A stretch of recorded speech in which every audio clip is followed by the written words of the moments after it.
am, of course, a great admirer of the impeccable credibility, professionalism, and business savviness of BusinessDay. If you really mean business in Nigeria, start your day with BusinessDay.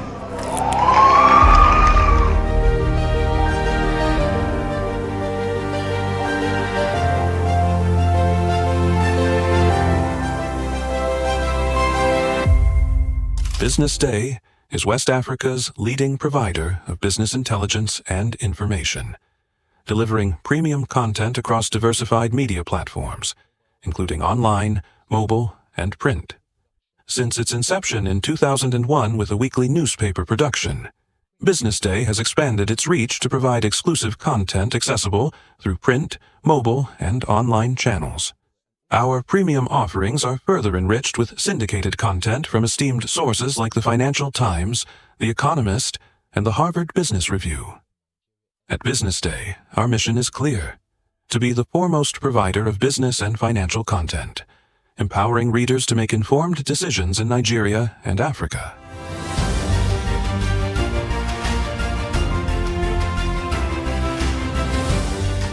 Since our establishment, we have been committed to delivering insightful, relevant, and accurate information about Nigeria's business and finance environment, while contextualizing the impact of global events.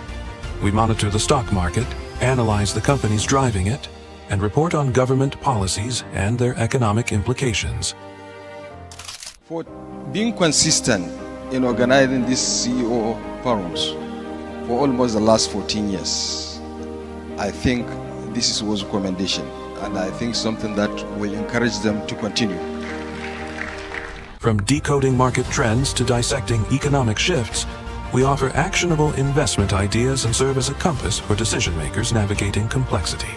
Beyond headlines, BusinessDay fosters discussions on critical economic issues through impactful conferences and events. These platforms bring industry leaders together to share narratives that drive innovation and spark meaningful dialogues. Our events galvanize connections, bridging the gap between inspiration and achievement. For businesses seeking visibility, our strong digital presence offers unparalleled opportunities, with millions of followers across social media and a dynamic website attracting visitors from within and outside Nigeria. BusinessDay is the ideal platform to boost visibility for your products and services.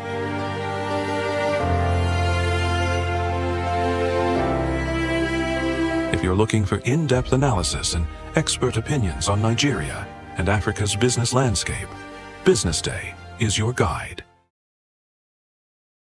Attention business leaders. Want to make informed decisions? Join the ranks of the best with Premium BusinessDay. Access in-depth analysis and expert opinions to stay ahead.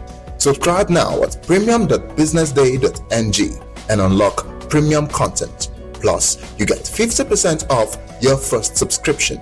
Don't miss out. Make smarter choices and seize new opportunities. Sign up now and elevate your business game. Visit premium.businessday.ng today.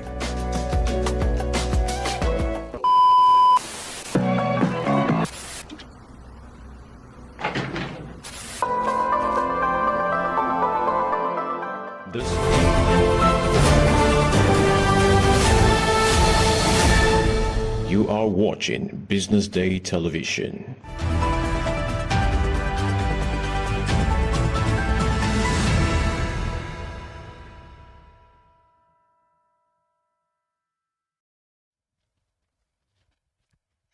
You have tuned into the breakfast show on BusinessDay Television. It's a beautiful Tuesday morning, and we have enough packed up to keep you going. Thank you for joining us. I am Destiny Momo, and with me is Onyeka Valentine. Now it's still the breakfast show on BusinessDay Television, and on today's breakfast show, as usual, where we'll start with the headlines banter. From the headlines banter, we'll move straight to the newspaper review segment. From the newspaper review segment, we'll bring to you Business Morning, where we discuss business trends making the rounds.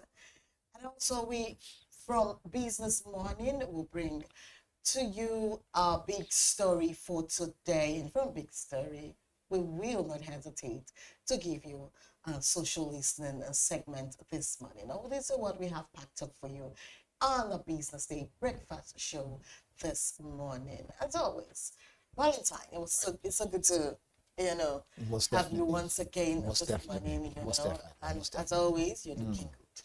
You're looking better. You're looking better. You know what they say when you're in the TV business, as anchors as we are, as journalists, reporters, we have to bring our A game. True. And those at home think when they watch us, oh, good looking good, nice dress, nice hair, nice makeup. We speak very well. They think we don't have problems. No one knows what your challenge. They don't know. But you're not even supposed to bring that Most to the fore, Most because that's the training. Of course. So it's a great morning. It is, great actually. Tuesday morning. So, It's a Tuesday morning, and so what do you have? it's a beautiful Tuesday morning. So let's see what's happening on the headline, saying that the abducted Niger school victims are alive and stable, and this is according to Nuhu Ribadu, our security head. Right. So, abducted Niger school victims alive and stable. It's so good to know that they are alive, right? And they're stable. Right. But what we're expecting is that they should be brought back to their parents. What kind of care are they getting where they are? Is it enough to say they are stable? Is it enough to say they are alive? Yes, we're grateful for that. But are these children supposed to be in that kind of condition? What is the government? It's not like the government does not know how to get these people or what to do. So what is causing the delay? They should get to their parents already. Most definitely. Look, again, it's sad that first and foremost they were torn out of the hands and the warming embrace of their loved ones, right? And they are in the quote and unquote, they are in captivity, places where we have no idea. We have no idea. Whether or not they are doing fine. In the first place, should they even be there? They're not supposed to be. Again, so all fingers are now pointing at whoever is doing the mediation, whoever it is that is doing the so-called negotiations, whoever it is that is taking information from these people and then, dishing out to the federal government. It has now become a business. Can we now make sure that that illegal industry is destroyed, is the head of the snake is cut off? What is going on? Yesterday I was watching the video, on YouTube of our lawmakers saying enough is enough. That can we get to a point, I haven't watched Obasanjo say the same thing. So he said, can we get to a point where no more negotiations? We are a nation.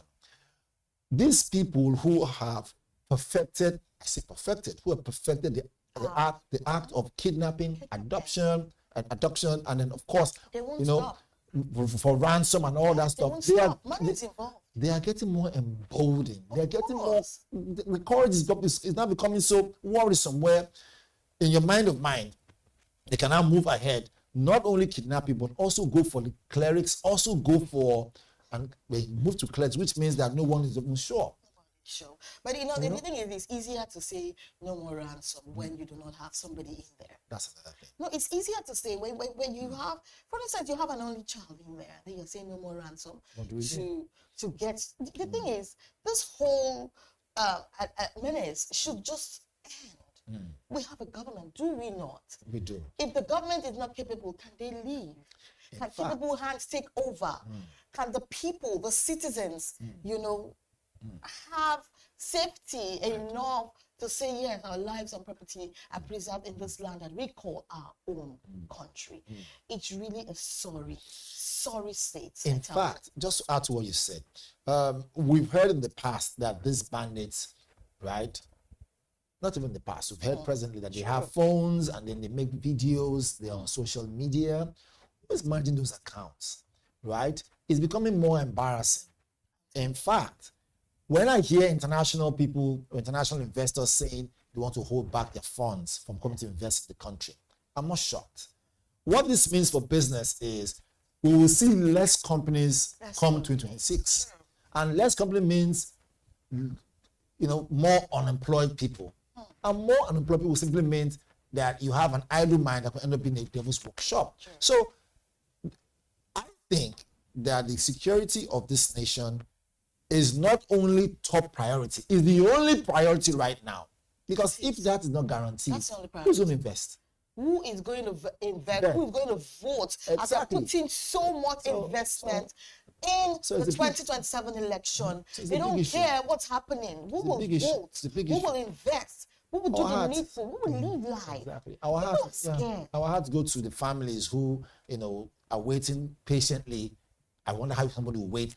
First and foremost, the psychological torture is there. It is. Right? Yes, they say the children they are well and healthy, they are okay where they are, but they can only be far better if they are in their embrace, if they're embraced by their family members. However, having said so, let's point out our heart to those who are waiting for the safe return of their loved ones. However, is the government doing enough? Some will say no. But the fact that we've gotten this information that they are okay is a sign of relief. It's a sign of relief, but are they really okay? Because the government will always, want to say something like this to ease the mind of people that actually have their loved ones in that captivity. That's the point. It's really sad. Because You do not want to spur something in them, because we've already lost parents Right. that are already, believing that their children are not in a good place, out of heart attack, out of health issues, underlying health conditions. Right. Oh, this is really sad.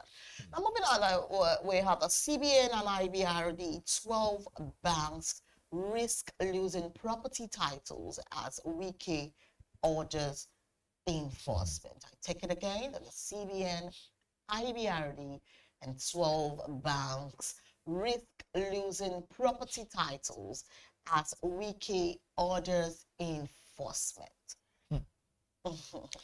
So what this simply means is that, before I even say anything, it's unfortunate that we are in a sinking mode, and yet you are now choosing whether or not to throw life raft, whether or not to throw, something that could keep people floating. This is exactly what it means. CBN. Look, The Apex if Bank. if Wike is looking at,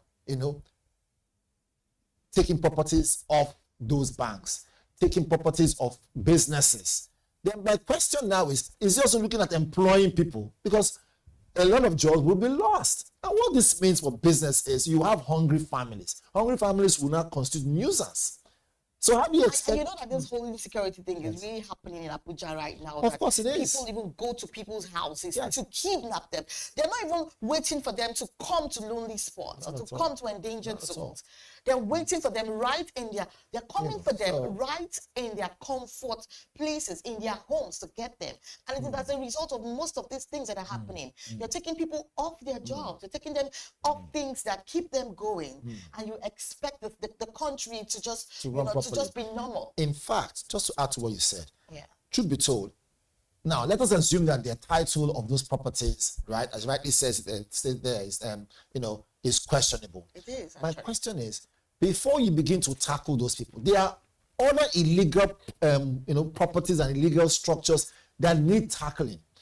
So are we now seeing a witch hunt? Because I can't pass that by Wike. Wike, right from time, someone who, if you cross him, he's willing to go to your very source of income to cut it off. He did try to do it with He's very Fubara. fightful. He is very vindictive. And That's very the thing now. vindictive, And then everyone will agree. He's someone who, as soon as you step on his toe, he goes for the neck, right? Recently, Always looking for where to, exactly. Recently, to get a hold of you. Recently, we saw his ploy with the young officer who belittled him for what Exactly. for what he was A trying lot to do. of maneuvers. And happening then he up still to tried to go behind, back and forth. Look, again, politicians are who they are, right? They have the good and bad side. But I think Wike should really take it easy, because these are companies that have been there, have properties, they have established themselves in Abuja for a long time. Exactly. If their titles or their, paperwork for the land is questionable, can we see a proper law proceeding?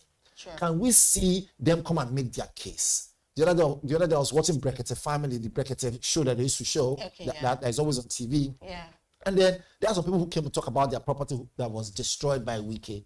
And the guy came with papers, said he had all the papers in place. So they say that government papers do no longer hold water. Isn't government supposed to be in continuum? It is. So these are the questions that, if I like rightly said, if government papers doesn't hold water, then who do we go to finalize our papers? If I have CEO of my land, are you saying that I will still have to go to bed one eye closed? People look for this document so that they know that yes, they Exactly. are legal owners of this property. You And know, then before you know it, something else is coming up with. This is the shocker now. Wow. This is the shocker now. The shocker is those in Abuja. These are friends of mine who also own properties and businesses, right? I mean, we're business television. It's our job to report business, Sure. the way it's being affected Exactly. based on situations. And this is the report now. They are saying that it's no longer the fear of the devil. It's not the fear of Wike is the beginning of wisdom. You can imagine that. So you have the property, you're not sleeping at night. Because normally when if you are owning a property, you have like a century to own that property. And after that century, the government can take it back. But again, it is open for what we call review. Right. If you say a century, now it's 99 years, some will say. Yeah. We understand that. But in an event where you pay land use, I have property in Lagos, I pay land use every year. Okay. Right? Other people like who I know who also own property, they also pay land use. Okay. Why are you paying that land use? Right? It simply means that yes, you own the land, Yes, you own the land. but in an event where you need to develop or whatever it is, let that land use be your own contribution to the economy of that state and every other thing that entails. I don't know the full details, but if you don't pay your land use, at some point they will come and seal up your place. It's like the tax you have to pay, right? Which is continuous. So I think they should revisit that law of saying after 99 years or whatever, it doesn't hold water. Yes, it's supposed to be like a lifetime. Yeah. But what is called legacy? Destiny, you own a property. True. As you grow older, you want to be able to tell your kids, this is what I walked while I was Yeah. alive. So it's over to you. It's over to you. From your kids over to your own grandkids. This is how things should work. And I ask myself a question. The more we change laws in this country to benefit the very few politicians who are trying to grab, have they forgotten that no matter how much you grab, you are going nowhere with those property by the time you die? At the end of the day, you're That's going the point. nowhere with those properties. So what's we up to? It is something that the government should look into, and this is a federal capital territory for crying out loud. Definitely. Things ought to happen normally Of in course. such a way that things like this will not be happen because there's a lot of divide, there's a lot of misgivings. It is very before we jump, I heard this Yeah. that in Abuja, because of the way Wike operates, moves with force, whether or not your papers, Whether or not the force yes, is- yeah, whether or not that's the your right papers have been validated or not, because of that, a lot of landowners said the only way they can push Wike away is to get army and the military to go and stand and ground. that's what was happening. That's what happened that The day. other time. Exactly. All right, then moving on. Nigeria's oil GDP grows by 5.84% on higher production. Nigeria's oil GDP grows by 5.84% on higher production, Valentine.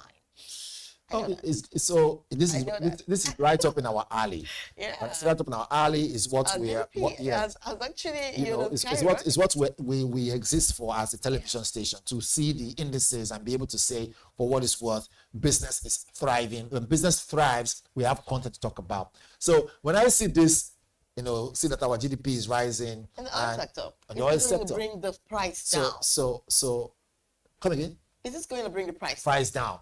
Well, I wish we had Peace Makrobani in this studio so we can ask this question. But it's good. It's good that we can analyze this things. Yeah. And having done our homework, we learned very quickly that give and take. If our GDP is rising, it's good for business. All right. Meaning to say that, for what it's worth, is the oil sector going to remain on a rise? What could make it mitigate? Can we be able to stop those areas by be able to run our, those who are in the oil sector begin to run the analysis such a way that we can keep this thing on the rise? It is good for us. It is good for us. But what's making it change in the oil sector? Are we seeing more production from Dangote? Is it helping out now? It's something- Right? Is it something? cooking Yes. Has it that been, we are not seeing yet. Yes. Has it succeeded in breaking that jinx that NNPC for a long time, For a our long own time. refineries were able to do? So what this means is that it's not making everybody understand that. I'm really liking the whole competition thing, because it's actually making the main thing, which is NNPC, exactly, be on their toes, take the right decision, and make sure that they're hitting the nail on the head as well. Exactly. And actually doing, what is needful. So that's it. And then, so what this now means is that, so wait a minute, it wasn't spirits of evil demons that were sabotaging our refineries. It was human beings. Yeah. So it just shows that it was a good thing that he did, having this thought of bringing up this idea and seeing it to the end. And he really fought. Really fought. There were a lot of roadblocks. He fought his way out, and to the extent of even bringing, good drivers, to bring this product to the various destinations that will also ease. They do not. I think this the CNG trucks they're using to bring this fuel to the consumers doesn't even use fuel, right? CNG. Oh my God! Wow. Knowing that the Nigerian oil GDP has grown by 5.84% on higher production shows that work is really ongoing in that sector. All right, moving on. Britain withdraws $1.15 billion backing from Total Energy's led Mozambique LNG. Britain withdraws $1.15 billion backing from Total Energy's led Mozambique LNG. So it's sad enough to see that most people who have worked so hard in universities have gone through a lot, finally got jobs in those places, and then all of a sudden they will lay them off, because that's what it means. There will be some level of layoff, right? And again, it means you're going to triple out there on the streets looking for jobs again. Now, what has really happened on the top there? Why Britain will now say they're trying to withdraw that amount of money?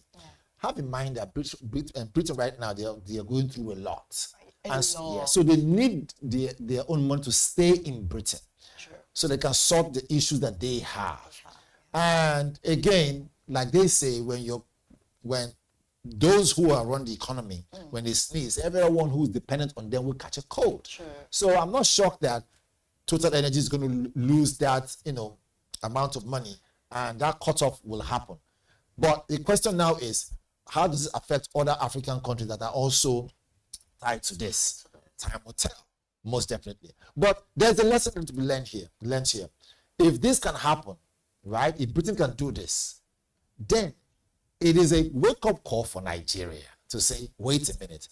Yes, they are our colonial masters, right? They colonize us. But wait a minute. Those areas that we are 100%, at least 50% dependent on, that they're in control of, can we begin to have full resource control? Can we begin to say, wait, in an event where these guys say they pull off any support, just the way America pulled off support, based on, giving money for some certain things that can help our security network and also help the nation. We survived. We did. Right? Yeah. And we also begin to think ahead of time and not wait until what's happened to Mozambique-led Total Energy begin to happen to us. So this is also food for thought. Wow. Going over these things over and over again, talking about this sector, the oil sector has actually helped the African continent a lot. The oil sector has been what everybody sees as what can only help make things happen and bring that turnaround. We've actually really looked inward in that sector to give it that lift, to say, no, this is the only sector that we think without neglecting other sectors, and that's what has actually brought about this kind of effects that we are seeing today, right? Right. Almost definitely. If it's good at least for what it's worth, that we can have the news that we obviously push through, be clear about that. This is what's going on with this particular Total Energy in Mozambique. Again, is it politically charged? Is there some undertone that we are not seeing? Is Mozambique planning a different route, and they've noticed and said, look, can we choke them? Because it's all about, looking for ways to control. And resource control has always been the game right from the early 1900s. Resource control. Can we control them, right? Yesterday, when me and Debbie were on the show together, I told her, look, IMF and World Bank, these institutions were created not to be in the interest of Africa, right? Remember this. The more IMF and the World Bank, they were created to make money by giving you money. So the question is that if Mozambique as a country is not coming via that angle, let's be honest, these are institutions that know each other. They'll be thinking, how else can we muscle them? It's all about muscling the nation. It's true. So if we cut fundings towards Total Energy led in Mozambique, will the government budge? Will the government, yield in? It's the same thing that happened in Nigeria when Donald Trump said, I'm going to cut fundings, right? I'm going to stop visa applications of people coming over to the United States. All those sanctions and all those moves is to muscle the country so that they can yield into something else that they want.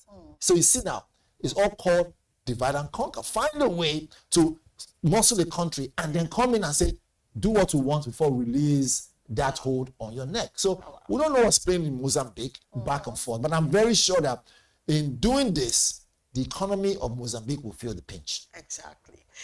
Oh wow, we've actually touched on very important points on our headlines about this morning. We earlier spoke about the abducted Niger school victims, saying they are alive and stable, and this was said by Nuhu Ribadu, the security chief from the federal government. And also CBN and IBRD plus 12 banks risk losing property titles as WIKE orders enforcement. We also said Nigeria's oil GDP grew by 5.84% on higher production. We still brought to you that Britain withdraws $1.15 billion backing from Total Energy's led Mozambique LNG. Wow, that's all we have for you today on our headlines. Banter, I am Destiny Mama, and with me is Onyeka Valentine. Together, we made this happen. Thank you for joining us. We'll be right back for the newspaper review after this break. Stay with us.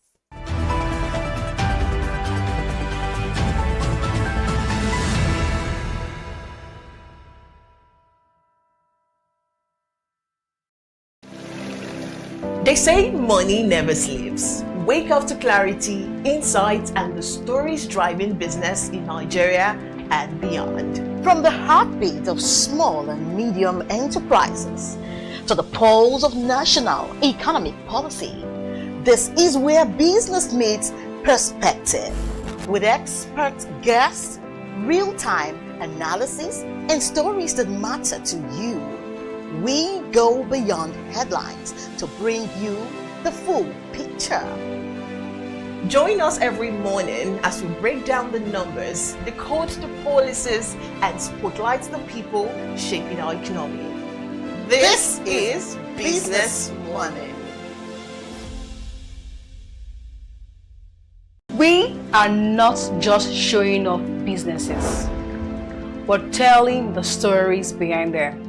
The hustle, the art, the orders, and the wins. Startup Spotlight, showing every Monday on Business Day television.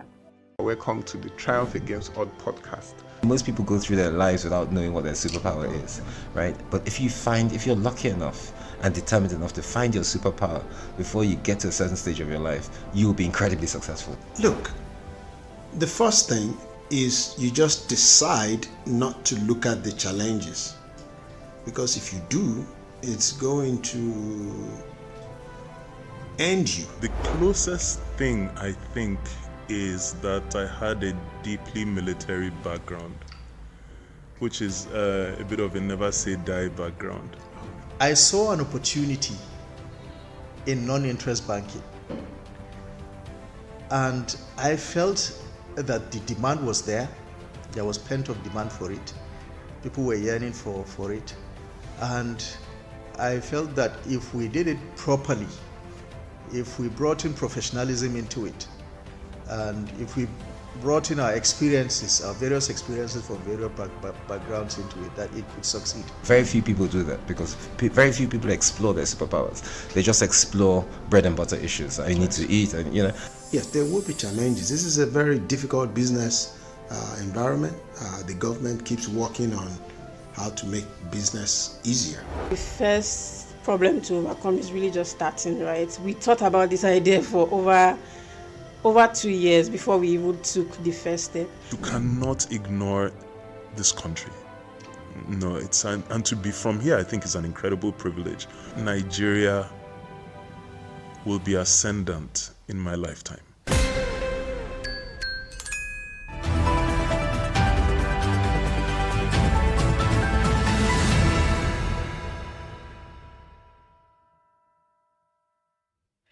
You're welcome back. Now, this is the newspaper review segment of the Business Day television breakfast show, where we explore top headlines on the front pages of our dailies. I'm your host, Destiny Momo. Joining me in the studio for more insight this morning is Onyeka Valentine. Onyeka Valentine. I like the way you introduce yourself with so much enthusiasm and some character. Yeah, so good to have you as always, Valentine. Now let's go straight to our conversation. I'm starting with the Business Day newspaper. The headlines of the Business Day newspaper says that Nigeria's sleeping satellite, how $700 million in space assets could curb insecurity. Nigeria's sleeping satellites, how $700 million in space assets could curb insecurity. Right. And this says non-oil sector drives economic expansion by 3.98%. By 3.98%. And here it says that NNPC's idle refineries pull 8.5 trillion naira debt. We'll be right back after this break to continue with our newspaper review segment. Please stay with us.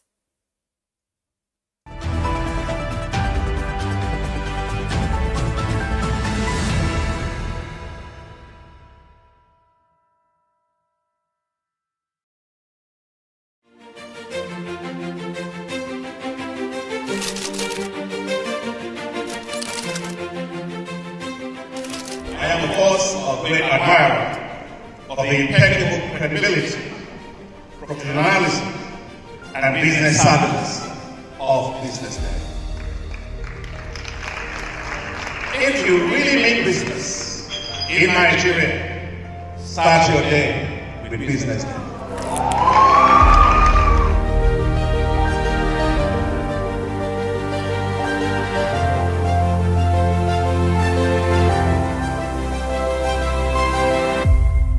Business Day.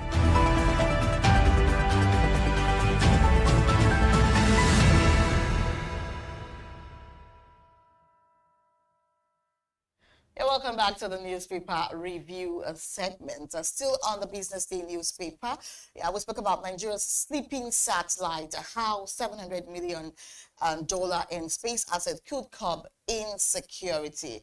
I also talked about the non-oil sector drives Nigeria's economic expansion by 3.98%. You find that on page 31 of the Business Day newspaper. And coming downwards on the front page of editorial, we say WHO abandoned our children, or who abandoned our children to Kebbi gunmen. It's a question mark right here. You know, finding out who abandoned our children to Kebbi gunmen. And in that regard, it says that in the dead of the night, gunmen stormed the dormitories of Government Girls Comprehensive Secondary School and Maga in Kebbi State. 25 girls were abducted. The vice principal was killed, and the soldiers meant to protect them were reportedly withdrawn just hours before the attack. That this is not just a security issue, it is a national scandal that exposes systemic weaknesses. Whoa. And still on the Business Day newspaper, we have that the NNPC's idle refineries pile 8.5 trillion naira debt. Valentine, what do we have to say about the Nigeria sleeping satellites and how $700 million in space assets could curb insecurity? Well, I mean, truth be told, if not for Business Day, we probably wouldn't know that our satellite is still up there. Wow. So first and foremost, I want to give kudos to our wonderful sister company that is Business Day for this report. Right, I mean, seeing that Nigeria's sleeping satellite, right, is there, and how $700 million in space assets could just curb insecurity. It's clear that at some point, they say, there is a saying in Pidgin English, waiting there for Sokoto, there for Sokoto, right? What we are busy begging other countries for, what we're busy, giving them unnecessary advantage for, we just actually have it. The problem is we're experiencing bad management. You see, if we actually have a satellite in space, right, and it's just there, and we haven't used it yet, we are still hoping that we could ask Russia or the United States or the UK or China for, real-time information and location to pinpoint the coordinates where Boko Haram are. And of course, they're going to be free. We're going to pay them either through resource control or something. Then it's unfortunate. It is. It's unfortunate. However, now it has hit the papers, I'm sure those who are responsible for making sure our IT and those technologies work to our benefit, right, is used. So the question now is, how is it going to tackle insecurity? How? Most definitely, it will play a major role. We pray that these so-called criminals don't go and hack it, because it will be disastrous if they hack our satellite, which obviously I don't think is going to be possible, because for that satellite to be there, those who are managing it majorly could be foreigners. Exactly. We don't know yet. And because it's already working in the Western world, if they give the foreigners to manage it, of course they will do a good job. They've had, worse terrorist attacks in those nations that they will know how to protect such satellite systems when, they're given the responsibility to handle that here. Handle it. So how does that help us now to curb security in many ways? In many ways. Yes, we can get a real-time location of this bandit. Exactly. And see, there's something the military can obviously do, which I know they've been doing. They can lure those people out. Bait them. Our military are well equipped, well trained. See, they know. It's just a political game. We've always known. Most definitely. We've always known. It's not as if they say they do not know, where these people are. Nigeria is a big country, and at the same time, where these people are hiding, we already know. We know that even in the villages where they hide, they cross, different rivers, they cross different seas. They just go to the places that are unheard of. So our soldiers are everywhere. They know. But what we're reading about, what happened and to the Kebbi children, we saw that the military people that were there were withdrawn.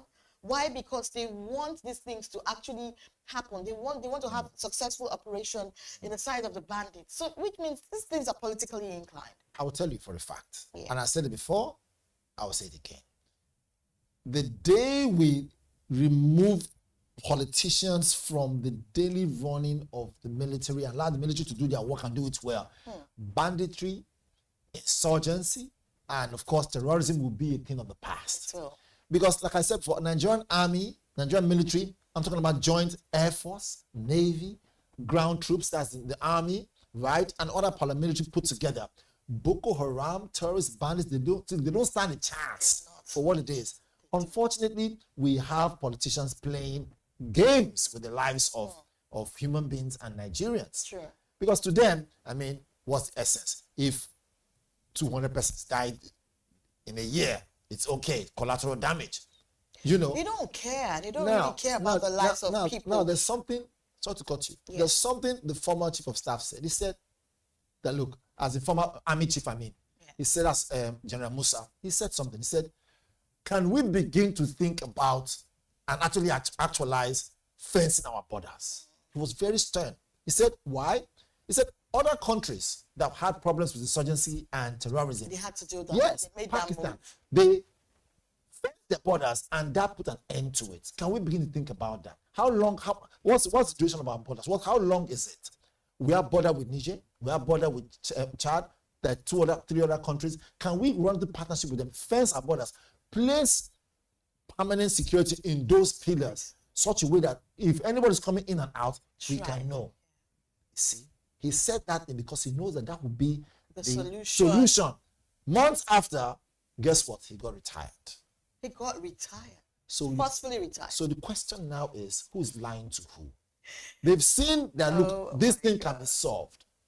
So which means that some people have said to themselves, call us the devils, call it witchcraft if you like. Yes. They will continue one way or the other to do what they're giving those bandits and terrorists, right? I'm talking about some politicians now, giving those bandits and terrorists, right, leverage. And of course, truth be told, he who has a knife and has the yam will dictate the kind of peace that will come to you. Exactly. So the army knows this thing, and they're saying, in doing this, you're also opening, making our soldiers, our boys, and our hardworking boys, making them unsafe. Who gave out the coordinates where that general was? The general had successfully escaped and was there, sent a message. Before now, when people say, when they say, come and join the military, it's a thing of pride, it's a thing of happiness.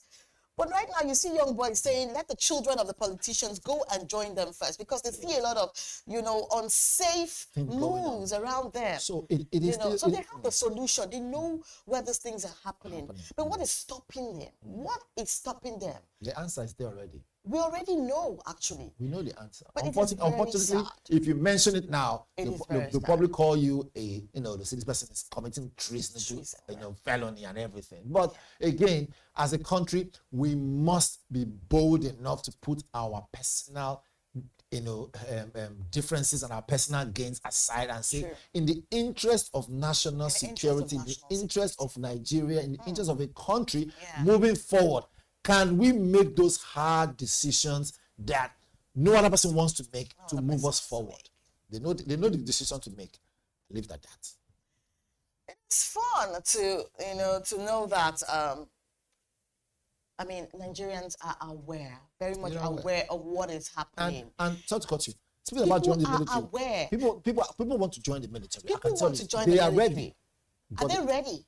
Trust me, forget the social media that you see people on. Are they ready right now to join the military? Let me tell you, if the military right now says, as they said, they want to draft more people, and this is the location, more than 200,000 persons will show up. That's not even a problem. But then they will show up demanding for the right, the right equipment, talking about arms, to be able to protect themselves. And if they are unable to get these, I'm sorry to say, nobody wants to risk their lives because they're looking for a way to join the military.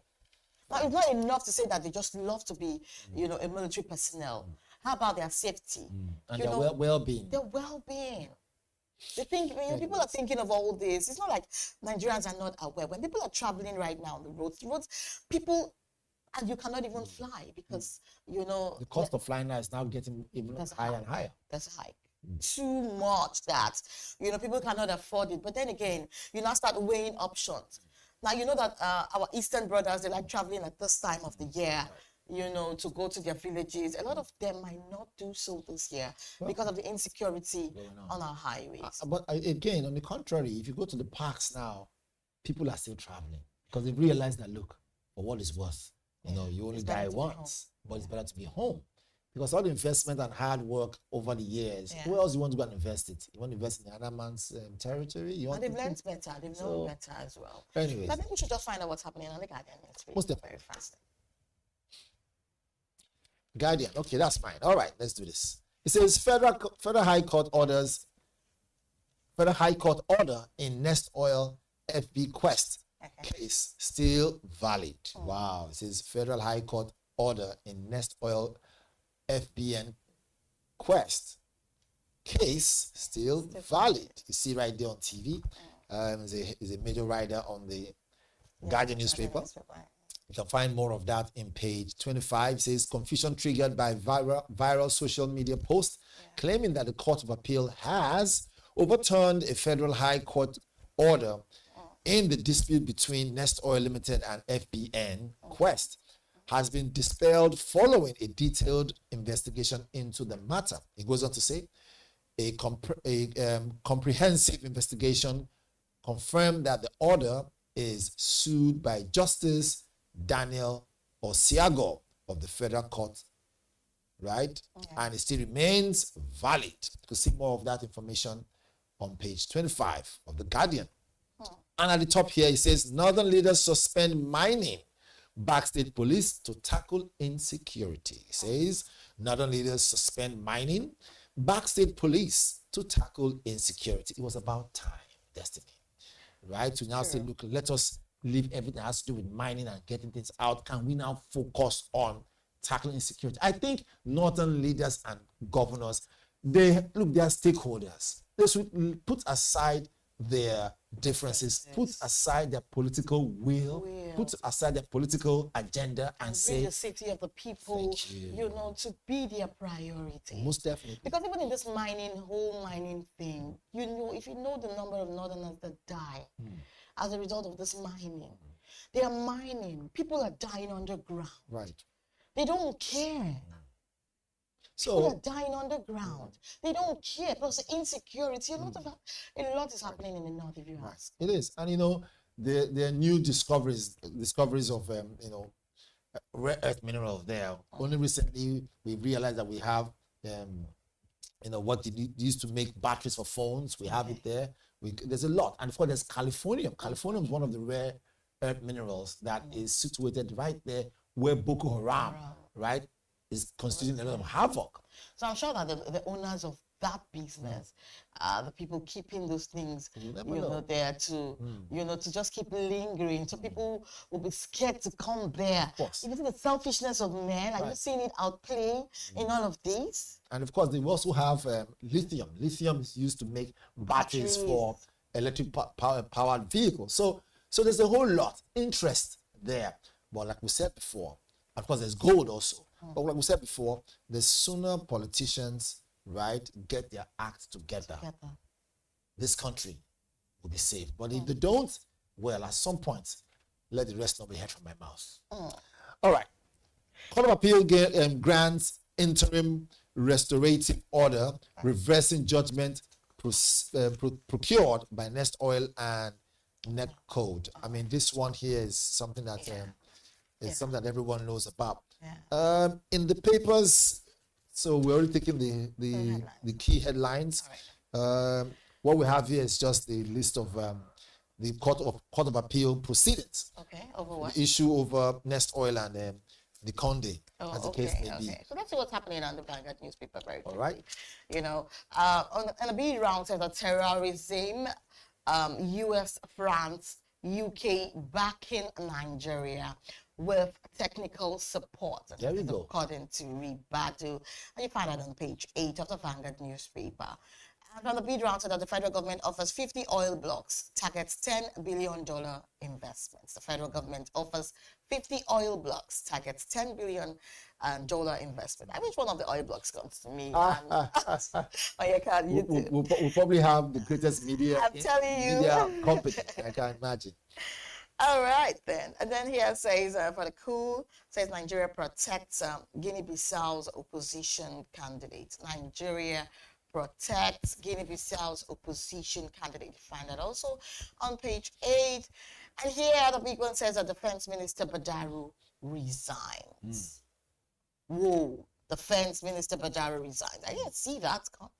I mean, let's be honest. I didn't see that coming. For a defense minister, right, that doesn't have military background, right, doesn't have military training, I think it was about time to say, look, let me let this thing go. If politically, the pressure will be too much. If politically I was put there just so that, I could be, let's be honest.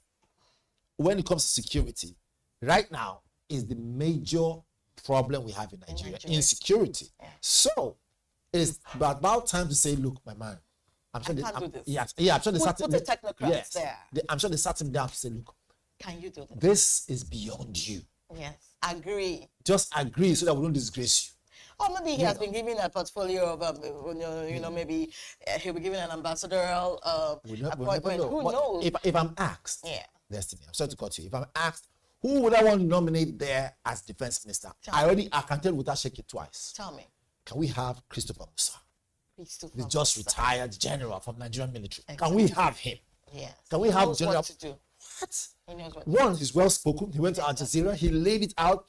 You could tell that even though he's a security He's already president, listed out all the plans that if that man if is given made, an opportunity. Look, Boko Haram, terrorism in this It's in the country, past. it's in the past. Sure. All right, so moving on still in insecurity, says the Northern Governors OK State Police suspend mining. Northern Governors OK State Police suspend mining. And here we'll see Northern Governors are together, you know, doing their thing on the front page of the Vanguard newspaper. And underneath says that Jonathan's wife, Ganduje Duke Fayose, orders lose Abuja lands as Wike revokes 1,095 plots. Jonathan's wife, that's Patience Jonathan. Ganduje Duke Fayose orders lose Abuja lands as Wike revokes 1,095 plots. Wow. Says we are no longer owners of property, according to Fayose and Obahebo. That's the very outspoken lawmaker. And here says that Motekun Agbekoya warriors move into Southwest Forest. Motekun Agbekoya warriors move into Southwest Forest. You find out on page 10 of the Vanguard newspaper. Right.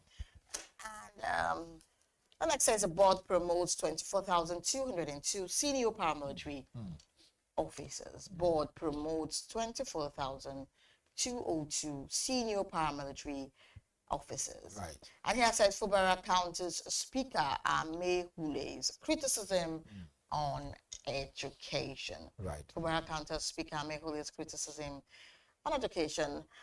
From the column, he said, Baba Ahmed. Wow. So, Valentine, what's most interesting for you to talk For about? me, it is the fact that Jonathan, and of course Jonathan's wife, Ganduje, Duke, Fayose, others, right, lose Abuja lands as Wike revokes. Wike is really daring. So he is double daring. So I will tell you. Oh my God. It's a game of politics, believe it or not. Just when you think that you know it all, a new, what we call, yes. It's like a university you never graduate from. Yeah.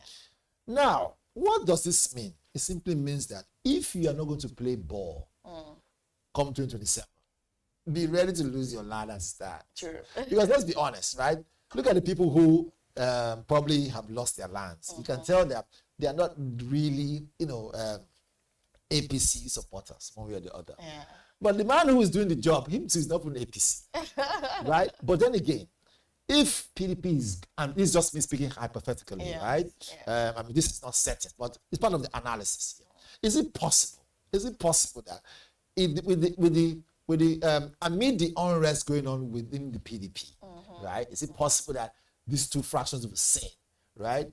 Wike could have said to himself, wait a minute, can we begin to think of those who already own land? If they're not going to budge, can we find a way to force their hand? I'm not saying this is exactly what it is, but we're talking about it now. Is it possible? He's looking like, these people, they have too many land. Let's take, these ones let's muscle them. But then to again, support it takes too much muscle to be able to mastermind something like this and come out with it and then Wike is someone who has never been known to back down. Did we not see where he had to call the general on the phone to talk to what's it called another young officer? Exactly. He's someone who, if he wants his way, he doesn't mind losing his face to get what he wants. Sure. And that's just a fact. This is not we throwing him under the bus. This is not we saying he's a bad person or not. We're just speaking with clarity. But definitely he should also have some higher support to be able to be putting up all this. Yeah, because it's the former president that is going to lose the property. Exactly. It's quite former president's quite wife. weighty. It's quite weighty if you ask me. And then I'm talking about Amotekun Okwekoya warriors moving to Southwest Forest. Now, it shows that the insecurity, the threat that has been coming this way is actually through. Now, for them to, make this move and take the steps, so as to do this. I think we should just move straight to the cartoon of the day. Most definitely. So we can, see what we have there and, have that very quickly. Oh wow, Valentine, I'll have you. I see a familiar face right there. I'll have you analyze this very quickly. So this is an interesting one. We see someone there that looks like someone that we know. But the good thing is that, what does it show you? It shows you that in every situation, right, as diplomatic and as patriotic as anyone can be around the world, when it comes to your well-being and your food on your table, you will fight tooth and nail to get it. So we see this image here, right, with two swords. It's not that the person's even a martial artist, but right, it shows that look, he's ready to fight for what he's supposed to come on his table, his own food. He says, I am not defending policies, I am defending my plate. Right? That struck me there. That struck me there. And so if you try me, right, you will get it hot. After all, it is my plate that matters the most. It's called stomach infrastructure. He's actually defending it, and I want to give kudos to the creator of this very creative, cartoon of the day. Right. And we want to always say kudos to you, for these masterpieces, churning out there and actually showcasing what is happening in the nation and actually capturing what's in the minds of people. Most definitely. Yeah. Wow. It's been a very interesting newspaper review segment. We want to thank you for joining us in the studio. This morning. This is all we can take for the newspaper review segment. You're still watching the Business Day TV Breakfast show. Coming up next is Business Morning, which will be anchored by yours truly. I'm Destiny Mama, and with me is Onyeka Valentine. Together we gave you fun on the newspaper review this morning. Thank you for staying with us. Up next is Business Morning. Stay tuned.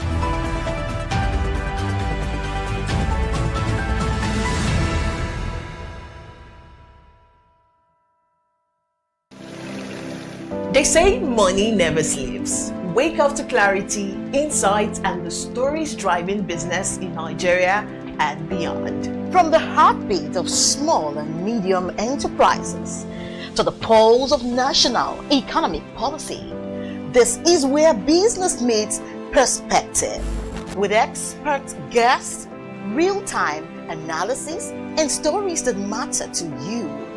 We go beyond headlines to bring you the full picture.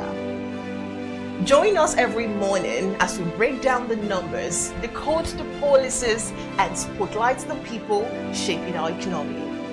This is Business Morning.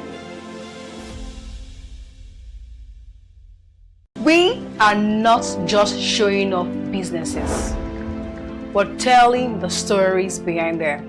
The hustle, the art, the orders, and the wins. Startup Spotlight, showing every Monday on Business Day television. Welcome to the Triumph Against Odd podcast.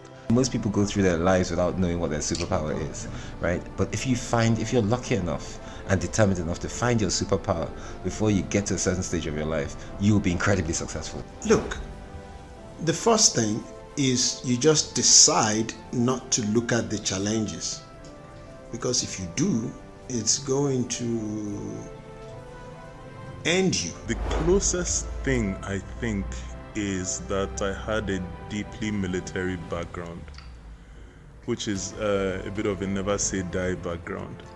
I saw an opportunity in non-interest banking, and I felt that the demand was there. There was pent-up demand for it. People were yearning for it.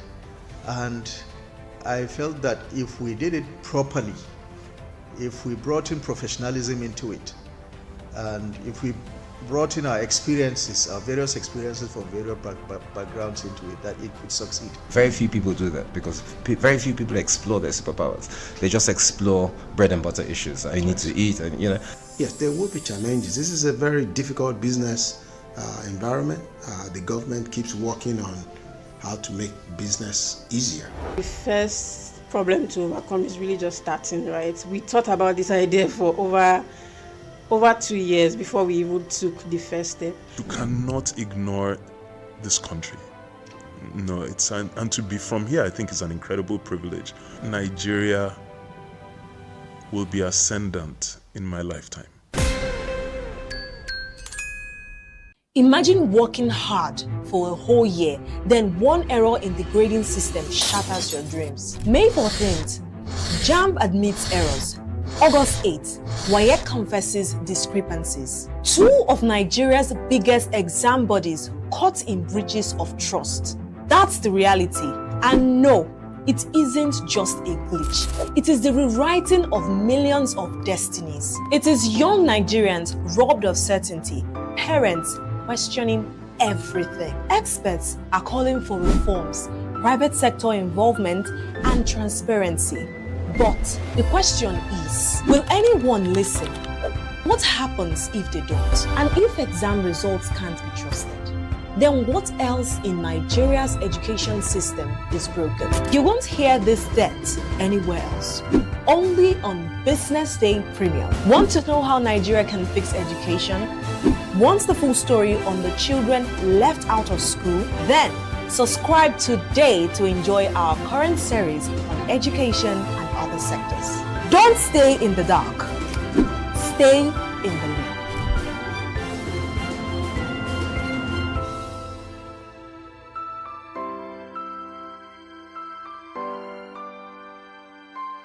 This is Business Week, a weekly program brought to you by Business Day Television.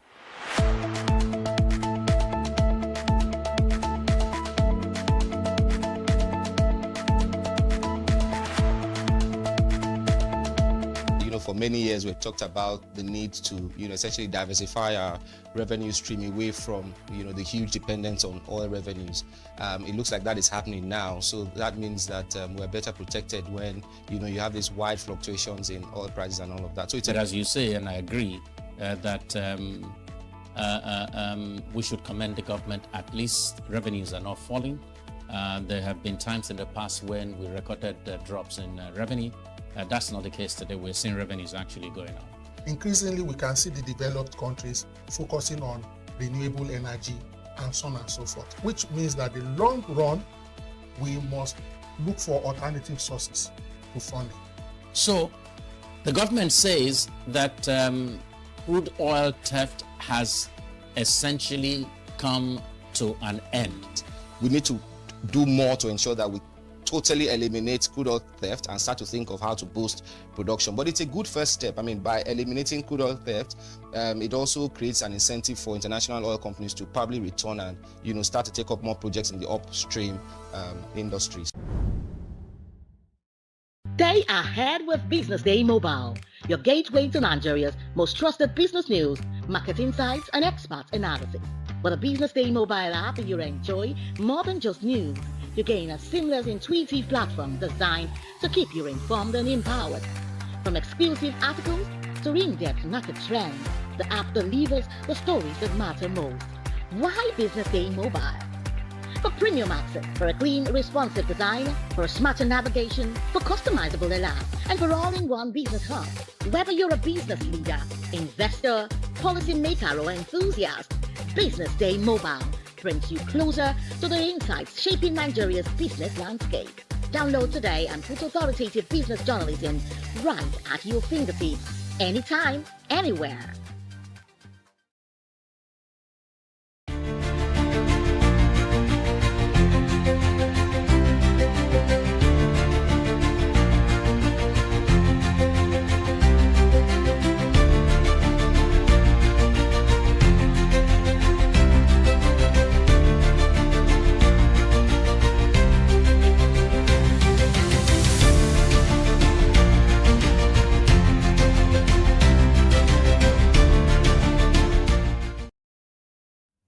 Good morning. You're still watching the Breakfast Show on Business Day Television.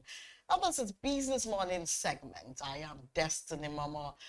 Now, let's bring you the news in details. National Security Advisor Nuhuri Badu has assured that students and staff abducted from St. Mary's Private Catholic Primary and Secondary School in Papiri, Aguara, local government area of Niger State, are alive, stable, and will soon be reunited with their families.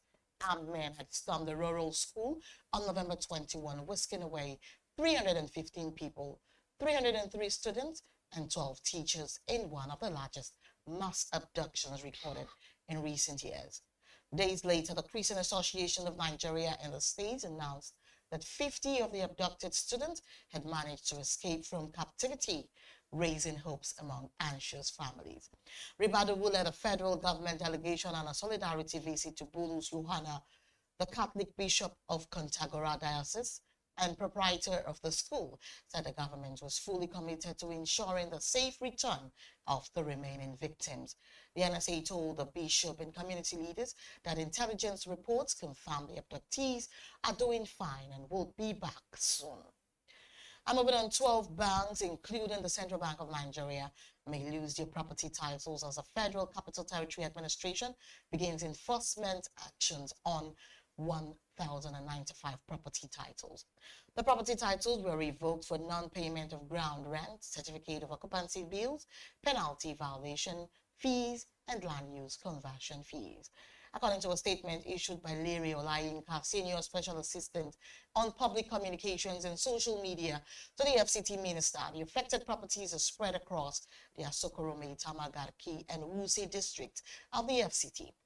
The statement further revealed that the property owners had ignored several notices published between May and November in newspapers, online platforms, and television broadcasts, urging them to settle their outstanding payment or risk losing their titles. And still on, Nigeria's oil sector expanded 5.84% in the third quarter of 2025, driven by higher crude production that pushed outputs to an 11-month higher as Africa's largest oil producer works to reverse years of decline in infrastructure neglect. And according to reports, oil sector growth, while below the 20.46% surge recorded in the second quarter, helped lift Nigeria's overall gross domestic product by 3.98% year-on-year in the 3 months through September. The report shows that aggregate crude oil production averaged 1.64 million barrels per day during the quarter, marking an 11.6% increase from 1.47 million barrels per day in the third quarter of 2024.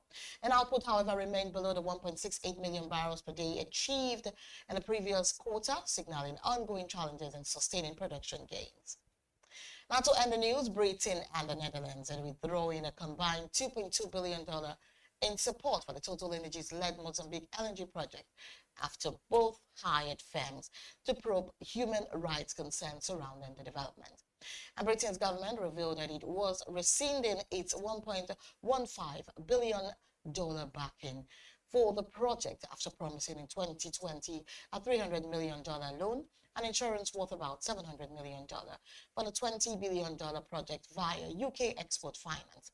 The Dutch government also said on Monday Total had withdrawn a $1.1 billion export insurance request for the project. And according to the Dutch Finance Ministry, Atrad's Dutch state business authorized $1.3 billion in export insurance via 2 policies, the larger of which has rescinded at the company's request. All right, now let's go on a quick break. When we are back, we will be discussing our first conversation on the Business Morning. Stay with us.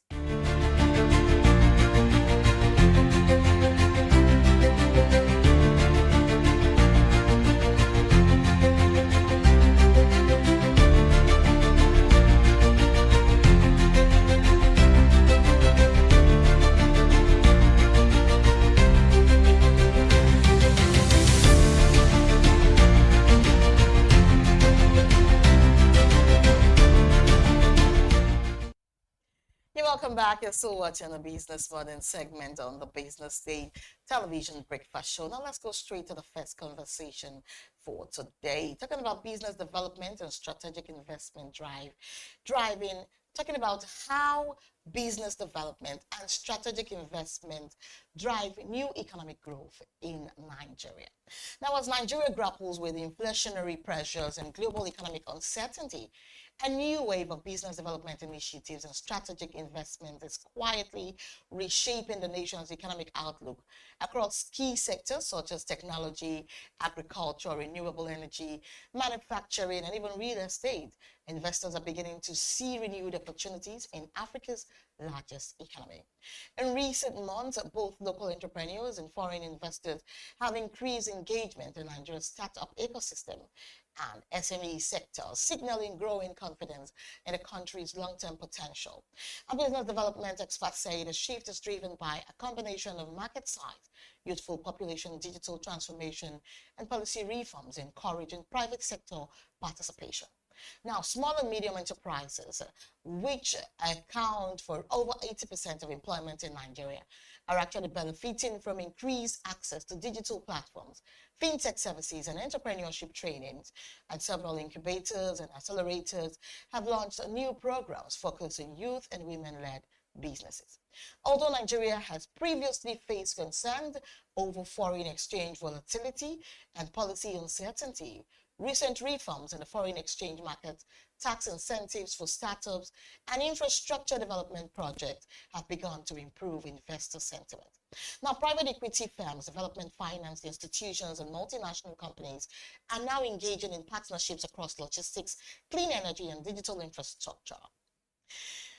Joining us this morning is Mr. Babatope Makun. He's a Chief Future Officer, Trees House, and his career path has taken him through diverse sectors of the economy, ranging from oil and gas, telecommunications, United Nations, UNICEF, and more high-valued economic organizations. You're very welcome, Babatope. Thank you very much for having me. Good morning, and good morning, Nigerians. Thank you for joining us on the short notice on our Business Morning segment this morning. Thank you. Glad to be here. Oh, well, so now very quickly, now how would you assess, right? How would you assess the current state of Nigeria's business development landscape in 2025? Okay, so thanks once again for having me. I would say that the best way to appreciate the current economic situations in Nigeria is to kind of go back to 2023. And what comes to my mind is what you call the loss curve. So in 2023, Tinubu came and served us Tinubunomics, and the country went into shock. 2023, and then there was anger, and then there was a lot of turmoil, and that dragged into 2024. But this year has seen a better sentiment in the economy. Things have kind of stabilized. A lot of the battles are now behind. And then you have many and most of the entrepreneurs, local and international, bracing up for new opportunities and new possibilities. And that's where we are right now. I think it's been a better year than last year, everything put together. Oh, wow. Okay, now, in your expert opinion, right, what three reforms would have the biggest impact on Nigeria's investment climate over the next decade? Ooh, three reforms. Yeah. I think the biggest of them is the reform of governance. Okay. I think that we need more statesmen in our politics, people who are more interested in building a nation, building a name, than whatever they can get out of it. So if government can please focus more on governance, which will take care of security, which will take care of infrastructure, which will take care of providing leadership, that will go a long way. The second, in my opinion, will be this giant and this elephant in the room called corruption. It's not just the leakage that corruption delivers, it is how it messes with the mind. Okay. A corrupt mind cannot be productive. At all. A corrupt mind cannot see possibilities. Yeah. A corrupt mind cannot see solutions. So if government can please just get serious with fixing corruption, that will help. And then the third, obviously, will be infrastructure. I struggle to understand how government will leave all the current roads in Nigeria that are not functional, and then we are investing in the coastal roads. So let's fix infrastructure, let's fix the roads, let's fix power, let's fix the security architecture, and then in the next 10 years, I mean, Africa is blessed, Nigeria is at the head of the pack. Okay. There is no reason why this country cannot be a giant in the next decade. All right then. Okay, but considering the pressure on global oil prices, yes, right? What options are there for Nigerian economy in 2025? It's so simple. Even though oil contributes a big part of our forex, it's less than 5% when it comes to the GDP. Oh, wow. So the biggest opportunity lies in the non-oil sector. And it's a no-brainer. Again, all we need You know, compared to Europe and America, we have what I call the 3 Ps. Okay. We have the population, we have the problems, and we have the possibilities. Now, our population in Africa, we are not looking to government to give us any palliative or any non-employment benefit. We are industrious, we are driven. Sure. If government can please just fix the operating environment, everything else will fall in place. So the non-oil sector, from agriculture to services. And that's why one of the things that our company that we just formed, which is called Trees House, is trying to do is to accelerate the delivery of services. It may interest you to know that in the construction industry in Nigeria, many of the artisanal services are provided by artisans from Togo, from Benin. We are trying to get into that space to see how we can facilitate that trade and then upskill, train, and see how that sector can also not just save us Forex, but start to generate Forex. So if government can please just take care of security, take care of governance, give us a very good macroeconomic environment, the Nigerian people were ready to make oil. I mean, Dubai doesn't rely on oil anymore. The non-oil sector in Nigeria is capable of funding this economy, and I hope government is going to do something about that. So smart. And you just giving us, very good and solid points, to run with, as a matter of fact. So now there is a lot of talk about the new tax act taking effect in January. So what's your opinion on how this would actually affect the economy and the citizens at large? I believe that I'd like to give respect and kudos to the president for driving that through. Before I answer your question, I'd like to say I just wish that this president will do the same for the other critical initiatives that this economy needs. Okay. But for the new tax act that should come in, it's not yet very clear as to the length and breadth. But if you speak from the concept is great. The concept seeks to simplify the tax administration system. Fantastic. So that the average Nigerian business does not get too encumbered with running with the compliance with the tax requirement. That's fine. The second policy, or the second principle behind that policy, is to see how the have-nots are excluded and the haves are made to pay. And the third is to then ensure that everybody is pitching in with their contribution to keep the economy growing. Fantastic. How that will run effectively, whether they will pull through with it, I mean, when you look at what is happening with the Nigerian passport system, you begin to see that even for all the good work that Bumitunji Ojo is running with, you still find the officers trying to find ways again of putting roadblocks on the path. So if government can implement this, it has the potential of freeing up the economy significantly for these SMEs, which are the major drivers of the economy, improving the sentiment in the economy, putting more money into everybody's pocket, and then making the people that really have the means to contribute to governance. Whether government will use that money for what it should be used for is another matter entirely. But I believe that if government can really sincerely prosecute this new tax act, it will bode very well for the Nigerian economy. Oh, wow. Well, that's nice. So then, again, what are the most promising sectors for investment in Nigeria right now? And why do you think they are? Like for the ones that you're going to tell us about, why do you think they are?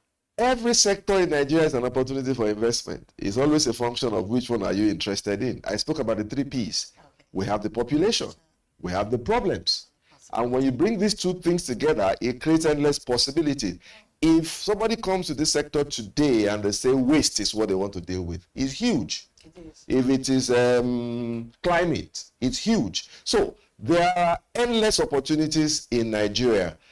Government should please just provide the enabling environment. It's interesting to know that fintech has significantly been a part. When I said about the contributors to GDP, the major contributor has been the services sector.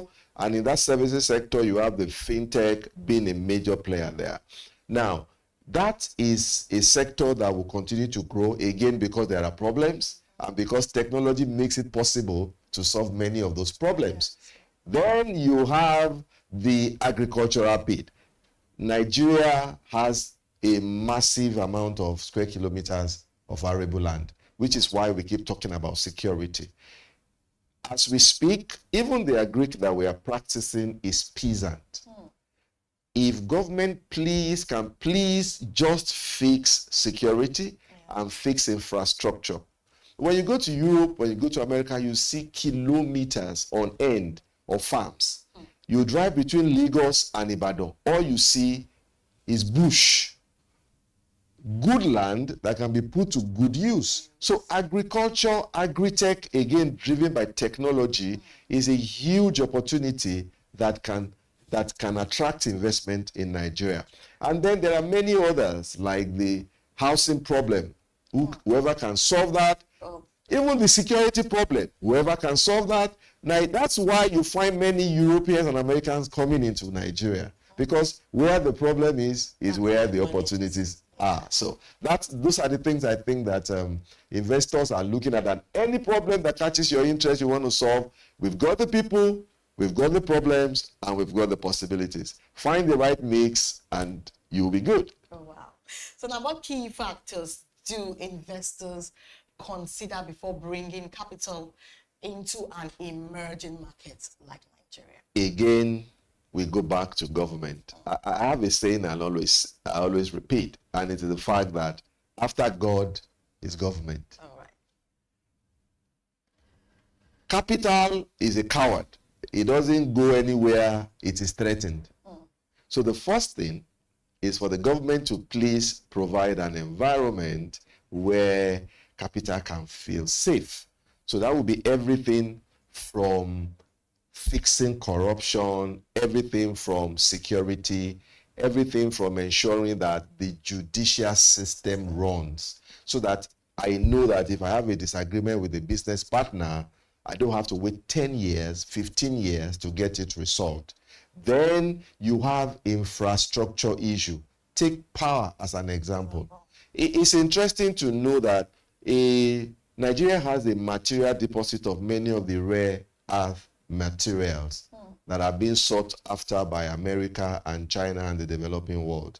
Just imagine if government can please decentralize these things and let the states run with their own mineral resources. Imagine what is possible now that power has been decentralized and the states can then have their own mineral resources. It becomes a clear incentive to make sure they have power. And once there is power, there can be manufacturing. A big part of the pressure on Forex is coming from the fact that we are always importing. So, I mean, as a young man in this country, I knew when Peugeot was being manufactured in this country, when Volkswagen was being manufactured in this country. Now, in this era of electric vehicles, manufacturing cars has even become simpler because the amount of parts you need to cobble together is a lot simpler. But there is no power. You can't run manufacturing plants on 3-hour supply and everything is diesel. It does not work. And then on top of that is the economic, what I call the policy alignment, macroeconomic policy alignment. The fiscal policy should not be going in one direction and the monetary policy going in another direction. If we put all of these things together, it becomes meaningful for the economy and for everybody that is participating in it. Wow. So then how can local entrepreneurs better position themselves to actually attract both domestic and foreign investors? Investors will always put their money wherever they think it will yield returns and that they are able to get it. Right. In simple English, entrepreneurs just need to get serious and get busy with their craft. If you can find a market, if you can find a gap in the market, if you can find a product that fits into that gap, and you can run it in a manner that it can scale, you will have capital breaking down your door wanting to come into your organization. So things like building structures. It should not just be about you as an entrepreneur, everything tied around your waist. Things like building systems, corporate governance, financial discipline, you know, a vision where you are trying to take your business somewhere, a track record of where you've been, what you've done. When you have these solid variables properly aligned, you will be the one to say, sorry, I am not ready for investment now. I have enough. Let's chew what we have beaten. And that's a very good place to be for any entrepreneur. Okay, then, so what role do government policies and incentives actually play in driving sustainable business growth? Like I said, after God is government. Everything from policies. I mean, the market is very sentimental. That's why if today you hear that there is a likelihood of a settlement between Ukraine and Russia, even before the settlement is arrived at, the market starts to react. So the way government conducts its business, the posturing of the government, the body language of the government also has an impact on the economy. So government getting serious, providing the right environment, building the right infrastructure, giving the right policy alignment, being sincere and showing that it is interested in really running things the way they should be run, beyond just pronouncements, beyond just propaganda, will make a world of difference. Like I said, Nigeria particularly has a very vibrant population. All that is required is for government to please make a way and get out of the way, and then see the magic that Nigerians are going to perform. Yes. All right, so now how can public-private partnership serve as a catalyst, right, for economic development? If it is run well, public-private partnership is a magical cocktail, because what it does is that it provides an avenue for the two pillars of any economy to stop contesting, to stop competing, to stop avoiding one another, and to start collaborating. And what do I mean? It's a common phrase that government has no business being in business. Sure. Why? Because the bureaucracy, the psyche of government does not fit into running profitable business. But at the same time, like the Yoruba proverb goes that the hand of a child cannot reach the rack where the calabash is put, but the adult that can get to the calabash, his hand is too big and cannot go inside. So when the both of them come together, you now have a scenario where government that doesn't have the capacity to effectively run business is able to create the environment where it can leverage on the competence, the effectiveness, the know-how of the private sector. Then everything is possible. Capital can be combined, know-how can be combined. Even government will be seen to be closer to the people, because it will not just be we against them. In coming up with policies will be more informed, policies will be more guided. The private sector will bring its technical know-how, not just to the project that is being run, hopefully to get government to even run more effectively. Wastes are eliminated, government is digitized, everybody wins, and we need to see more of that. If you look across Nigeria, many of the roads that Dangote has constructed in Lagos, if you had left it to government, we probably would still be there talking about tendering, talking about board, talking about Minister of Works going around and inspecting. Private sector doesn't have any energy for that kind of bureaucracy. So we need to see more of that, because the economy will benefit when that flourishes in the country. Oh, well, thank you so much. So now how can Nigeria improve its ease of doing business ranking to attract global investors? again, I don't know whether you had any growl or any axe to grind with the government today, because everything is just about government. But the truth of the matter is, these of business sit very squarely on the shoulder of government. Government has to govern, show leadership, provide an enabling environment. Security is a major issue right now in the country. Even those who are not affected directly are concerned about it. It has dampened the mood of the economy. Everybody is afraid. Nothing can thrive where there is no peace. So government needs to please fix the security issue, fix the policy issues, fix the infrastructure issues, fix the judicial system issues, fix the foreign exchange ability to repatriate.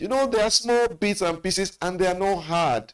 They are not hard. If only government is just sincere and ready to run it. I keep saying, if the president can apply the same energy and purposefulness he did to the new tax act, Nigeria will and apply that same thing to the relevant policies and initiatives, in 5 years, Nigeria will be a different country. I tell you. One last question. Talking about what strategies should SMEs adopt, right, to scale into large investment-ready enterprises? So, thank you. SMEs, again, let's separate it, okay? So, in Nigeria, there's something that we call self-employed. We are not talking about those who are self-employed. Okay. We are talking about those who are entrepreneurs, who are trying to run enterprises. So, you want to scale, be sure that you have a business that can scale, meaning it's a problem that has enough demand, not just in the now, but can go forward. Okay. And then find a way, if you can, as much as you can, bring in technology. Technology is an enabler, it facilitates. It's the same thing that we are trying to do through screws and spanners that we are running to see how we can accelerate the artisanal space. And then see to it that you have institutional assets. So there is a structure, there are operating systems, there is financial discipline, there is a vision. You spend time, like many companies are doing, and we've had the privilege of working with them this end of year. Make a plan, run after it, keep record of your journey, okay? Grow the business within your ambit. In no time, you will find investors, local, international, seeking to put money in your business, particularly if you have very strong corporate governance, so that they are sure that when their money comes in, you will not go into marrying a new wife or buying a new car. That way you are able to scale and go forward. Oh my God, I want to thank you so much. We've been talking to Baba Tokpe Marco. He's the Chief Future Officer, Trees House, and his career paths has taken him through diverse sectors of the economy, ranging from oil and gas, telecommunications, United Nations, UNICEF, and more high-valued economic organizations. Thank you so much, sir. Thank you very much for having me. Thank you for gracing us with your presence. Thank you for having me. Infusing in us so much that you've impacted this morning. We want to say you're super intelligent, and we truly appreciate you come join us this morning in Business Morning. Thank you very much. To unveil what you have just unveiled. Thank you very much. Thanks, Nigerians, for having me. Business Morning will be right back after this break. Stay with us for the second conversation.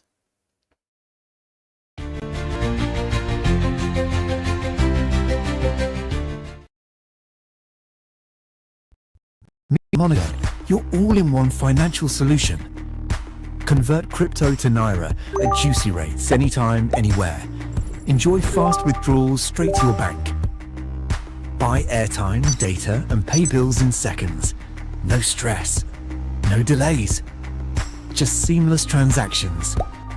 Monica, the smarter way to move your money. Download now. Okay now, dependable insurance. After God, you are the next insurance. See as the boys the Allah. All the ladies the Allah. Insure your car protection from accidents. Unforeseen loss, you can see them. Mistakes are meant to happen. If you don't jam the car, they'll jam yours. Will you beat them? Ah yes, you will get them arrested. Your plans for that day is affected. You waste your money, you waste energy. With AXA, you can be protected. Get the protection that pays today. Call 0700 AXA Mansa to get a motor insurance that pays. At Stanbic IBTC, we are here to help you grow with financing that helps you expand, expert knowledge across 20 African markets, trade solutions that open doors to 195 countries globally, and an online banking platform that works hard, because with us, there's possible, then there's more. Visit www.stanbicibtcbank.com/business for more. Stanbic IBTC. True strength. What defines it? The brilliance of a player? Or when a team comes together to win? A solo beat? Or the rhythm of many? The flair of one dancer? Or the art of a troupe?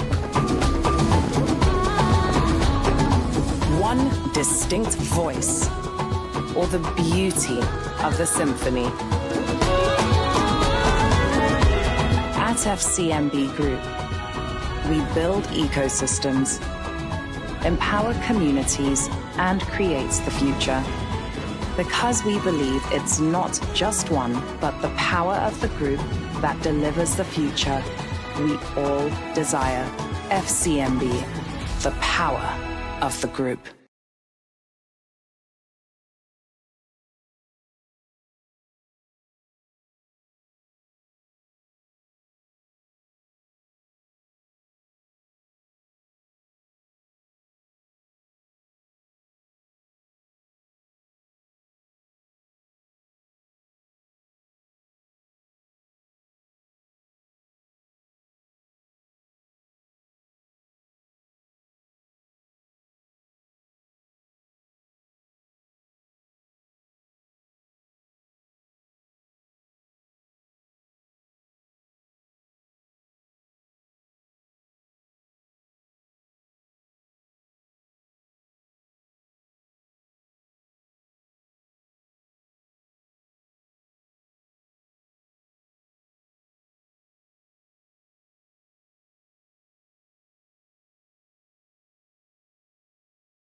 Attention business leaders, want to make informed decisions? Join the ranks of the best with Premium Business Day. Access in-depth analysis and expert opinions to stay ahead. Subscribe now at premium.businessday.ng and unlock premium content. Plus, you get 50% off your first subscription. Don't miss out. Make smarter choices and seize new opportunities. Sign up now and elevate your business game. Visit premium.businessday.ng today.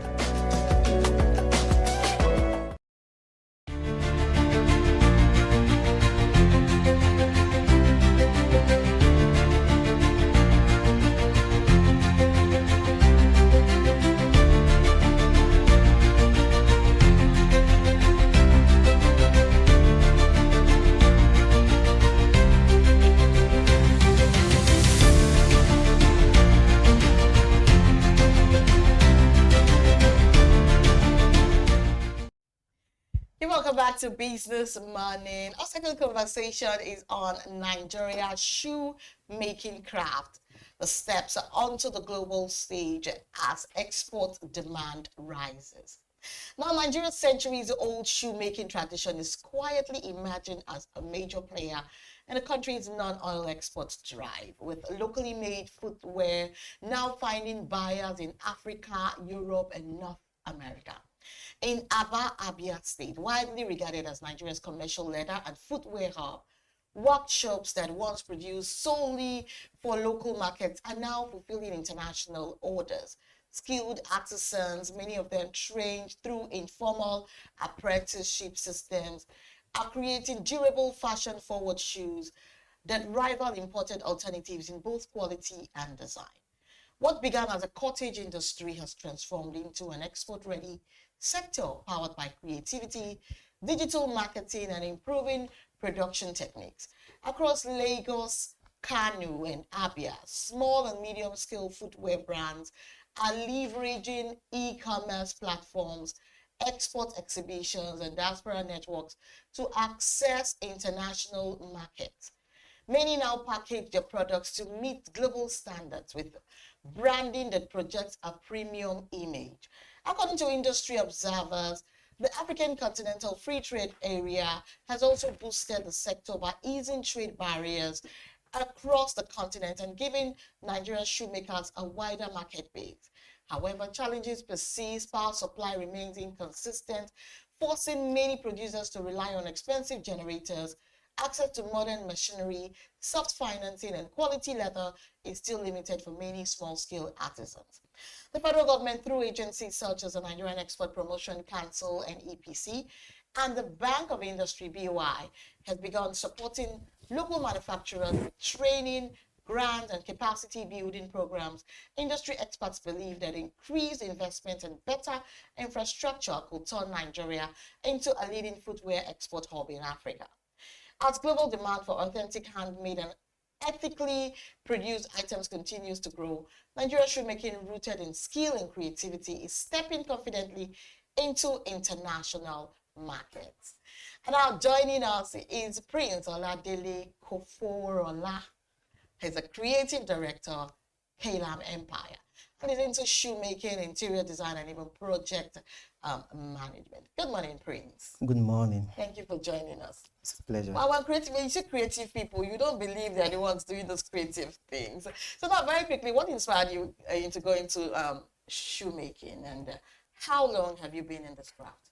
I'm a lover of crafts. Okay. I love craft a lot, and I've been doing it for a very long time while I was young. So what really put my full attention into shoemaking is most of my friends are into fashion tailoring. I was like, okay, let me do something different. I have to be different from them. That's okay, let me start doing shoes. So while we were young, we used to do this carton with design shoes, different shoes. So after university, so I'm like, okay, let me fully go into shoemaking. That's why I've been doing shoemaking. Wow, wow, wow. So what materials do you mainly use, and where do you source them from? Well, the main material we use is leather, and it's been sourced in Motion. Wow, so there's leather in Motion? Yes, that is where good leather. Good leather, yes. Wow. It's in Motion. We get our materials in Motion. In Lagos, yeah. Lagos. So now how would you rate the quality of locally made Nigerian shoes compared to imported ones? Do you think the imported ones are better, or do you think, from the materials that we have here in Nigeria, we can be able to, compete with the Western shoes that we look forward to having? Yeah, sure. What we currently, Nigerian market in shoemaking is doing well. Wow. The finishing is doing well. Everything is doing well. The leather and everything. On the basis now, we are competing with the international market. Wow. Because the Nigerian designer, we have our own design that we make. So we do a lot of designs currently now. So on the market, we are 100% competing with them. Now, if I'm supposed to come and get shoes from you, what will make me say, oh, I want to prefer yours to, the likes of the designers that we hear of today? Are you competing favorably to meet up those standards? Yeah, sure. And those demands? Because mostly the shoes I make, they are well comfortable. Okay. You will be wearing the shoe and you'll be comfortable. It's not like shoes that you wear after a long period of time, you'll be having pains on your leg. No, they are well padded. The materials, the leather, the texture, everything is doing well. So now, what are your main customers, and how has the market responded to your products? My main customers are still Nigerians. We are doing the made in Nigerian shoes, and we want the support of our people, and they are doing well. They are patronizing the made in Nigerian product, and the market is doing well because a lot of people are believing made in Nigeria now. A lot, because they know that what Nigerians are producing is not getting to the standard of the international shoes. Oh, wow. Wow, wow. So now, have you explored or entered the export market yet? Yes. So, okay, which countries have you been able to send shoes to, and what's the message they give you in return? I've sent shoes to different countries: Cameroon, Ghana, USA, and Canada. So in the Cameroon market, they have supplied at least 300 to 400 pairs of shoes on demand. Because most of them, they do come to Nigeria to buy shoes to sell there. So, and the shoes that we'll be doing for them, there is no complaint because of the material, because of the durability and the standard. So do you just do shoes for men or boys, or you do for Basically, unisex? I do for men. Wow. So you do the likes of boots, The likes, palm slippers, palm sandals, everything. corporate shoes for men, right? Everything. Wow, wow, wow. Well, that's very, very, very encouraging, knowing that we have, artisans that can actually match the standard of what we look forward to having right here under our noses. That's good. So now, what role has social media and even digital platforms played in your business growth? Do you take advantage of, the trends? They have played a very vital role. All sales are coming from social media. Oh, wow. Because that's what gives us the exposure. Social media is where the market is coming. It's a digital market now. Because we meet a lot of people, potential customers, people that are ready to do business. So 90% of my sales are from social media. So now, what are the biggest challenges facing shoemakers in Nigeria today? Our biggest challenges is a lot of shoemakers. They are ready to work, but they don't have the materials, the tools. We don't actually have the tools, so we are only using the one that we have, which we are working perfectly on. So, and it's really affecting us because there are some tools that we need to make the work more neater. So that's the challenge we are facing currently. And though we are working it, so though they are importing some machines to the country, but it's not everybody that can have access to it and that can afford it. So that's the challenge we are making. But in terms of material, no problem with that. Okay, just what you're using, the machines that you need Yes. to get a more neater job. Exactly. That is actually a bit scarce for people that cannot really afford it. Exactly. Okay. So what kind of government or private sector support do you think would boost your production and even, export capability? Bank of Industry. Okay. We need them for them to give us the financial support in getting those materials, those tools, to make our work more comfortable and convenient for us. Oh, wow. Now, in your opinion, can Nigeria become a major exporter of footwear in Africa? Yes. If given the the wherewithal, the opportunity. Sure. Why? Just go ahead. Because we have what it takes. Nigeria is a great country that we have many resources, and we have artisans that are very, very good. Okay. Because on the market, because there was a showcase I went, Africa Digital Business Market, what we produce, what we gave them for them to see is better than what other countries are doing. So that's where I know that we have the potentials. We have what it takes to export shoes, to be the main supplier of shoes in Africa. So what are the main sizes you do more because they are more on demand? Yes, size 42. Any the big sizes or the small sizes? It's the small size 42 and 43. Wow. Those are the main size that's available everywhere. Everywhere. Because that's what most people wear. So by people that do not really have their sizes, they come to you especially to make shoes for them. And what sizes are those that are really scarce in the market that they come to you, to help them carve their size 48, 49, 50, and 52. Oh, we have people that wear. Yeah, we have 52. That wear 52? Yeah. Wow, that's quite massive. So now, what message would you like to send to young Nigerians considering entering into the shoemaking craft as a career? Shoemaking, it has to be something that you have to have passion for. You can't just say you want to do shoemaking for survival, because a lot of people are doing things for survival. If you have passion for it, you definitely get to the top. Wow. Because if you don't have the passion for it, you just be doing it. Let me just do it. Okay. You just have to have passion for it. It has to be something that you like, you love, you want to do. So many Nigerians are not they're struggling, you know, with knowing what they want to do. A lot of people have passion for shoemaking.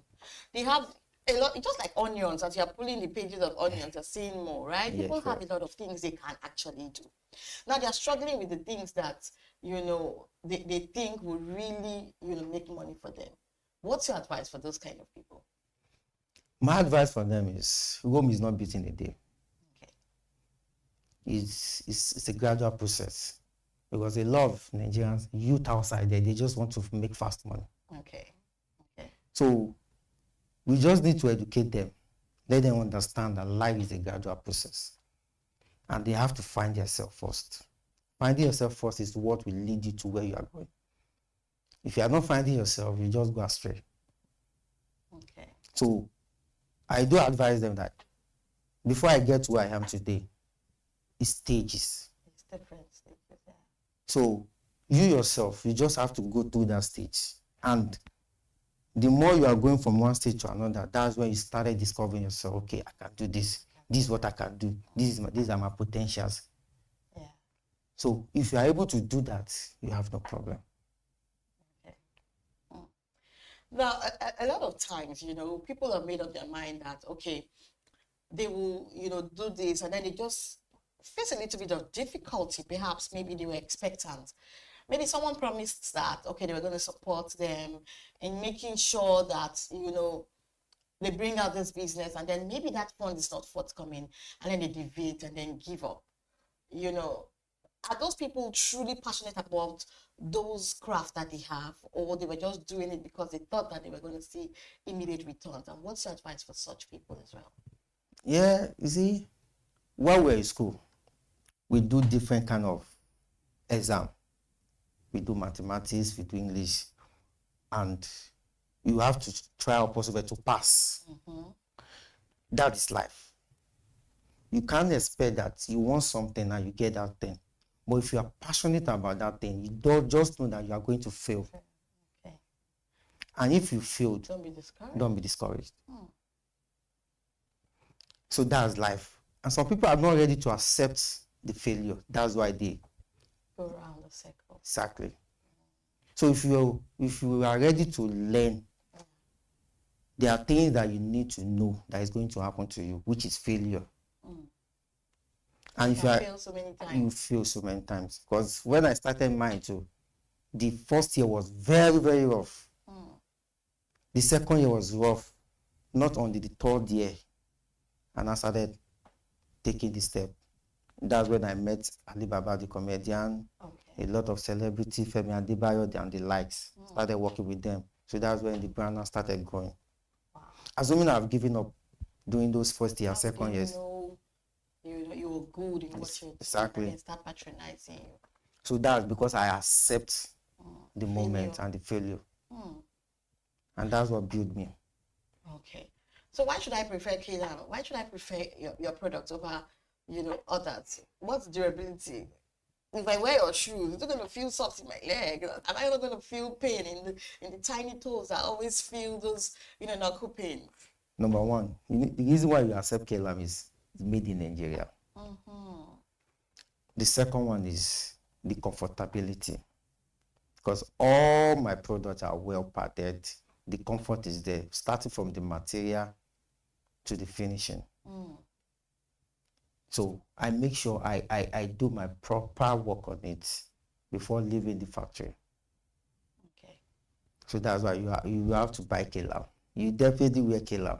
So what's the promo you do for your product that makes your customer want to come back again? Some people, but there's this girl that she sells, you know, what we call a krika. Like she irons it, you know, puts it out there on the social media, you know, to bring out the beauty. Not everybody appreciates wearing second-hand clothes. Sure. You know, but if she's packaging to sell or to give out to her customer, she's always having gifts for them.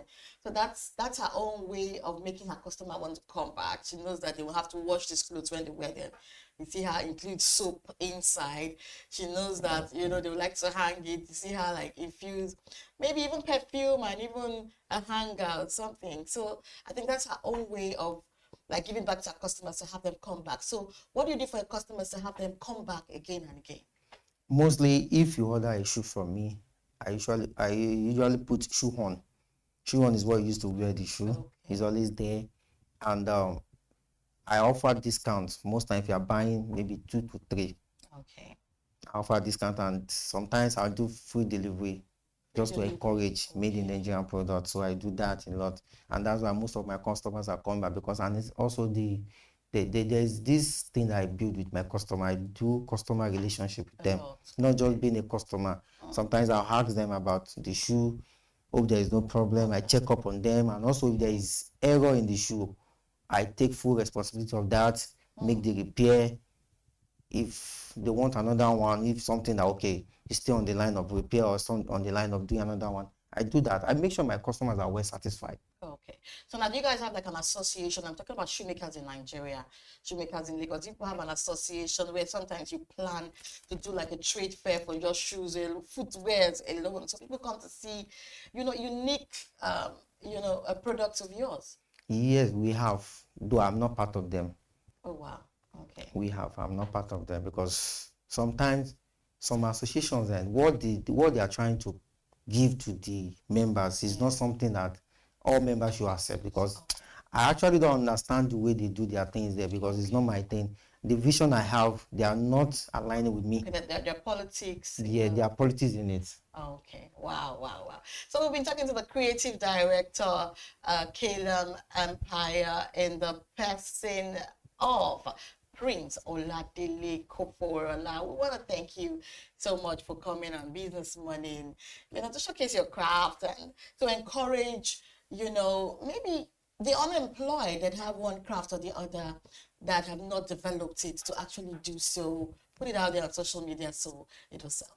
Thank you so much for your time and for your encouragement. We really, truly appreciate your time on the short notice. Well, thank you so much. All right, now that's all we have today on our Business Morning segment. Join us same time tomorrow for yet another very revealing business strategies. Thank you. Thank you.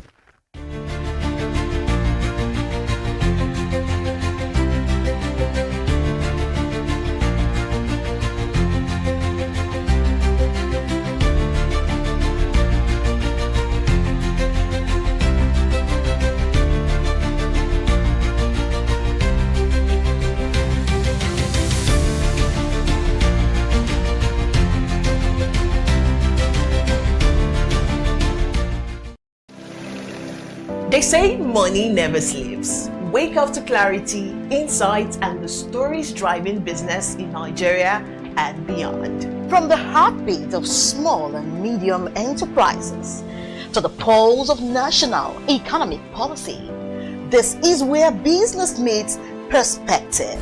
With expert guests, real-time analysis, and stories that matter to you. We go beyond headlines to bring you the full picture. Join us every morning as we break down the numbers, decode the policies, and spotlight the people shaping our economy. This is Business Morning.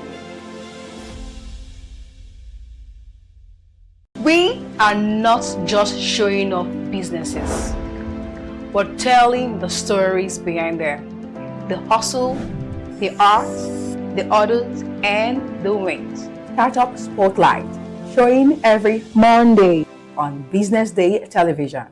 Welcome to the Triumph Against Odd podcast. Most people go through their lives without knowing what their superpower is, right? But if you're lucky enough and determined enough to find your superpower before you get to a certain stage of your life, you will be incredibly successful. Look, the first thing is you just decide not to look at the challenges, because if you do, it's going to end you. The closest thing I think is that I had a deeply military background, which is a bit of a never say die background. I saw an opportunity in non-interest banking, and I felt that the demand was there. There was pent-up demand for it. People were yearning for it. And I felt that if we did it properly, if we brought in professionalism into it, and if we brought in our experiences, our various experiences from various backgrounds into it, that it could succeed. Very few people do that because very few people explore their superpowers. They just explore bread and butter issues. I need to eat, and Yes, there will be challenges. This is a very difficult business environment. The government keeps working on how to make business easier. The first problem to overcome is really just starting, right? We thought about this idea for over 2 years before we even took the first step. You cannot ignore this country. No, and to be from here, I think is an incredible privilege. Nigeria will be ascendant in my lifetime. Imagine working hard for a whole year, then one error in the grading system shatters your dreams. May 14th, JAMB admits errors. August 8th, WAEC confesses discrepancies. Two of Nigeria's biggest exam bodies caught in breaches of trust. That's the reality. And no, it isn't just a glitch. It is the rewriting of millions of destinies. It is young Nigerians robbed of certainty, parents questioning everything. Experts are calling for reforms, private sector involvement, and transparency. But the question is, will anyone listen? What happens if they don't? And if exam results can't be trusted? Then what else in Nigeria's education system is broken? You won't hear this depth anywhere else. Only on Business Day Premium. Want to know how Nigeria can fix education? Want the full story on the children left out of school? Then subscribe today to enjoy our current series on education and other sectors. Don't stay in the dark. Stay in the loop.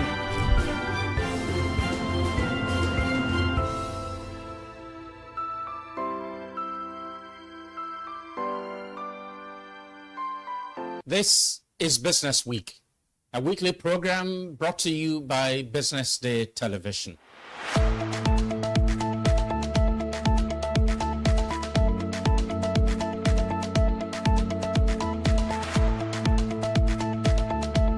For many years, we've talked about the need to, essentially diversify our revenue stream away from, the huge dependence on oil revenues. It looks like that is happening now. So that means that we're better protected when, you have these wide fluctuations in oil prices and all of that. So But as you say, and I agree, that we should commend the government. At least revenues are not falling. There have been times in the past when we recorded drops in revenue. That's not the case today. We're seeing revenues actually going up. Increasingly, we can see the developed countries focusing on renewable energy and so on and so forth, which means that in the long run, we must look for alternative sources to funding.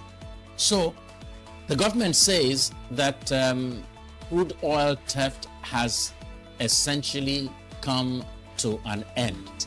We need to do more to ensure that we totally eliminate crude oil theft and start to think of how to boost production. But it's a good first step. By eliminating crude oil theft, it also creates an incentive for international oil companies to probably return and start to take up more projects in the upstream industries. Stay ahead with Business Day Mobile, your gateway to Nigeria's most trusted business news, market insights, and expert analysis. With a Business Day mobile app, you enjoy more than just news. You gain a seamless, intuitive platform designed to keep you informed and empowered. From exclusive articles to in-depth market trends, the app delivers the stories that matter most. Why Business Day Mobile? For premium access, for a clean, responsive design, for smarter navigation, for customizable alerts, and for all-in-one business hub.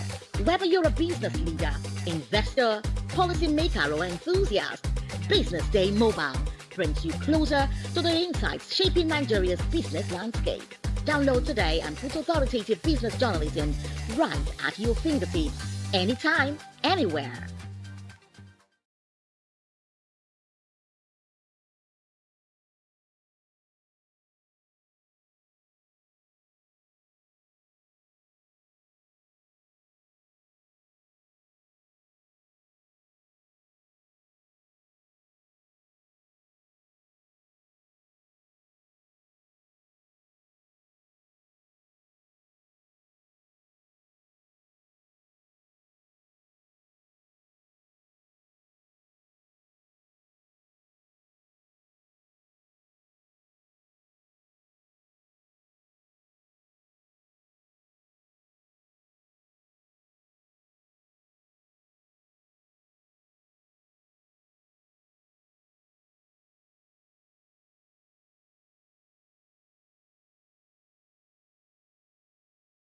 Meet Monica, your all-in-one financial solution.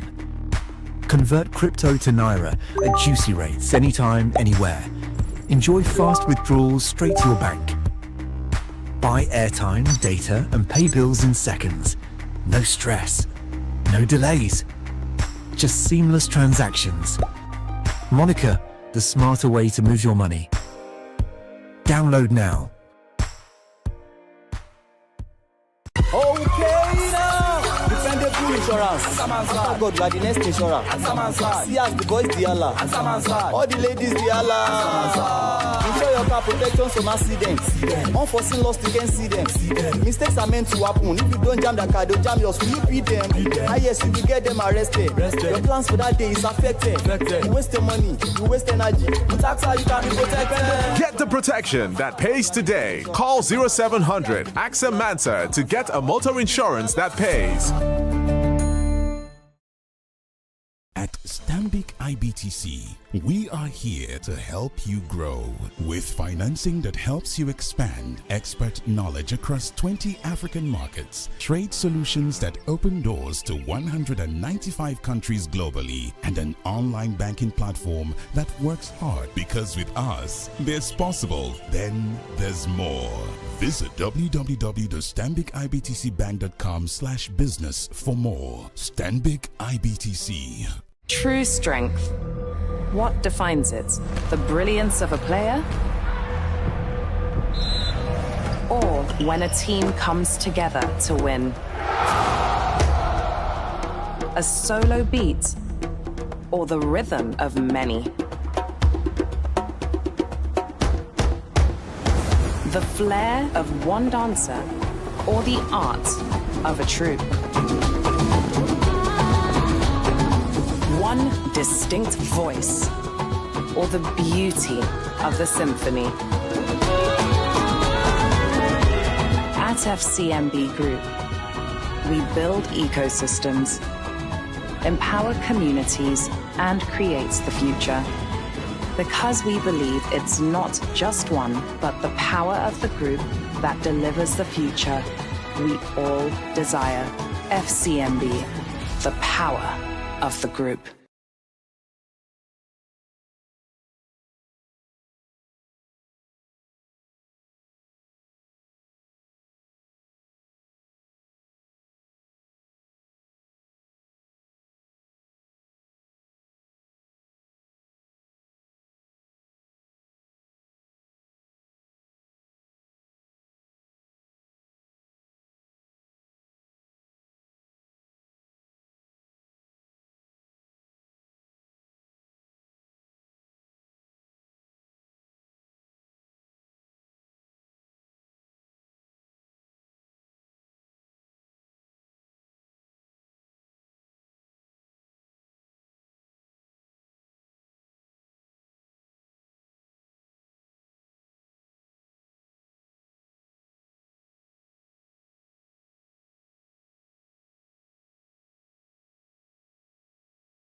They say money never sleeps. Wake up to clarity, insights, and the stories driving business in Nigeria and beyond. From the heartbeat of small and medium enterprises to the pulse of national economic policy, this is where business meets perspective.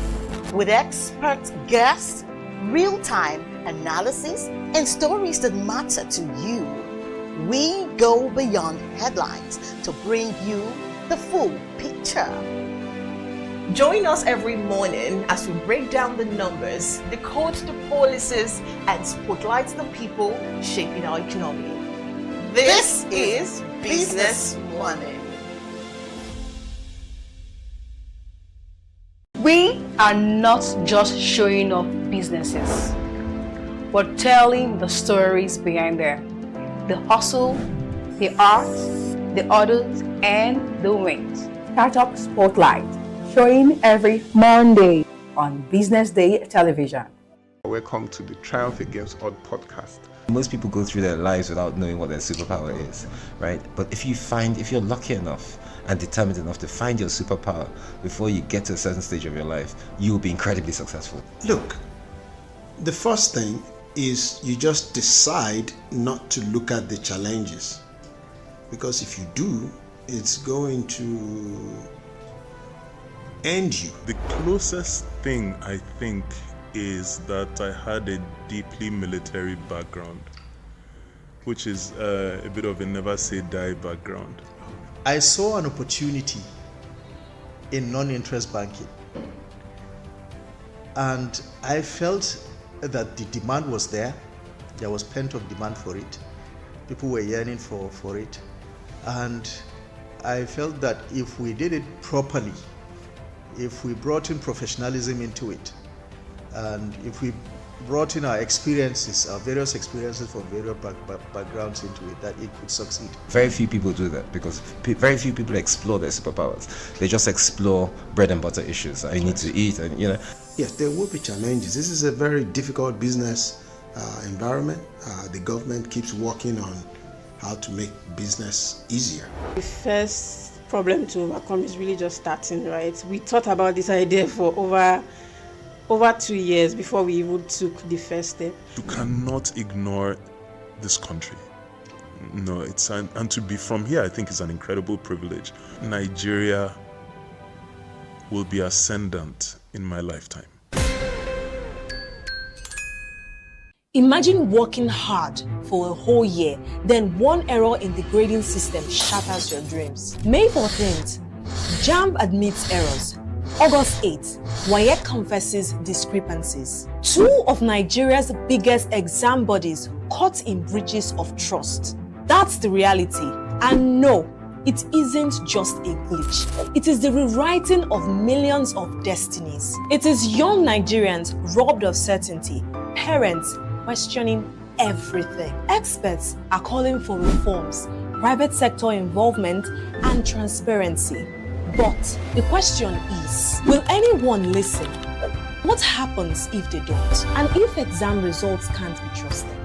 Then what else in Nigeria's education system is broken? You won't hear this depth anywhere else. Only on Business Day Premium. Want to know how Nigeria can fix education? Want the full story on the children left out of school? Then subscribe today to enjoy our current series on education and other sectors. Don't stay in the dark. Stay in the loop.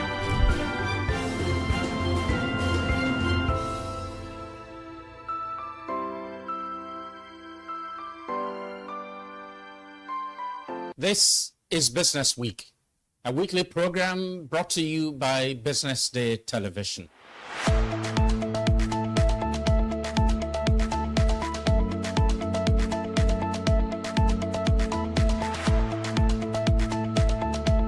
For many years, we've talked about the need to, essentially diversify our revenue stream away from, the huge dependence on oil revenues. It looks like that is happening now. So that means that we're better protected when, you have these wide fluctuations in oil prices and all of that. So it's as you say, and I agree, that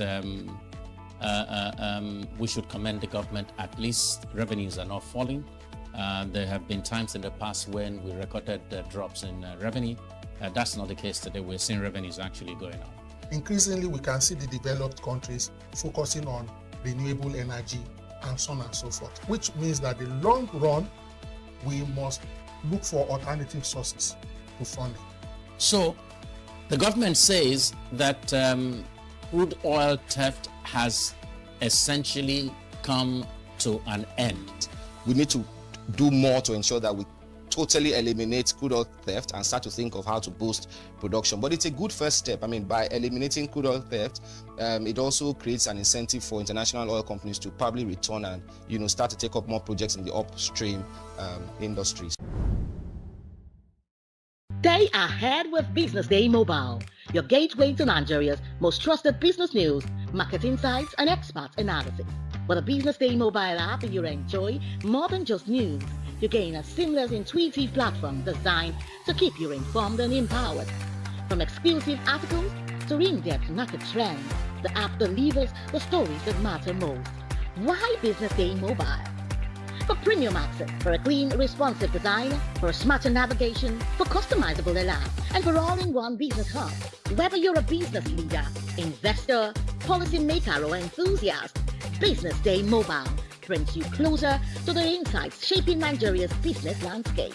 Download today and put authoritative business journalism right at your fingertips, anytime, anywhere.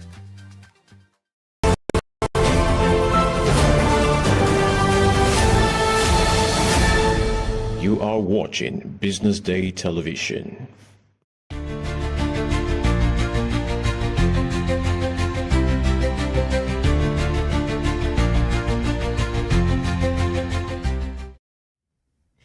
So watching the Business Day Television Breakfast Show. Now, this is the big story.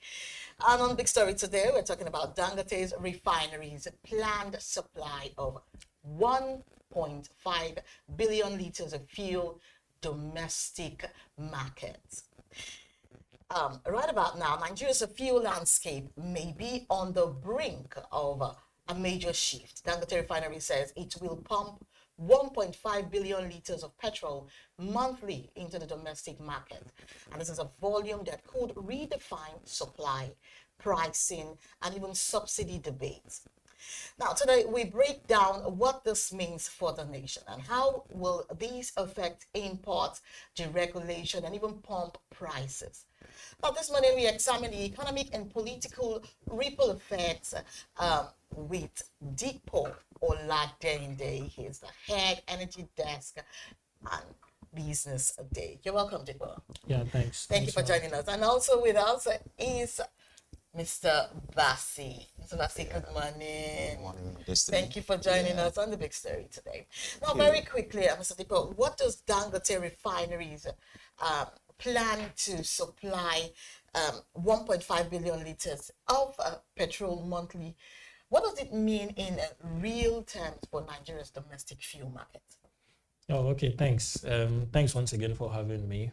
Okay, so what's the difference? What we are noticing is for the first time in a long while, we're going to be seeing complete reliance on Dangote Refinery for petroleum products. So what we've been noticing in time past, and perhaps in the last 3 to 6 months, is we've been doing 30 to 40% Dangote Refinery products and then 60% importation. And the regulator last week released the data to show that Dangote in time past have been supplying average about 15 to 20 million liters into the market. What's Nigeria's total daily petrol demand ranges from 50 to 55 million liters products per day. And so with Dangote Refinery coming on board, showing its capability of supplying all of the products we need, then the conversation about do we really need importation would back on the front burner as well. What will happen to the depots that are all the machineries or all the value chain of petrol importation that we've been reliant on for the last 10 to 15 years? And this is another major blow for them. And so, I mean, interesting times ahead, but definitely in periods like this, in time past, you usually have queues along petrol stations, scarcities during ember months. But so Nigeria is gradually reaping the full benefit of what it means to have a refinery working within the country, especially an oil-producing country. And so we are also going to see going forward, especially with the plan for Dangote to introduce CNG truck for distribution across direct sale to anyone who is a bulk purchase, who is buying in bulk or bulk buyers. Of course, it will have a multiplier effect on pricing as well. I mean, most people are predicting a 10 or 15 naira drop in price now that oil prices are also stabilizing in the global market. I mean, all of this interesting time for Nigeria, and we are reaping the benefits of being an oil-producing country. Exactly. We see all those effects now. As someone that is into the petroleum sector, you do reports on the petroleum sector daily or even weekly. Now, do you see the Dangote Refinery as a blessing in disguise, like trying to close loose ends and then bringing the reality of the oil sector to play? How can you analyze Oh, okay. So definitely, I mean, we are talking about the biggest local investment in Nigeria, the $20 billion project. massive in terms of job creation, massive in terms of reducing pressure on our FX. Again, let's look at where we are coming from. We're coming from an era of where we've spent a lot of money subsidizing products. We're coming from an era where we were heavily reliant on European refineries for products in Nigeria. So what that happens in when heavy maintenance structures is going on across any of the European countries, we usually have lower supply. There are questions about the quality of the products we're even importing into Nigeria. But for the first time, we have a refinery that is very close to us, which is why we don't see scarcity. In fact, most Nigerians don't buy petrol in bulk and keep at home again, because you know you can easily walk into a retail station and then you get products. So that's one. The pressure on FX as well has been, I mean, you don't want to hear the amount of money we spend daily just to import petrol. So that pressure is also down. Impact in terms of job creation, impact in terms of tax. Dangote, for instance, is one of the biggest taxpayer, private sector taxpayer in the country. And the impact of even removing that cost of Nigeria being an oil producing country, but importing all of its petroleum products, which had stayed for a long time. And so for the first time, we can talk with the big boys in the OPEC and say, look, we can depend on our country for all of our refined products. So, I mean, I still feel that we are yet to reap the full benefit, because the refinery is still ramping up production. I think they're still about 65 to 60%. So by the time it gets to 100%, we'll definitely be seeing more in terms of real-time impact. And then, of course, when they decide to list on the NGX as well, massive development for Nigeria. But let me also ask you, because even before the Dangote refinery, started operation, there were people within the value chain, that expressed this fear of monopoly, the refinery to come in, is going to monopolize the market and all of that. So we are seeing an increased supply. I mean, the Dangote has announced this possibly increased supply, and then that fear again is coming up. So I want to ask: is this fear real, or is it just something that people are just thinking about without any real expression? It's a fair point, but then so let's look at it this way: a man sat down, decides to take risks. He looked around the global market, looked for investment, and then was able to put up about $20 billion. I mean, that's lots of money. Yeah. It's a whole lot of money. It is actually. Some of them were loans, some of them were equity. A lot was at stake, right? So if that refinery is not working, or if something happened and the refinery was unable to achieve any form of production, it would have been a loss. It would have been a complete loss. So it took the risks, and now we are seeing the benefits of it. And now there is a talk about, well, if anybody thinks there is a monopoly, why can't anyone put money together and then go and build your own refinery? BUA is currently building its own refinery. We have a lot of modular refineries who are building 10,000. Because the thing is, refinery business is first of all, the margins are thin. Secondly, it's highly capital intensive. Especially to build a mega refinery. They are just 2 or 3 mega refinery in the global market, right? Dangote, there's one in India, and I think there's one in Qatar as well. Just 3 mega refinery in the entire world. And so if a man puts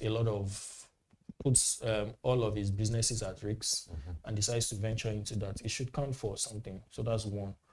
And two, if you think there's a monopoly, have anyone put money together to build a refinery and the regulator said, no, you can't build a refinery because Dangote is building it? No, there's no, we can decide to come together. If you have $20 billion, we can pull it together now. And then and approach the regulator and said, we need license. Anybody can walk into the regulator and say, we need to, if you meet the requirements. But the truth is, it takes a lot of money. It's not coins, it's not chicken change. So anyone who is complaining about, a lot of people have argued that why can't the depot owners also put money together and decide to build a refinery? Because again, a man is reaping the benefits of, this was a project that was first commissioned the idea was first mooted around 2009. At some point, we thought 2011, 2012, they would be able to achieve something. They had issues around projects, sourcing funds. They had issues with land. At some point, they wanted to trade the refinery at Ogun State. They had problems there. Back to Lagos, started all over again. COVID happened.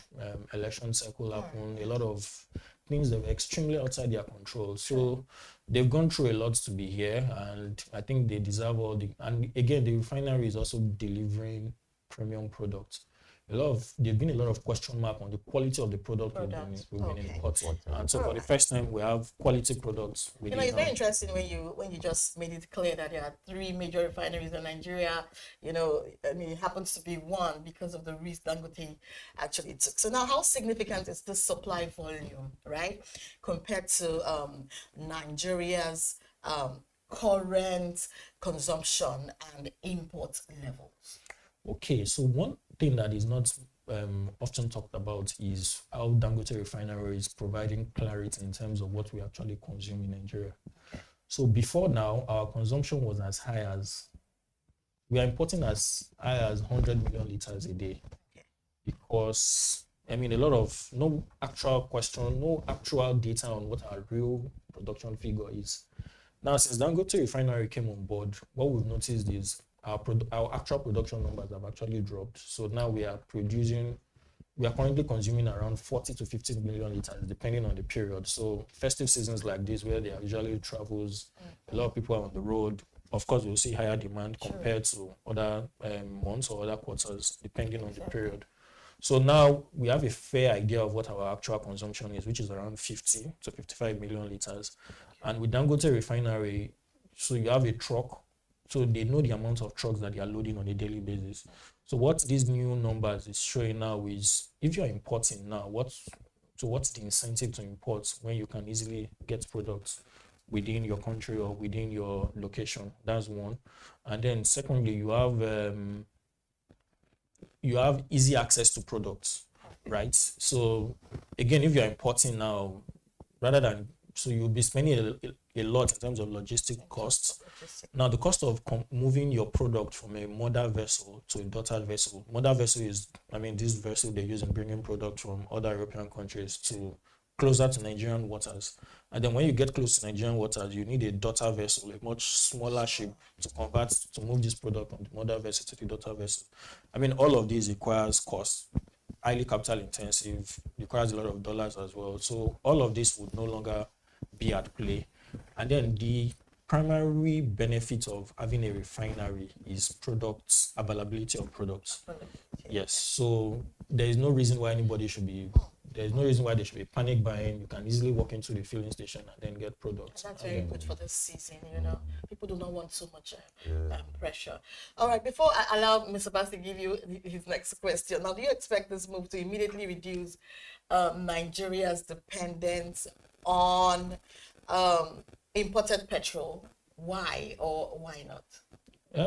So clearly, if we're able to get if the Dangote Refinery is working on maybe 80% full capacity utilization, there's really no incentive to import. So rather than imports, why don't you put money together? And also, because again, why do you want to import? We talked about innovation a lot. So we keep talking about the fact that businesses who don't innovate will soon be out of business. Once upon a time, we're all working you need to make a call, you need to go to a phone call booth to make a call to get a recharge card. But now you can just do that via your phone. Before now, you need to walk extra mile to achieve certain things. Now, through the comfort of your phone, you can do certain things. So you talked about innovation. So the downstream as well, for a long time, because of subsidy, we've not seen a lot of innovation around that area, right? So for the first time, what we are seeing is with a working local refinery, you're going to see a lot of innovation around how we sell or how we do the business of petrol. So for the first time, we're having conversations about the quality of the tankers on the road. If you check around the road, sometimes in some filling stations, you have self-serving pumps where you just put in your pump into your car and then you use your card to pay. There's no human interface there. So with this availability of products now, and the market is fully deregulated, we'll start seeing innovations like that. You're already seeing some retail stations on the highland, for instance, with much more with better pump systems, right, where you can get actual value for whatever products you are buying. Before now, I mean, all of these things we are not seeing investment, but now investments are improving. There's also the talk about CNG as well, electric vehicle. I mean, all of these things is making the sector much more competitive. Okay, so one interesting thing, Deepo, for Dangote to be able to, supply this volume that we're talking about here on a consistent basis, there's need for constant feedstock. I do not know how is this guaranteed for Dangote refinery? I mean, where is it going to come from? Okay, so is NNPC involved in supplying, or is it going to be just importing crude to be able to maintain this level of supply that is planned? Okay, thanks. That's a great question. So the way the refinery is built, again, a mega refinery, the difference between a Dangote refinery and Nigeria's typical refinery is this Port Harcourt, Warri, and the rest of them. They can't refine, it's not all crude they can refine. Some of them can refine heavy crude, some of them can refine light crude. But the advantage of a mega refinery is it can refine any type of crude, any, to suit its purposes. So if there is no guaranteed local feedstock, the refinery they'll be importing. Importing means that they're rather importing for US, importing from Angola, importing from any of the neighboring countries where they can get crude oil. They are not, the Dangote refinery will not be selecting crude oil or picking on crude oil and say, oh, I'm not suited to refine this, I'm suited to refine this. No, because it's a mega refinery, whatever the grade of crude oil, be it sweet crude, light crude, heavy crude, no matter how dirty the crude is, it will refine. I can get supply from anywhere. The only thing that would change is if there's no guarantee in the local, because the government initiated a Naira for scheme where they are giving him products in Naira and then he's paying for it in Naira. So what would change is prices might go up slightly if it's important, because if you can't get products in Nigeria, it means it'll be important. That little cost of bringing that product into the refinery will be factored into the cost. Yeah, will be factored into the cost. So maybe a slightly higher price of about 10 or 15 naira. Wow. Well, Mr. Deepo, you actually, unveiled so much to us. On Big Story today, we've been talking about Dangote refineries, a planned supply of 1.5 billion liters of fuel, domestic market. And we've been speaking with Deepo Oladende, Head Energy Desk, Business Day. Thank you so much for joining us on Big Story. Thank you so much. Thank you so much for all you unveiled to us and giving us very super intelligent insights in the oil sector. We appreciate you on the Big Story. Thanks. And we also have here Mr. Thank you, Joshua Bassi. Thank you so much, Mr. Joshua Bassi, for joining on a Big Story today. And I'm Destiny Mama. Up next is our social listening segment here on the Business Day television breakfast show. Stay with us.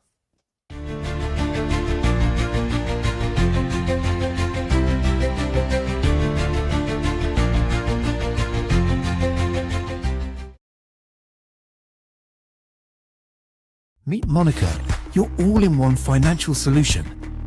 Convert crypto to Naira at juicy rates anytime, anywhere. Enjoy fast withdrawals straight to your bank. Buy airtime, data, and pay bills in seconds. No stress, no delays, just seamless transactions. Monica, the smarter way to move your money. Download now. Okay now, dependable insurance. After God, you are the next insurer. See as the boys the Allah. All the ladies the Allah. Insure your car protection from accidents. Unforeseen loss, you can see them. Mistakes are meant to happen. If you don't jam the car, they'll jam yours. You beat them. And yes, you will get them arrested. Your plans for that day is affected. You waste the money, you waste energy. With AXA, you can be protected. Get the protection that pays today. Call 0700 AXA Mansa to get a motor insurance that pays. At Stanbic IBTC, we are here to help you grow with financing that helps you expand, expert knowledge across 20 African markets, trade solutions that open doors to 195 countries globally, and an online banking platform that works hard, because with us, there's possible, then there's more. Visit www.stanbicibtcbank.com/business for more. Stanbic IBTC. True strength. What defines it? The brilliance of a player? Or when a team comes together to win? A solo beat? Or the rhythm of many? The flair of one dancer? Or the art of a troupe? One distinct voice, or the beauty of the symphony. At FCMB Group, we build ecosystems, empower communities, and create the future. Because we believe it's not just one, but the power of the group that delivers the future we all desire. FCMB, the power of the group.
Good morning and welcome to Social Listening on Business Day Television.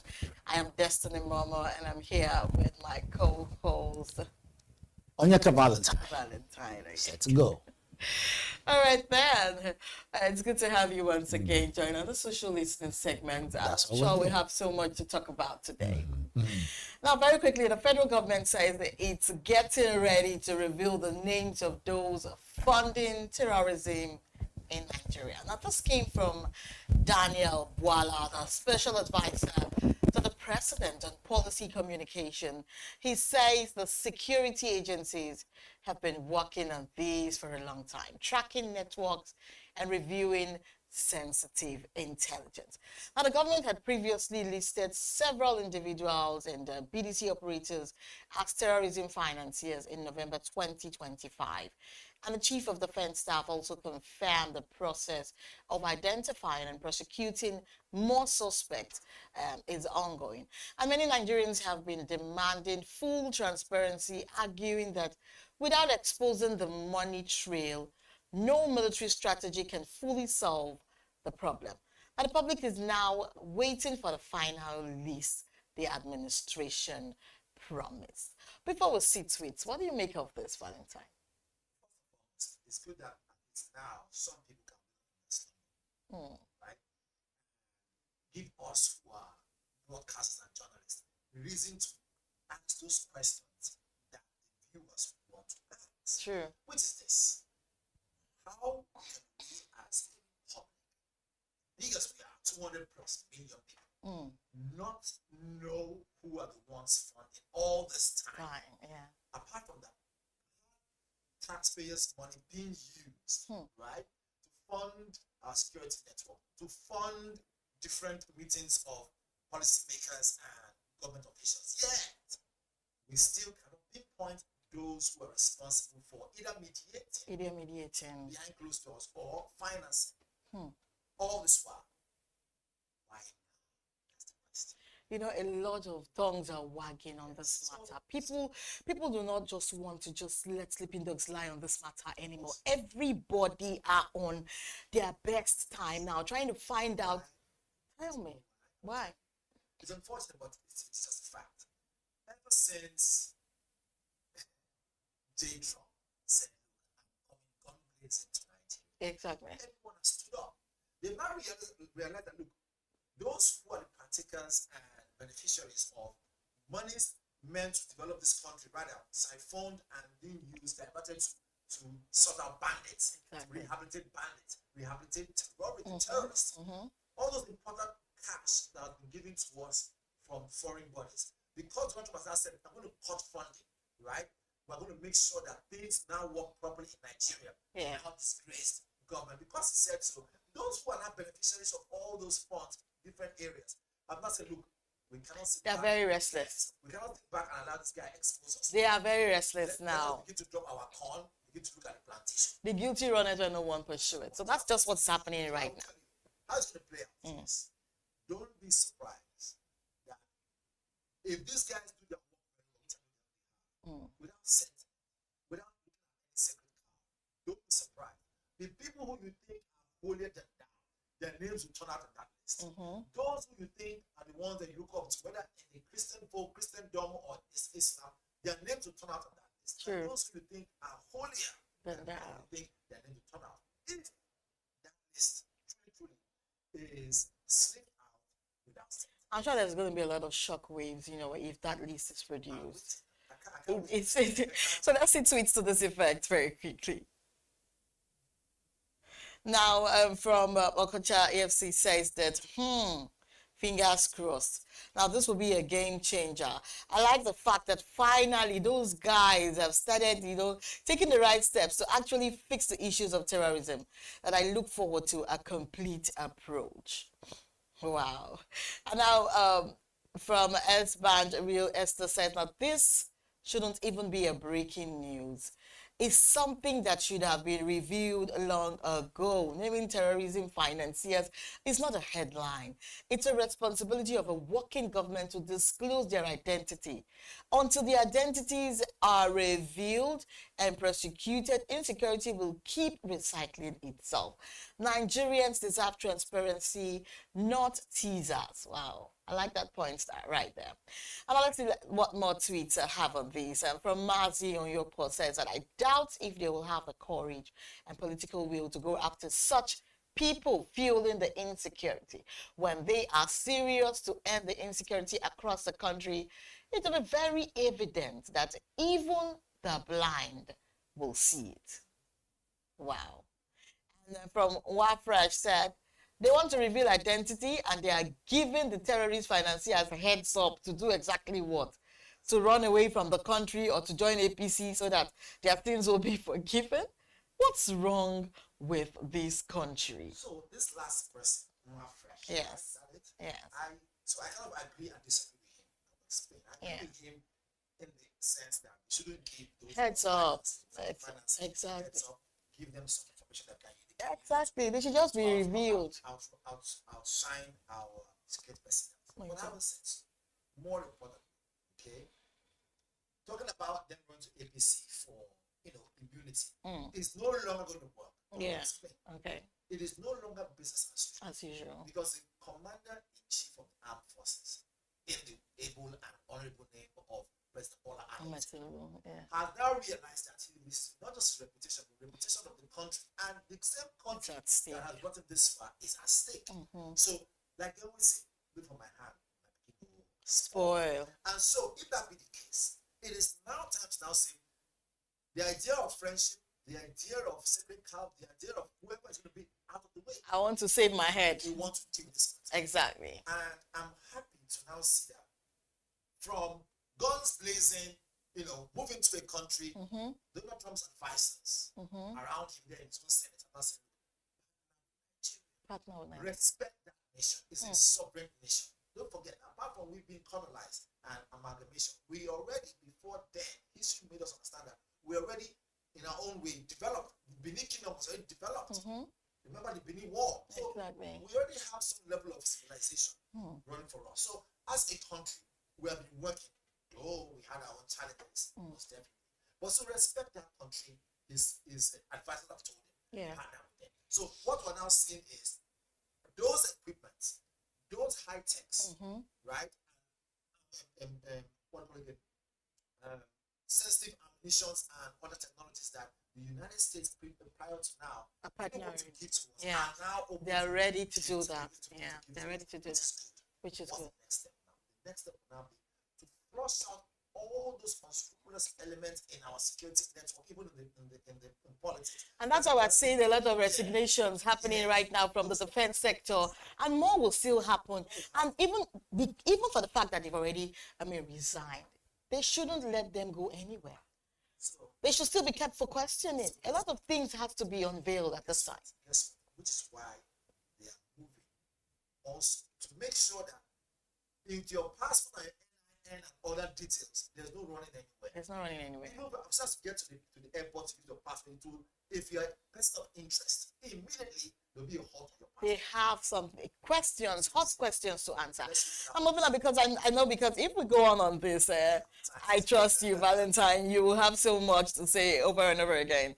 Now, a man posted, on our next topic, a man posted a video online from the Oshoko Road between Obajana and Kaba in Kogi State, saying kidnappers had taken over the area.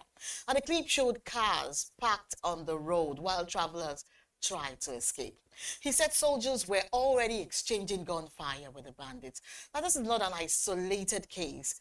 That axis has seen several attacks in recent weeks, including reports from the Sonlu, Makutu, Idofin, Stretch, and other border communities. Security forces and local vigilantes have been carrying out rescue operations, and the state government has confirmed the situation, saying they are working with security agencies to stabilize the affected routes. Before we see tweets, Valentine, why? So- what is all this insecurity bedeviling states and making travelers, more scared than ever before? So before now, we thought that this whole issue was a far cry from home. That, because there's this saying, when you see a coffin pass by in an ambulance, you think it's just rude. The cops in there doesn't relate to anything. Exactly. When you're pressing, you're not worried. Until it draws closer. Yeah. It is coming close enough. We used to think far away in the north, and that's where it happens. Of kidnappers. What is the challenge now? Those kidnappers, there is no direct connection to the main bandits. It now looks as if pockets of kidnappers around, the south, all those areas where are now springing up under the guise of bands. People be afraid of them. Yeah. But you see, like they say, security personnel, they are not wizards. Yeah, They need information to work. Yeah. This is where we now have to indulge traditional rulers, indulge those other people who are, partners within the security network, local vigilante. Everyone should come under this umbrella And of speak out. proper partnership to secure their soul. Exactly. Give information. Make sure they cut across to youth elders, Strange leaders. movements, visitors, strange If you faces. see something, say something. Say something. This is back to the next topic again I'm talking about. What does it take to rig cameras in key areas, in those volatile areas? It takes nothing, because the amount of money we waste, you know how much we waste on gas flare alone. We can channel that gas flare, save that money, and empower people to go and rig cameras around those areas. True. So that we can, at least, even if we don't catch them on the spot, we can learn from the Exactly. I think the security expert. I'm not a security I agree with you. I know I can see the passion in your voice as you're analyzing this thing. But I think we should see tweets first. I know that you're very passionate about. I know you, Valentine. You don't need to. Let's see tweets to this effect. All right. From Chikondo says that for the commuters stranded for hours. Now this was a nightmare. For the bandits, it was a business day. Now, for the government in Abuja, it was just another item on the news digest. The only entity performing its function in this scenario is the terror industry. They are open for business. Wow. The terror Industry. You see now. Yes. An industry. You can imagine. So, exactly. Amoya Teach says, in Nigeria, terrorism, banditry, and kidnapping for ransom have become part of our ways of life. Just like suffering and smiling. I don't agree with that. It is now our way of life. Number 40 said, now, does Nigeria have a president? Does Kogi have a governor? Does the police exist in Kogi State? It's all a mess these days. I'd like us to debunk this specific thoughts. I think go and do your homework properly. We do have a president, of course, we do have a governor in Kogi State. I'm trying to, let's be honest. That's the way it is. There are facts there. Saying all this one is just him speaking on an angle of emotion. Okay, now let's see what Adebanji says. He said that the question is, are our leaders even aware of what's happening in this country? Do they truly understand the scale of the insecurity tearing communities apart? What kind of leadership watches the same hotspots being attacked over and over, yet fails to act decisively? Now, these terrorists operate from known locations. Everyone knows it. So what exactly is stopping the authorities from rooting them out? Oh, wow. And more tweets from this angle still says, oh, all right. I think our tweets are done in that regard. But then again, wow. People are worried. People are scared. And you could hear from the tweets that we've just, read this morning that people are not really happy that, this thing still linger when we have a military, we have a government, we have people that can actually take care of these matters. But they've allowed it to linger, and then it has decayed to this point where questions are beginning to, are pouring in, asking our leaders, even from the international communities, trying to partner with us just to bring a close to this menace. It is a sorry situation. It is. So we're 200 plus Nigerians, right? These bandits and terrorists are up to 1 billion. You can ask that again. You see, what does this mean? See, terror is an instrument that instills fear, works on the mindset of the people, make you think that for what it is, there's danger when it is not. Yes, times are not favorable. Yes, there are issues with banditry, we understand that. But what their major aim is to instill fear and destabilize the economy of the country. We're business television. Yeah. Can you imagine if there's so much fear within Ikoyi where we are right now, or broadcasting form, right? What's the mindset you will have? Will you be able to come to work? So, what I'm trying to say is that their major aim is to instill fear and to reduce what we call motivation amongst our boys who are fighting them. And I tell you, Nigerians, we know this already. We do. The most important thing right now, like I said before, is those who are our security personnel should not lose guard. They should not lose motivation. Those who are fighting Boko Haram head on in the battlefront should not lose motivation. Unfortunately, the enemy is not a known enemy. Yes, when I say known enemy, in other words, you don't know their base, don't attack them. They operate in cloak and dagger. True. Meaning to say they operate, attack and disappear. Guerrilla warfare. If they were a known army where we know their bases, by now it would have been the tip of the past. It will have. The Nigerian army is more than prepared, more than equipped, and more than trained. The problem we have is that politics has entered into the matter, reducing them, preventing them from actually carrying their work and doing it properly, right? So if you look at it, kidnappers now spilling over down to the south area. You can travel from Lagos or Red, all those areas that people say, although some people are traveling successfully, but they have pocket of criminals. People just escape this thing. They just escape it. The question now is that, like I said before, if you see something, say something. It will be unprofessional to now say, where are all those so-called people who say they are witchcraft and wizards? Exactly. It doesn't work that way. Right? But wow. Can never be. It cannot. It's well deployed. It's true. It's true.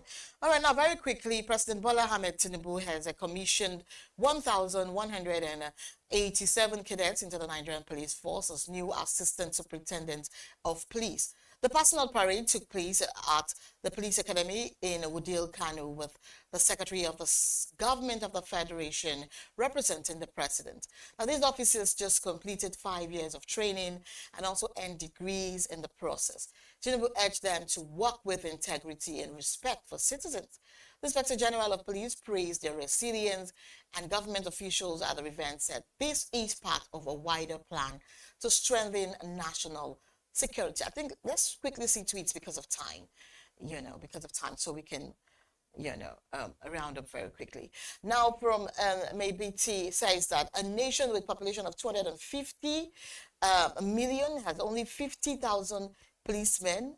Are we not joking? Wow. And from Murtala Adamu, he said it's not about recruiting, it is about recruiting the right candidates to do the job right. And from Tommy Daniel, he said, a welcome step, but numbers alone won't fix our security challenges. We also need a proper training, better welfare, modern equipment, and accountability to truly transform policing in Nigeria. That may this recruitment strengthen our communities and restore citizens' trust. Wow, wow. And then the very last tweet on this says, from Lura Shekara, says, a bold decision ever by Mr. President, which is aimed at strengthening the security of Nigeria to bring an end to most trending issues of insecurity. Wow, wow, wow. I think very quickly, I just needed to just give a brief take on this. A brief take on this because of time. Actually, we just have less than. Let's just put some cap to this so that we have a way forward. I'll tell you this. I mean, like again, I always say, as journalists and as broadcasters, we ask questions that those are want to ask. And hopefully, our authorities will see and answer those questions. Don't come here and read out those answers. Having said so, the big question is our party board. The big question is 1,000. How many police officers? Yes, it's over 1,000. Yeah. 1,000 plus police officers. Yeah. Can we target 5,000 police officers at once? Exactly. Right, the last year I said we have 200 million. 250 million. Can we target to say we want to empower and then bring out well-trained 200,000 police officers? Exactly. And what's the way crime will reduce? Fighting crime comes with three things. Requires training, exactly capacity. Of course, the fourth one. Of course. This cannot overwhelm Nigeria. We have the resources. We have the resources. If we have the resources, can we cut down on government spending and run infuse all those centers that packages? From the budget, let's put a lot for security and watch how things will outplay.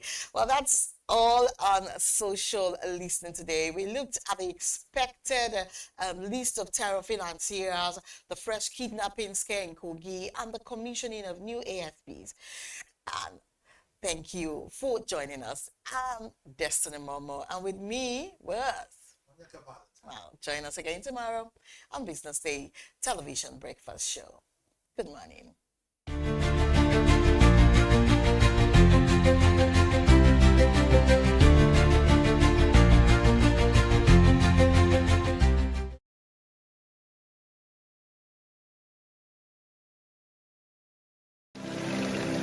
They say money never sleeps. Wake up to clarity, insights, and the stories driving business in Nigeria and beyond. From the heartbeat of small and medium enterprises to the pulse of national economic policy, this is where business meets perspective. With expert guests, real-time analysis, and stories that matter to you. We go beyond headlines to bring you the full picture. Join us every morning as we break down the numbers, decode the policies, and spotlight the people shaping our economy. This is Business Money. We are not just showing off businesses, but telling the stories behind them. The hustle, the art, the hurdles, and the wins. Startup Spotlight, showing every Monday on Business Day television. Welcome to the Triumph Against Odd podcast. Most people go through their lives without knowing what their superpower is, right? But if you're lucky enough and determined enough to find your superpower before you get to a certain stage of your life, you will be incredibly successful. Look, the first thing is you just decide not to look at the challenges, because if you do, it's going to end you. The closest thing I think is that I had a deeply military background, which is a bit of a never say die background.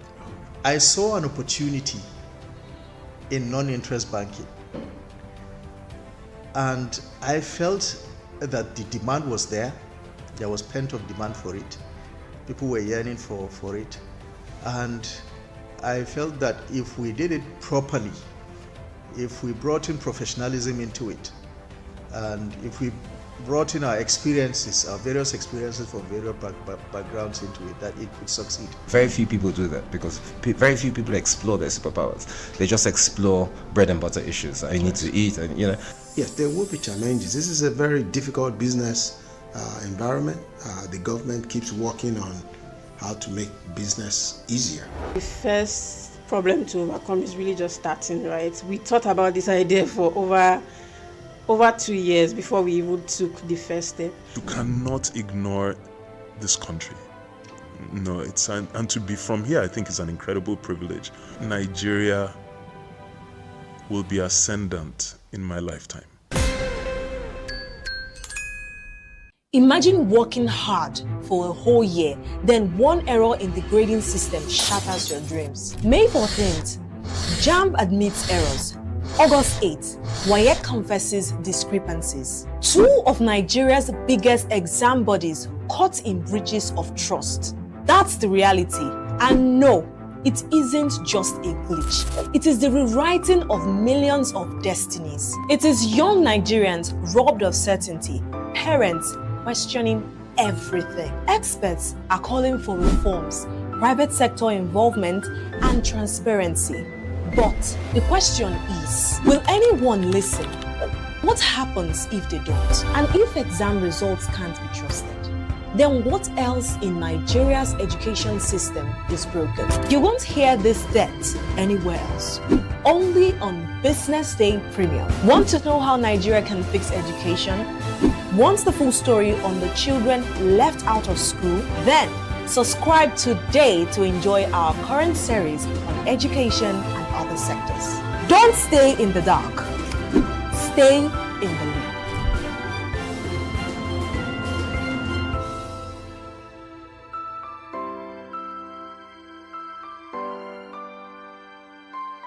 This is Business Week, a weekly program brought to you by Business Day Television.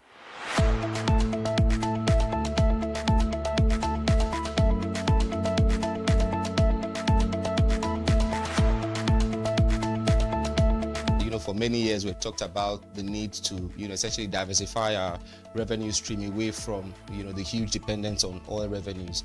It looks like that is happening now. So that means that we're better protected when, you have these wide fluctuations in oil prices and all of that. So it's as you say, and I agree, that we should commend the government. At least revenues are not falling. There have been times in the past when we recorded drops in revenue. That's not the case today. We're seeing revenues actually going up. Increasingly, we can see the developed countries focusing on renewable energy and so on and so forth, which means that in the long run, we must look for alternative sources to funding. So, the government says that crude oil theft has essentially come to an end. We need to do more to ensure that we totally eliminate crude oil theft and start to think of how to boost production. But it's a good first step. By eliminating crude oil theft, it also creates an incentive for international oil companies to probably return and start to take up more projects in the upstream industries. Stay ahead with Business Day Mobile, your gateway to Nigeria's most trusted business news, market insights, and expert analysis. With a Business Day Mobile app, you'll enjoy more than just news. You gain a seamless, intuitive platform designed to keep you informed and empowered. From exclusive articles to in-depth market trends, the app delivers the stories that matter most. Why Business Day Mobile? For premium access, for a clean, responsive design, for smarter navigation, for customizable alarm, and for all-in-one business hub. Whether you're a business leader, investor, policymaker, or enthusiast, Business Day Mobile brings you closer to the insights shaping Nigeria's business landscape. Download today and put authoritative business journalism right at your fingertips, anytime, anywhere.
Good morning and welcome to Economy and Market on Business Day TV, where we give you a comprehensive insight into the economy as well as the market. So we're starting off with some of the business news headlines that are making the rounds. First of all, Dangote is pledging 50 million naira, 50 million liters of petrol to Nigerians starting from December the 1st, which is today. Dangote Petroleum Refinery says it will begin supplying 50 million liters of petrol per day to the Nigerian market starting on the 1st of December.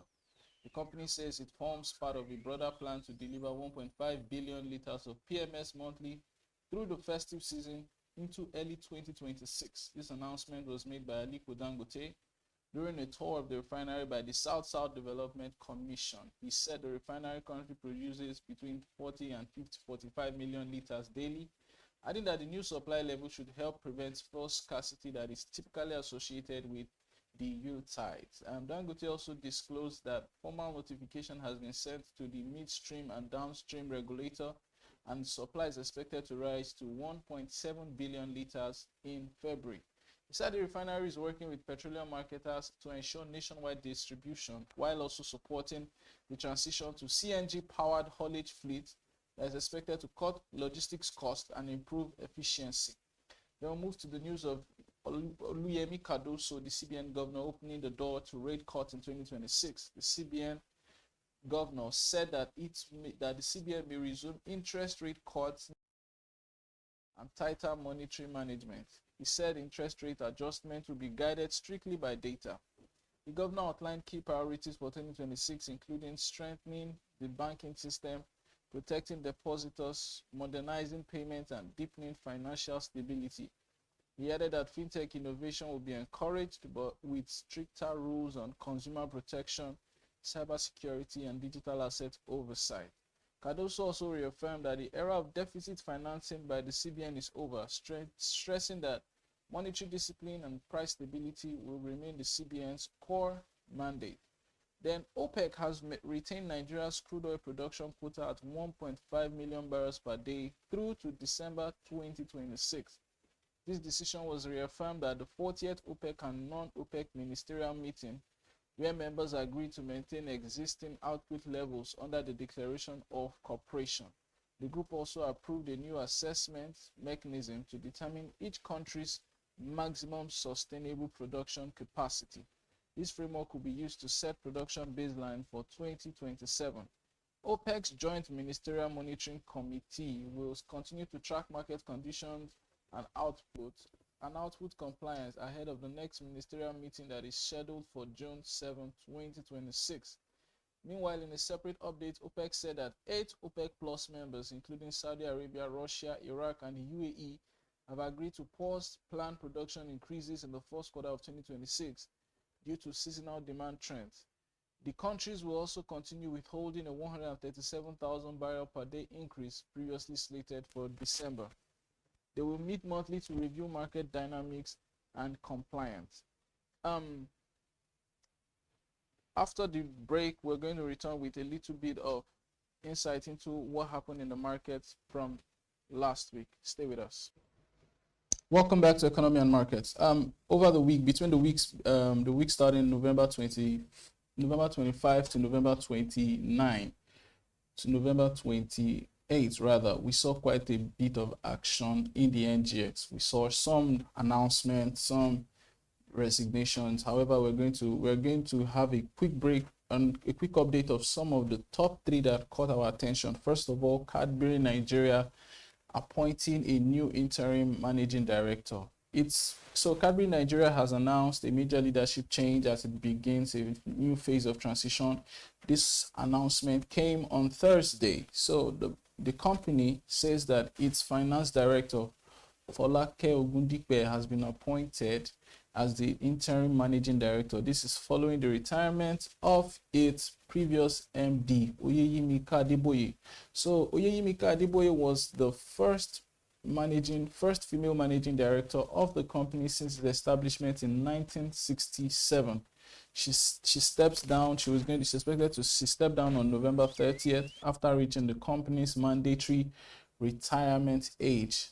This announcement was made in a corporate filing that was signed by Cadbury's head of corporate communication, Frederick Modi. It also marks the second leadership change at the company in 5 years. Adeboye Oyeyimika joined Cadbury's board in 2008 as the finance and strategy director for West Africa, and she became the managing director in 2019, making her the first woman to lead the company since operation began in 1965. I beg your pardon. Her 6-year tenure coincided with one of the toughest periods for FMCG companies in Nigeria. We saw a bit of persistent FX shortages, rising inflation, and high operating costs that eroded industry margins. And this was not just Cadbury alone. We saw it affect Unilever, we saw it affect PZ, we saw it affect the brewers, the Nigerian breweries, international breweries, Guinness. All of them were massively affected by rising inflation as well as the massive devaluation of the naira. Cadbury also faced some supply chain disruptions and volatile input prices. All of this affected production and stability. However, under Madam Adeboye, they were able to push through. And an analyst says that the company's financial pressures basically mirrored broader challenges that were faced across the food and beverage sector. So, with Adeboye's exit, Cadbury is entering a new transition period as its parent company, Mondelez International, is refining its West African growth strategy. This is coming amid weak consumer spending, especially in Nigeria. In the interim, Folake Ogundipe is expected to provide operational leadership. She joined Cadbury in September of 2025 and became finance director shortly thereafter. Her experience spans FMCG, energy services, and industrial operations, including she was the executive director in charge of finance at Unilever just before joining Cadbury. She also worked in PES Group and Niger Dock. Cadbury has not provided a timeline for naming a substantive managing director. So we move on to First Holdco, another news that made the rounds in the market. First Holdco has completed its divestment from FBN Quest Merchant Bank. The financial services holding company on Saturday announced that it had finalized the sale of its entire 100% stake in FBN Quest Merchant Bank to a consortium named EverQuest Acquisition LLP. The confirmation was contained in a corporate disclosure signed by the group company's secretary Abiola Barowa, who said the transaction received full regulatory approval from the CBN. The divestment follows an agreement between First Holdco and EverQuest that was first announced in September of 2024. The company says that the sale aligns with its broader plan to streamline and optimize its portfolio across the group, which includes the First Bank of Nigeria, which is the flagship company in that group. EverQuest Acquisition LLP is a consortium that is made up of Custodian Investment, Aeon Investment, and Evercore Industry, and they emerged as the preferred bidder after what First Holdco described as a competitive process. The sale marks another step in First Holdco's effort to reposition its subsidiary and channel resources towards units considered strategically essential for long-term growth. Neither side disclosed the value of the transaction, but industry analysts say the move reflects the increasing trend of Nigerian financial groups refining their business models and regulatory oversight, as well as evolving market condition. It signals more than a this move signals more than a transfer of shareholdings. Custodian has diversified interest in insurance, they have in real estate, in pension, and in capital markets. And Evercore, on the other hand, they also have a wide footprint in insurance, energy, and most importantly, food and beverage. Evercore is the major shareholder in Champion Breweries that has now acquired a majority stake in one of the leading energy drink brands. So this acquisition basically suggests that for FBN Quest, there is going to be a little more than just corporate financing. It's going to be a broad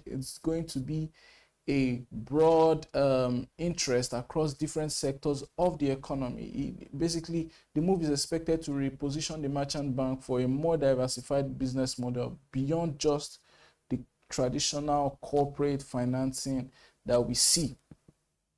There is no talking about what happened in the NGX last week without talking about the most important one, Nigeria's switch of settlement system. We saved the best for last. Nigeria switched to T+2 on November 28th, making Nigeria the first country in sub-Saharan Africa to switch to that particular settlement system. In Africa, only Egypt had a prior switch from T+3 to T+2. The Egyptian exchange switched to T+2 in May of 2022, with Nigeria now switching to T+2, makes us just 2 countries in Africa.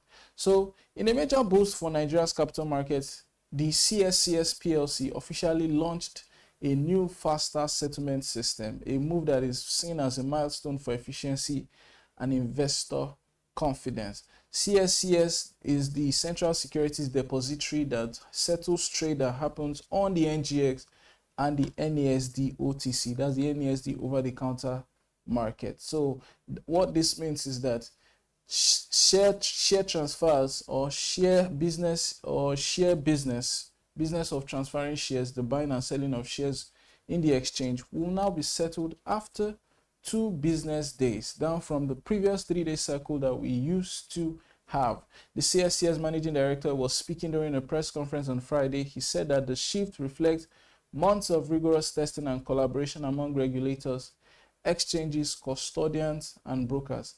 He described it as a part of modernizing Nigeria's post-trade infrastructure, boosting liquidity, and reducing counterparty risk, as well as speeding up access to funds and securities for investors. The chairman of the CSCS also noted that the change positions Nigeria's equity market among the most competitive on the continent. This shorter cycle is expected to deepen investor confidence, especially among our foreign and institutional investors that are looking for some well-structured and globally aligned markets. If you look through some of the charts, look through some of the other markets in Africa, we see that from Nigeria to Egypt, we're on T+2. However, in South Africa, is a T+3 market.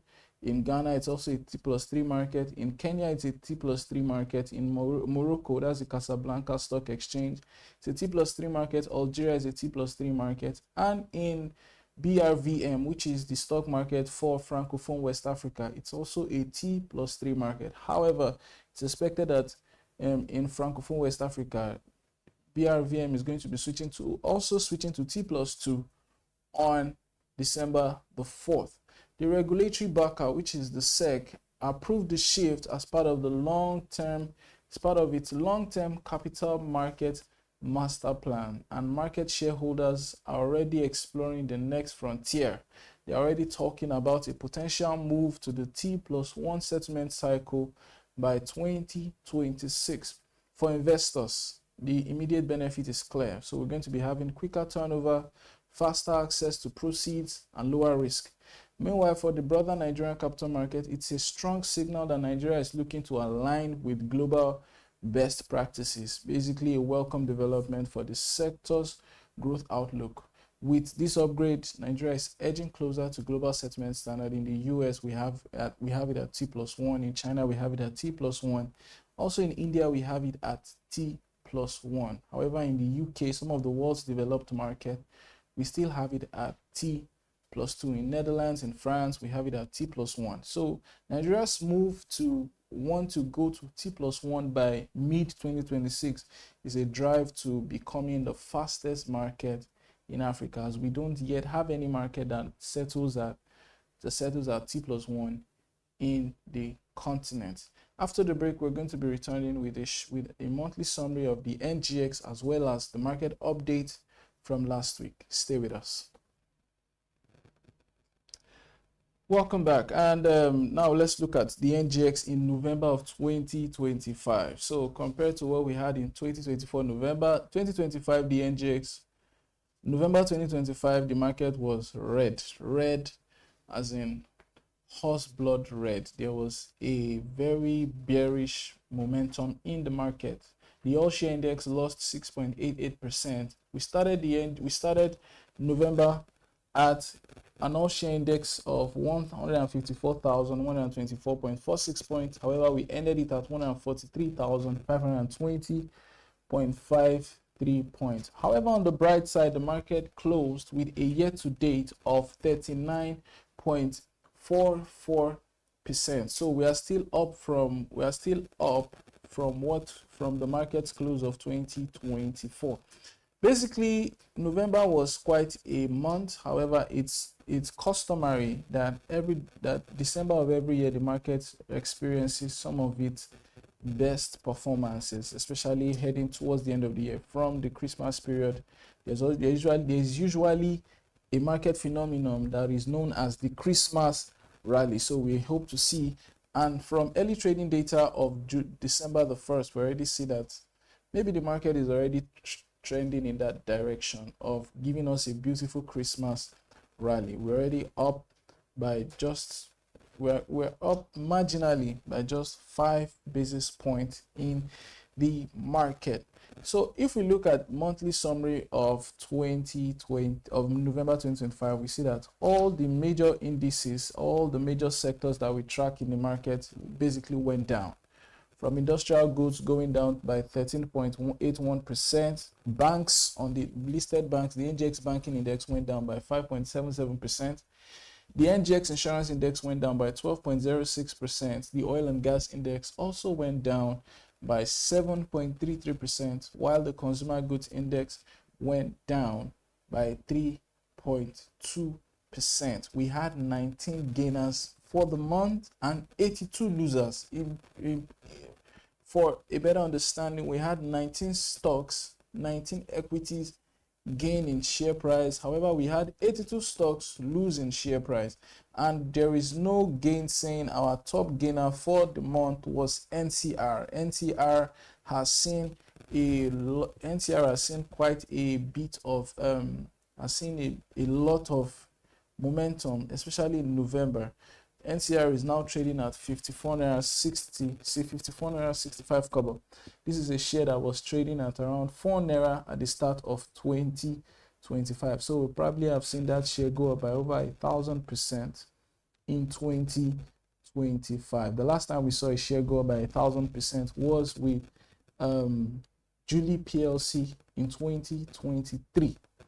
So we're probably looking at our top gainer for the year. Then UACN was also a significant gainer. UACN started the month at 16 naira per share, and as at now, it's trading at 78.90 kobo, which is almost around 35. Is about 30, almost around 30%, almost a third, almost more than a 30% gain. This is majorly due to its completed acquisition. We now have some of the facts behind the figures. We have the facts behind the acquisition of Chi. We see the numbers, and investors are looking at it that a company with a projected revenue of around 700 billion in 2025, it's quite a steal for the amount they got it for, and it's going to have a significant enterprise value. It has a significant enterprise value than what it's currently trading at right now. So we move on from there. Let's look at the market for Friday and last week. So the NGX gained 0.20% on Friday, moving up by 281.3 points. We see our year-to-date at 39.44%. On that day, we saw about 1.8 billion shares traded, 1.827 billion shares traded in deals worth over 20 billion naira. Last week, we saw the market capitalization of the market go up to 91.3 trillion naira. And let's look at some of our top gainers for that day. Ikeja was number one with a 30.25% gain to close at the share price of 10 with a 10% gain to close at the share price of 30 naira 25 kobo. I beg your pardon. NGX Group also went up. NGX Group, the sentiment around NGX Group is majorly around the fact that NGX is the major shareholder in CSCS PLC, and with the move to a T+2 settlement system, the investors are expecting that there's going to be more finance, more trades, more investors coming onto the NGX, considering the fact that we have a faster settlement time now. Academy Press also was a significant gainer of the day, 9.70% to close at a share price of 7 naira 35 kobo. Then Omatech Ventures went up by 9.35% on the day, so it closed at a share price of 1 naira 17 kobo. Also Cadbury, after news of its new interim managing director, we saw investors pile up on that share, 8.63%. There was a lot of buy pressure on Cadbury. Cadbury closed at a share price of 57 naira 90 kobo. On the flip side, Abbey Mortgage Bank down by the maximum 10% to close at a share price of 5 naira 85 kobo. Maya PLC down by 9.97% to close at a share price of 13 naira 10 kobo. Then Suno Assurances down by 9.89%. Investors are still taking profit on this particular one. They have been taking profit from the start of the year, and even up to November, they are still taking profit. That's to show you the depth of the gains that was recorded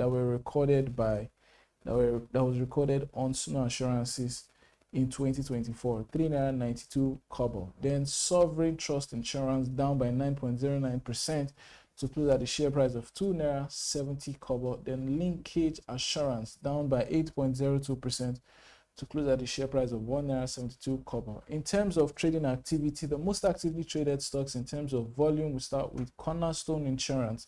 Cornerstone basically made up a bulk of all of the trading volume on the market. We saw 1.268 billion Cornerstone shares traded in deals worth over 6.4 billion naira. Access Holding also significant trading volume, 103.3 million shares in deals worth over 2.168 billion naira. Ella Lakes was also a significant trader. Ella Lakes there's presently a public offer, a 235 billion public offer that Ella Lakes is offering about 12 billion shares. Ella Lakes saw 82.7 million of its shares traded in deals worth around 1.1 billion naira. Then Consolidated Hallmark Holdings, also 59.138 million shares in deals worth around 232.5 million naira. UBA saw 26.4 million shares traded in deals worth around 956.097 million naira. From Friday, we'll look at the week ending November 28th. The NGX All-Share Index went down by 14 basis points during the week to close at 143,520.53 points. In the previous week, it closed at 143,722.62 points. Top gainers of that week: number one, Ikeja Hotel. Ikeja Hotel, the operators and owners of Sheraton Hotel Ikeja, were the top gainers of the week. A whooping 45% gain in just 5 days of trading. NCR also continues its miraculous run. A run of NCR in November has been nothing short of a miracle. 32.97% gain to close at the share price of 54 naira 65 kobo. USC was also a significant gainer during the week, 12.71% to close at the share price of 78 naira 90 kobo. CWG Group, Computer Warehouse Group PLC, up by 11.84% to close at the share price of 17 naira 95 kobo. Veritas Capital also up by 11.25% to close at the share price of 1 naira 78 kobo. Let's look at our top losers for the week. Meyer PLC, the paint company, was down by 18.89% to close at the share price of 13 naira 10 kobo. Suno Assurances also down by 14.78% to close at the share price of 3 naira 92 kobo. UPDC down by 11.93% to close at the share price of 5 naira 2 kobo.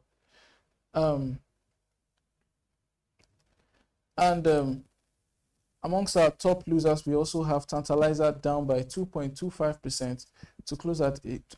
Tantalizer PLC was down by 10.36% to close at the share price of 2 naira 25 kobo. Abbey Mortgage Bank down by 10% to close at the share price of 5 naira 85 kobo. And on the bank and on the index side, we saw the NGX banking index, the only gainer during the week. We track 5 indexes. 5 sectors on economy and market. We track banking, insurance, consumer goods, oil and gas, and industrial goods. The NGX banking index was up by 67 basis points, 0.67%. However, on a monthly basis, we see that the banking sector was down by about 13%. However, just last week, it went up slightly, 67 basis points. The insurance index closed a little bit flat, down by 0.07%. And the NGX consumer goods also recorded a decline, 70 basis points, that's 0.70%. Oil and gas index down by 0.23%, and the industrial goods index was the major decliner, 1.92% during the week. In the US, in the US side, last week was quite a bullish week. While it was a contrast of what we experienced in the NGX, we see the Dow Jones index up by 61 basis points on Friday. The S&P index up by 0.54% on Friday, and the Nasdaq Composite also up by 0.65% on Friday.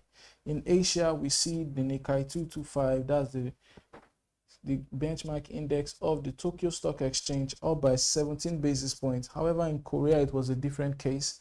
The Kospi index went down by 1.51%, and the Hang Seng index also went down by 34 basis points. That's the Hang Seng index that tracks the Hong Kong Stock Exchange. In Europe, it was a mirror of what was obtainable in the US. We saw positive closes across board from England to France to Germany. FTSE 100 went up by 0.27% on Friday, while the CAC 40 also went up by 0.29%, and the DAX index went up by 0.29%. Finally, to round up the currency side of things, on the currency side of things, the NGX, the Naira closed at 1,447 Naira to the USD, a 7% gain from what we started November at. We started November at 1,454 Naira to the dollar. Against the euros, it was a decline, however, to signify the fact that maybe the USD is declining. Against the euro, we saw the Naira close at 1,678 Naira to the euros, and against the British pound, 1,916 Naira to the British pounds. And that's all we can take on economy and market for this morning. Thank you for staying with us. I'm David Olujimi.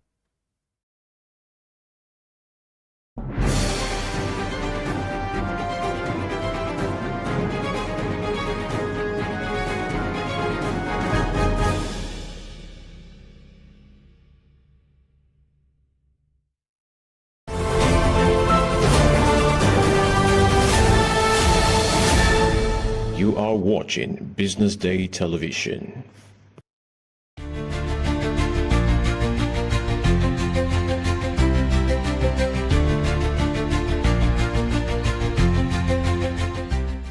This is the Big Story segment right here on Business Day Television, The Breakfast Show, and my name is Deborah Eze. Today, we examine a troubling trend reshaping the political landscape of Africa, the resurgence of military takeovers, and what this means for the future of democracy on the continent. Between 2020 and 2025, Africa has witnessed a significant number of successful military coups, each raising fresh concerns about governance, stability, and the resilience of democratic institutions. Beginning with Sudan in 2021, followed by Mali also in 2021, the wave continued in Burkina Faso in 2022 and then Niger in 2023. Gabon joined the list in 2023, marking another abrupt end to civilian rule. This year, 2025, saw the military seize power in Madagascar. The latest takeover occurred in Guinea-Bissau, allegedly adding yet another African nation to the growing tally of countries where the armed forces have stepped in to remove elected government. In total, this development highlights a concerning pattern of democratic backsliding across the continent. Meanwhile, even in countries where democratic structures remain intact, failed or alleged coup attempts have been also recorded. Here in Nigeria, for instance, there was reports in September first published by Sahara reporters alleging a plan to overthrow the government, though authorities have not confirmed any active threat. These repeated disruptions raise major questions. Why are coups resurfacing? What does this mean for political stability, economic development, and the continent's democratic future?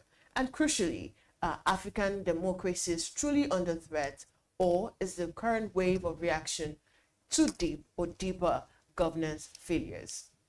Now, joining us to throw more light to this conversation is Dr. Chido Nwakama. He's a media expert and communication strategist.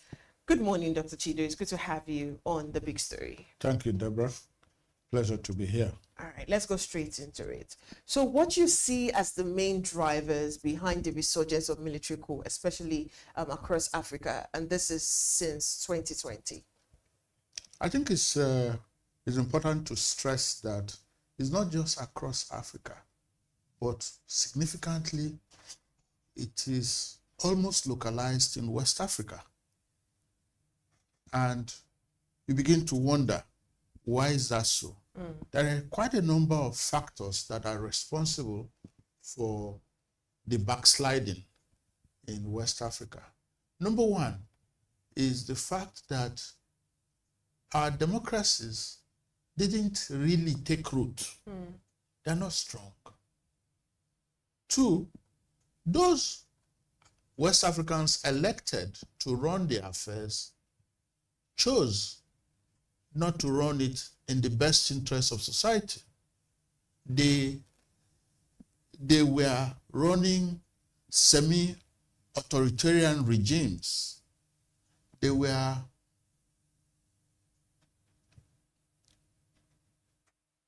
deceiving the people. They were taking the resources that were meant for the generality of people to themselves and their families. So, as they did that across West Africa, there was a breakdown in trust. The trust that's integral to the relationship between the governed and the government kept breaking down. Then you have the factor of unmet needs, societal needs. Apparently, over the years in West Africa, governments just did what they like, took the people for a ride. Unfortunately for them, the economies can no longer support that level of waste. So the consequence is that citizens are under increasing pressure. And as they are pressured, some go and pressure the military. Don't forget that the military are also part of that society. They are there. And they are wondering. And then over the years, the military has had this messianic complex. They feel that, yes, the man on horseback can solve the problem. We will go there and solve the problem. So that's what's happening. They are taking over. and taking over in about 8 countries now in West Africa. Yeah. So many of the schools have happened in economics that are struggling. Now, to what extent do you think economic hardship is fueling public support for military intervention? It's major. It's a major reason for the support. The other, of course, as I've mentioned, is that the governments are losing legitimacy. And they are losing it because increasingly they are spendthrift, they are wasteful, they don't care about the people. So when those stories come out, people are wondering, okay, so is this the cost of democracy? Why do we have to pay such a huge price? We are not getting the services that we need. These people are not mindful of our needs. They don't care about us. So once that trust has been broken, people are like, we don't care what happens. There's nobody to defend against any intruder. So the notion, therefore, of the military coup as an aberration has changed in those countries, in West Africa. Even here in Nigeria, there was news about a coup, and many citizens looked forward to it. That's a sad thing to admit, but many citizens were like, hey, if they want to come, may they come now. That's bad. That should give pause to anybody in authority to say, Okay, let's look at examples of the African countries who have actually, had coups. Either it was successful or not. We have Sudan, Mali, we have Burkina Faso, Niger, Gabon, and just recently Guinea-Bissau. There's still a lot of controversy around that one. So do you think the governance is actually linked to the failure of the governance is linked to the cases of this African Definitely. countries? Okay. Definitely. Of course, there is another factor. In West Africa is under severe pressure from the Sahel. You remember the Libyan matter, and how a lot of people have been forced to come down this way. Some blame it on the environmental factors. Some say it was because with the fall of Gaddafi, there was nothing holding back that force at that end. So, and then, of course, a lot of people got hold of arms, and many of them are heading this way into West Africa. So that is, and of course, there is the factor of the subcontinental body, ECOWAS. It's merely a talk shop. It has no force to do. They have issued statements. They have claimed to clamp down on Guinea-Bissau's new government. What's that? What does it amount to? Nothing. Yeah, it's statements that have no force, no consequence. The guys can ignore ECOWAS, as most of them have done. Indeed, the other one, the 3 nations, not only ignored ECOWAS, but set up their own. Okay, so are we not going to link this to civilian government weakness? Because you mentioned earlier that the military see themselves as the solution to the problems that the civilian rule is actually encountering. Don't you see it as a weakness? And do you really think it's a bad thing that the military think they can actually do a better job? It is a bad thing. Okay. The global consensus, not just African consensus, the global consensus is that democracy is the best form of government. We in Africa have bought into it. We agree that we should have. But what then happens we elect people who, once they get into office, forget where they are coming from, forget the purpose, the mission and vision of government. They think it's about them. So a lot of them coming from poor backgrounds or rich backgrounds begin to go on a binge. In our own case, Mr. President went on purchase of unnecessary luxuries, a yacht, big cars for himself, for his wife, and then dashed members of the National Assembly. They just prioritized their own luxuries, not welfare, not essential needs. They treat the office as their time to indulge in excesses, to have a holiday at the expense of citizens. And citizens are seeing this. So yes, the civilian governments that we have are undermining democracy every week, every day, through their actions and utterances. They behave as if citizens who elected them do not matter. So if you undermine democracy by your own activities, when there is a pushback, the citizen cannot come and say, no, don't do this. So we have a situation where we cannot say, nah, our government. That's our government. Citizens are very reluctant to claim any of the governments across West Africa. Yeah.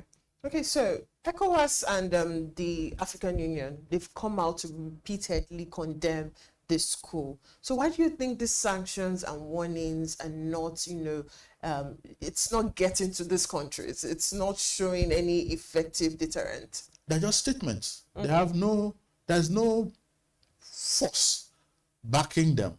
So what does ECOWAS say? Okay, you've removed them from membership and all that. In the case of Nigeria and the other three, Mali and all that, we even tried to sanction. ECOWAS issued some sanctions, but those sanctions depended on Nigeria. Those sanctions could not come into effect because of the structure of our economies, the linkages. How do you implement it when to get your own supplies, you have to pass through those? So those guys just shut their own doors. Niger and all that, and suddenly we became the hunted. They were the ones who were supposedly hunting, became the hunted. And once they realized that they had that hold, they went on and formed their own. All right. Let's bring it back to Nigeria now. In my intro, I mentioned that sometime in September, the reports of an alleged coup surfaced around September. So what do you think this says about stability of democracy in this region? It confirms that it's essentially very weak. It confirms that those in government in Nigeria and across West Africa are not paying attention. They are not listening to the citizens. They don't pay heed to what citizens are saying. Indeed, it's look at the security situation in Nigeria. You came in, you said, security will be a major focus area. And then 2 years later, nothing has happened. 2 years later, you are not funding security, even though there is a huge budget supposedly for that. The soldiers are complaining. They are going to the war front to engage Boko Haram, ISWAP, and all of that.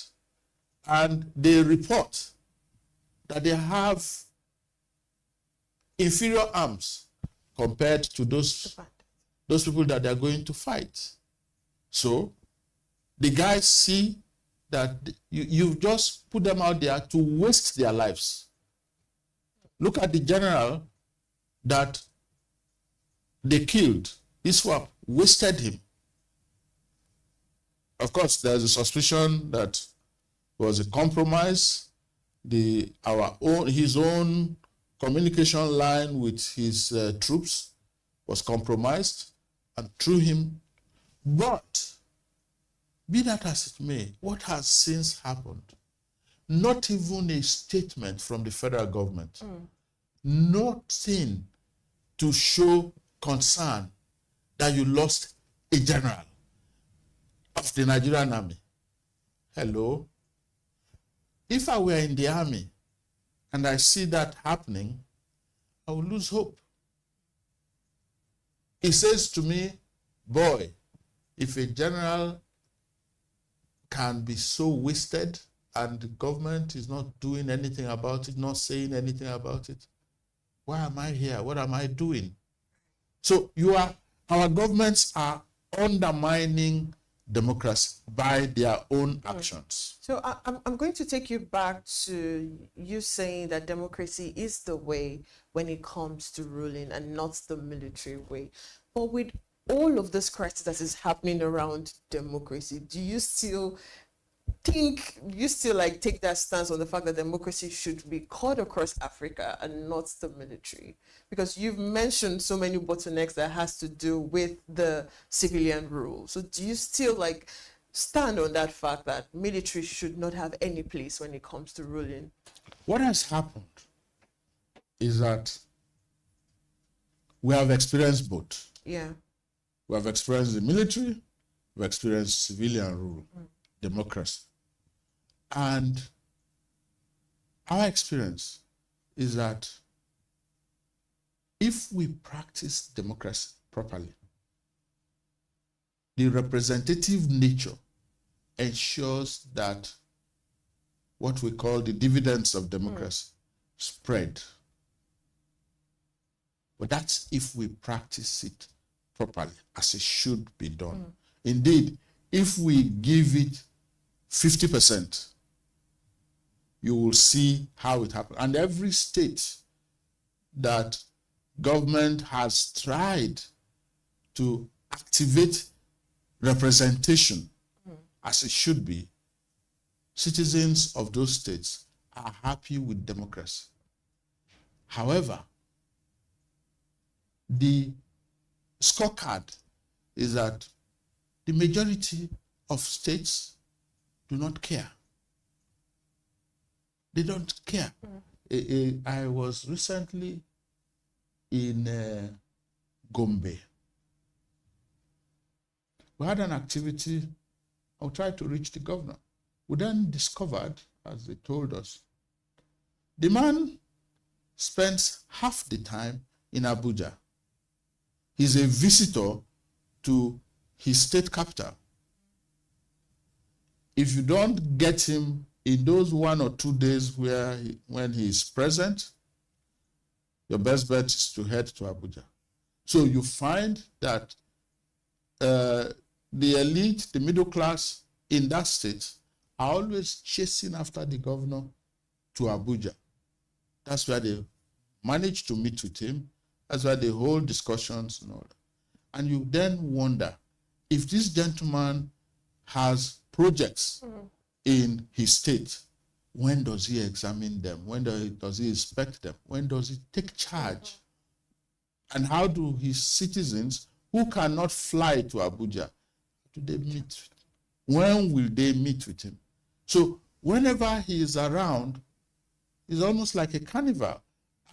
Governor is in town now. Governor is in town.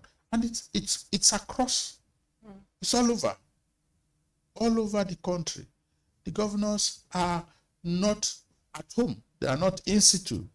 They are not on seat, as we say. So why are you not on seat? I thought this is what you said you wanted to do. And some of you broke people's heads. Some of you did all manner of things to get this power. Now that you have it, now that you've found power, what are you doing with it? I like how you've highlighted the problems and also giving solution at the same time. So finally, before I let you go, Dr. Chido, we see that Africa is actually heading towards an era of prolonged military rule. So do you think this is temporary? Do you think it's just a wave that will pass? Or do you think it's something that Africa is going deep into and it might be too late for us to like come back from it? Ooh, it's too early to come to a definitive conclusion about what will happen. I say so because here, in our own case, we had about 30 years of military rule. We got tired. There were many agitations. And the external factors also helped us. The Soviet Union was collapsing. Military rule was proving antithetical everywhere. So we lapped into it. Now you have a unipolar world. The US is the sole power. But watch out. China has focused on business, on economics. That does not mean they are not interested in having satellites like other powerful countries did. Even the US has tried not to have satellites like the model of the UK. Britannia ruled the world. Britannia took over and had satellites. America has tried to avoid that. However, this unipolar thing, it's doubtful how long it will last and what the consequences will be for African countries and all that, who will take that. For instance, we do not know what the American interest is beyond exploiting raw materials from Africa. Are they really interested in democracy in Africa? The jury is out. There is no clear-cut evidence that their interest is in seeing us run democracies. It's not clear. And the Chinese just want to extract resources. How you govern yourself, that's your business. Thank you very much, Dr. Chido. It's really good to have you on The Big Story. Thank you. All right, we're on to Dr. Chido Nwakama. He's media expert and communication strategist. The Breakfast Show continues with the social listening segment after this break. Do stay with us.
Good afternoon and welcome to the Business Day Television News at Noon. I am Glory Brown. Thank you for joining us this afternoon. Now, the headlines. Federal government begins 50 oil blocks bid round, targets $10 billion.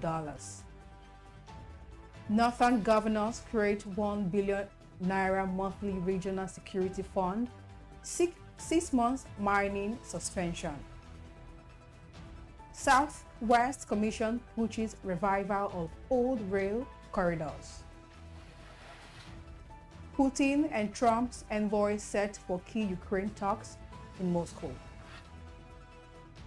Super Falcons hopeful Edna Imade dumps Nigeria or Spain. Let's begin the news in Nigeria, where the Nigerian Upstream Petroleum Regulatory Commission has unveiled an ambitious plan to attract $10 billion in new investment and unlock up to 2 billion barrels of crude oil reserves through the newly commenced Nigerian 2025 petroleum licensing round. Unveiling the bid round in Abuja on Monday, the Chief Executive NUPRC Benga Kumalafe said the exercise, covering 50 oil and gas blocks across onshore, shallow water, frontier, and deep water terrains, would help reverse declining exploration activity, expand reserves, and boost national production. Kumalafe revealed that the round marked a major step in the country's push to revitalize exploration and boost long-term production capacity. In his words, the Commission has unveiled detailed guidelines on its portal, adopting a two-stage bidding process designed to ensure credibility, investors' confidence, and fairness as prescribed by Section 73 of the Petroleum Industry Act 2021. The NUPRC boss stressed that transparency remains central to the 2025 bid round, which will run for 6 months, building on the gains of the 2024 licensing round, which introduced digital platforms, automated workflows, and improved data access to speed up the bid process. Moving on, the Northern governors on Monday approved the creation of a regional security trust fund that will draw a combined 1 billion naira each month from the 19 northern states and their local government as the region battles worsening violence. The Northern State Governors Forum announced the decision in a communique issued after a joint meeting with the Northern Traditional Rulers Council, saying that the fund to be is intended to bolster efforts against banditry, terrorism, and kidnapping that have plagued the region for years. The governors urged President Bola Tinubu to order an immediate 6-month suspension of all mining activities in northern Nigeria, saying illegal mining has become a major contributory factor to the insecurity. According to reports, the governors also alleged that artisanal miners and the financial backers have been helping to bankroll armed groups operating across the region. The governor commended Tinubu for efforts that led to the recent release of adopted school children and praised security forces for what they described as sustained sacrifices in confronting insurgents. Still on, the Managing Director, Chief Executive Officer of the Southwest Development Commission, Charles Akinola, has revealed that the Commission's push for the revival of many old unserviced rail lines in the Southwest is aimed at building a regional rail ecosystem that will reduce transportation costs, expand market access, enable rural prosperity, and create jobs for youth across the region. Akinola revealed this on Monday at an interaction section with newsmen in Lagos, commending the Managing Director of the Nigerian Railway Corporation, Kayode Opeifa, for welcoming the Commission's proposal on Southwest Rail connectivity during the executive management's working visits to him last week. Akinola revealed that Kayode has assured the SWDC team of positive consideration of the proposals, stressing that the NRC was excited to play its role in efforts to make rail transportation a cornerstone of economic development in Nigeria. According to Akinola, has expressed the readiness of the NRC to review SWDC's application for an operational license, adding that he had instructed the directors to work with the Commission's technical teams to draft the appropriate memorandum of understanding that would bring the request to life. Akinola insisted that regional rail connectivity will incentivize farming, thereby promoting food security, boosting the region's gross domestic product, and enhancing the overall economic prosperity of the region in line with President Bola Tinubu's renewed hope agenda. The SWDC boss added that the Commission's rail development roadmap consists of short, medium, and long-term plans. In the short term, the Commission sought the concession of old, unutilized rail routes for immediate operation. Meanwhile, Osun State Governor Ademola Adeleke has resigned from the People's Democratic Party over the ongoing intractable leadership crisis rocking the party. Adeleke's resignation brings to 5 the number of governors that have left the party over the leadership crisis, including Peter Mba of Enugu State, Eno Umo of Akwa Ibom, Doyin Diri of Bayelsa, Sheriff Oburwori of Delta, Agbo Kefas of Tarab. Adeleke the later dated 4th November and addressed to the state chairman of the party at Ward 2, Edin Osun State, said it was resigning its membership due to the current crisis in the party. The governor expressed his appreciation for the opportunities given to him to serve as a senator representing Osun State, as well as governor of Osun State under the party. According to reports, Osun State PDP chairman Sunday BC has earlier announced in Oshogbo that Adeleke will no longer be interested in seeking the party's ticket despite being cleared as the sole candidate of the party. To end the local news, President Bola Tinubu is expected to announce a new Minister of Defense this week following the abrupt exit of Abubakar Baduru, who resigned from the federal cabinet citing health challenges. Abubakar's resignation, which took immediate effect, was formally communicated and later dated December 1st and addressed to the president. The development was made public on Monday evening through a statement issued by Bayo Onanuga, Tinubu's special advisor on information and strategy. Abubakar, who is a 2-term governor of Jigawa State between 2015 and 2023, was appointed Minister of Defense on August 21st, 2023. The minister's departure comes at a critical security moment for the administration, which is battling escalating threats across the country, an issue that recently prompted Tinubu to declare a nationwide security emergency.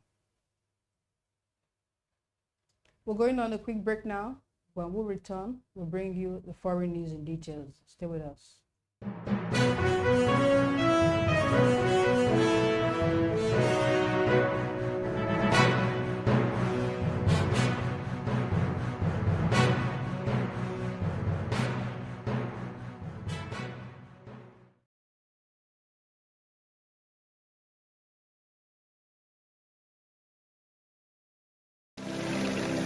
They say money never sleeps. Wake up to clarity, insights, and the stories driving business in Nigeria and beyond. From the heartbeat of small and medium enterprises to the pulse of national economic policy, this is where business meets perspective.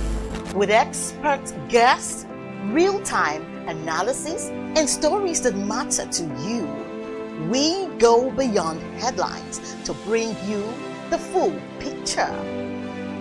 Join us every morning as we break down the numbers, decode the policies, and spotlight the people shaping our economy. This is Business Money. We are not just showing off businesses, but telling the stories behind them. the hustle, the art, the orders, and the wins. Startup Spotlight, showing every Monday on Business Day television. Welcome to the Triumph Against Odd podcast. Most people go through their lives without knowing what their superpower is, right? But if you're lucky enough and determined enough to find your superpower before you get to a certain stage of your life, you'll be incredibly successful. Look, the first thing is you just decide not to look at the challenges, because if you do, it's going to end you. The closest thing I think is that I had a deeply military background, which is a bit of a never say die background. I saw an opportunity in non-interest banking, and I felt that the demand was there. There was pent-up demand for it. People were yearning for it, and I felt that if we did it properly, if we brought in professionalism into it, and if we brought in our experiences, our various experiences from various backgrounds into it, that it could succeed. Very few people do that because very few people explore their superpowers. They just explore bread and butter issues. I need to eat, and Yes, there will be challenges. This is a very difficult business environment. The government keeps working on how to make business easier. The first problem to overcome is really just starting, right? We thought about this idea for over 2 years before we even took the first step. You cannot ignore this country. No, and to be from here, I think is an incredible privilege. Nigeria will be ascendant in my lifetime. Imagine walking.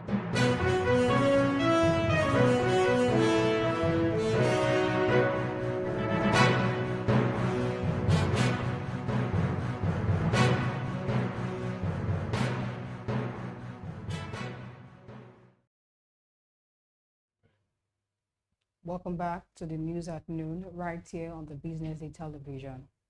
Now on the foreign scene, Ukrainian military says fighting is ongoing in the key eastern city of Pokrovsk after the Kremlin claimed its forces have taken it.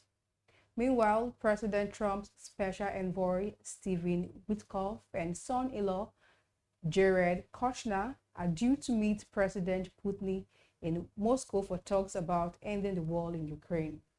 The summit comes after 2 days of negotiations in Florida between Ukrainian and U.S. officials aimed at refining a U.S.-backed peace plan which has been viewed as favorable to Russia. Speaking after a meeting with French President Emmanuel Macron in Paris yesterday, President Volodymyr Zelensky said Kyiv's priorities were maintaining Ukraine's sovereignty and securing strong security guarantees. This will be Steve Witkoff's sixth visit to Russia this year, as he will be accompanied by President Trump's son-in-law Jared Kushner. This trip comes at a time of intense diplomatic activity as the Americans presented to Kyiv a 28-point peace plan widely seen as heavily weighted in Moscow's favor. India has ordered all new smartphones to come preloaded with a state-run cybersecurity app, sparking privacy and surveillance concerns.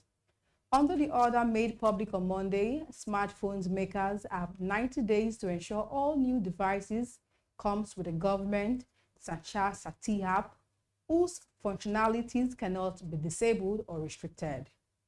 According to reports, India says this is necessary to help citizens verify the authenticity of a handset and report the suspected misuse of telecom resources.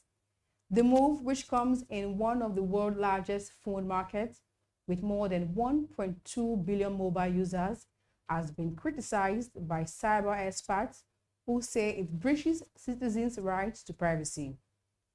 Under the app's privacy policy, it can make and manage phone calls, send messages, access calls, and manage messages logs, photos, and files, as well as the phone's camera. Moving to sports, Super Falcons prospect Edna Imade has officially switched her international allegiance to Spain after turning down multiple approaches to represent Nigeria. Imade, 25, who play as a forward for La Liga F side Reece Sociedad on loan from Bayern Munich, was born in Morocco to Nigerian parents but has now committed a future to the Spanish national team. The forward made a competitive debut for Spain in the first leg of the UEFA Women's National League final on Friday, ending long-running speculations over a potential switch to Nigeria. Spain head coach Sonia Bermudez handed Imade a maiden call-up for the two-legged final against Germany, while she came for Esther Gonzalez in the 85th meeting, a moment that permanently tied her to Spain, as the Nations League is an official FIFA-recognized competition. To end the news, Spain's top 5 football league, La Liga, has marked its 10th year on the African continent with a celebratory gathering at MultiChoice headquarters in Randburg, Johannesburg, South Africa. The milestone comes after a decade of growing involvement in African football, from youth programs and community projects to long-running partnership with broadcasters and local associations in countries across the region. Speaking at the event, Tresor Penku, La Liga's African football director, revealed that the league has tried to ensure its work as committed to a lasting impact rather than being reduced to one-off initiative. Penku noted that while La Liga draws its resources and support from Spain, its operations in Africa are anchored in long-term relationship with local partners. This is what we can take this afternoon on the News at Noon. My name is Glory Brown. Thank you and keep watching Business Day Television.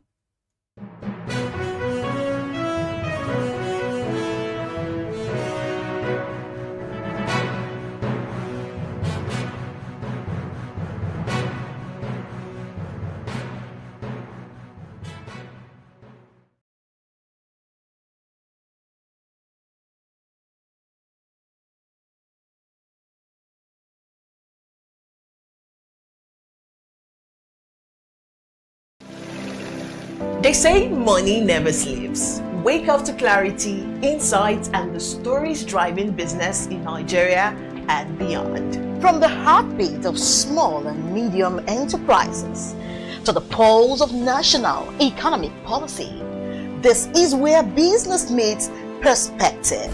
With expert guests, real-time analysis, and stories that matter to you.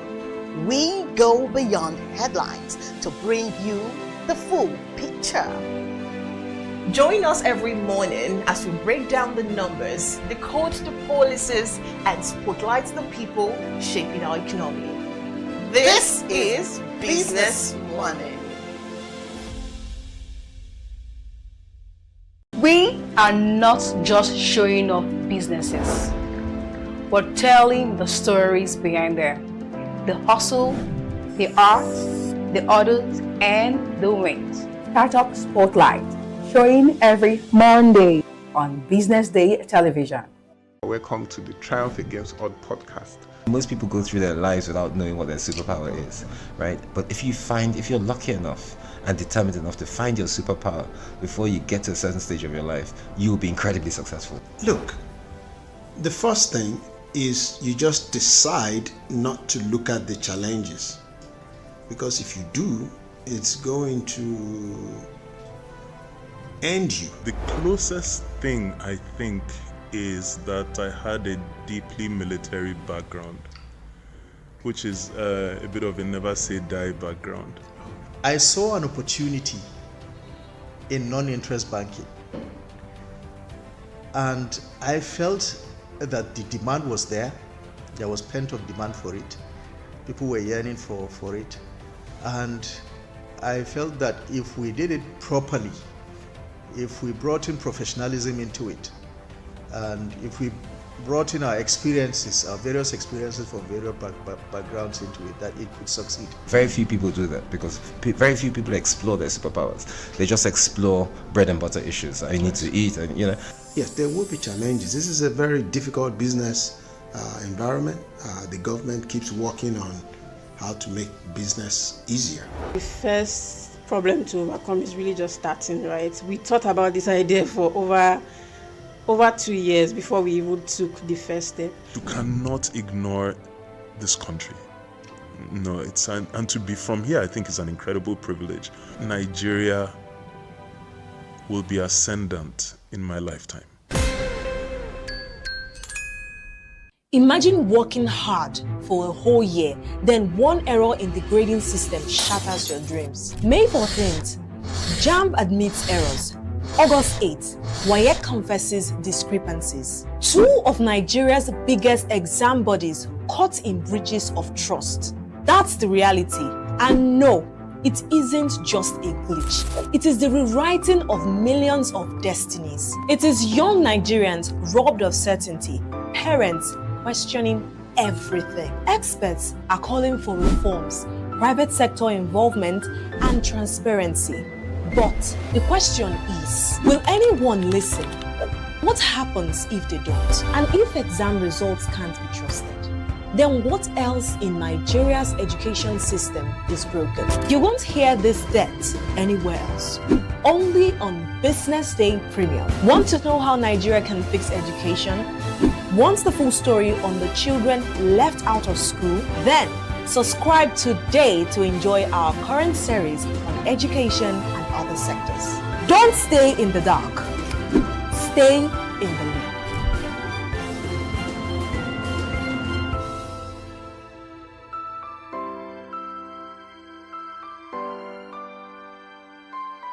This is Business Week, a weekly program brought to you by Business Day Television.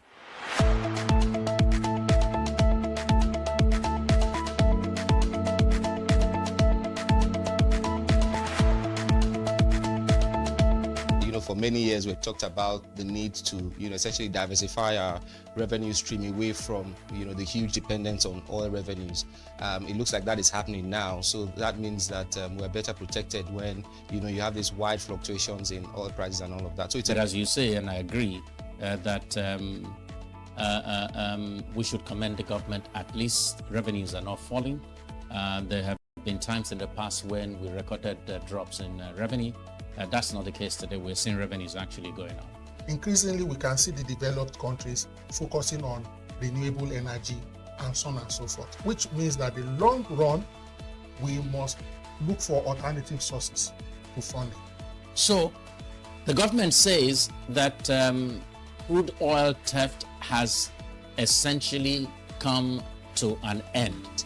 We need to do more to ensure that we totally eliminate crude oil theft and start to think of how to boost production. But it's a good first step. By eliminating crude oil theft, it also creates an incentive for international oil companies to probably return and start to take up more projects in the upstream industries. Stay ahead with Business Day Mobile, your gateway to Nigeria's most trusted business news, market insights, and expert analysis. With a Business Day Mobile app, you enjoy more than just news. You gain a seamless, intuitive platform designed to keep you informed and empowered. From exclusive articles to in-depth market trends, the app delivers the stories that matter most. Why Business Day Mobile? For premium access, for a clean, responsive design, for smarter navigation, for customizable alerts, and for all-in-one business hub. Whether you're a business leader, investor, policymaker, or enthusiast, Business Day Mobile brings you closer to the insights shaping Nigeria's business landscape. Download today and put authoritative business journalism right at your fingertips, anytime, anywhere.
Good afternoon and welcome. Yes, to the wonderful show that you always tune to on Tuesdays to make it happen. Industry Focus it is. You can see right here on Business Day Television. So good afternoon and welcome. Today, as usual, when we talk about industries, we try to make you understand that more of that you need comes your way, and we talk about how the GDP affects the whole economy. But that cannot be laid out without breaking down the industries that are responsible for it. So, both home and abroad, be it local or global, hence identify the promises and the problems of several industries, and of course highlight how the economic business values cut across. Are the GDPs aligning? We'll find out in a short while. Right here on Business Day Television. Lives of Nigerians will be laid out to know how it does affect us. We'll find out. Those who are in the diaspora also will be here, I'm sure, listening and watching all this coming your way. So stay with us. We have 4 segments coming your way. 1, we'll throw in the quote of the day on mortgage. Secondly, we will throw in our great topic that our captain of the day is here to talk about. Talking about Mrs. Olajumoke Fashanu. She is the CEO of First Mortgage. There we're talking about roles of mortgage financing in home ownership in Nigeria. And then, coming after that, deal or no deal. We hear in November this year, the Nigerian government opened 1 trillion naira housing fund to retail investors aimed to cut mortgage costs. We'll find out from our guest if that's a deal or a no deal. And of course, retrospect will come your way. After that, we will let you know what's going to happen after that show. This is Amanda coming here. We'll take a quick break. I'll be right back. My name is Onyeka Valentine. This is Business Day Television, right here on Industry Focus. Don't go away.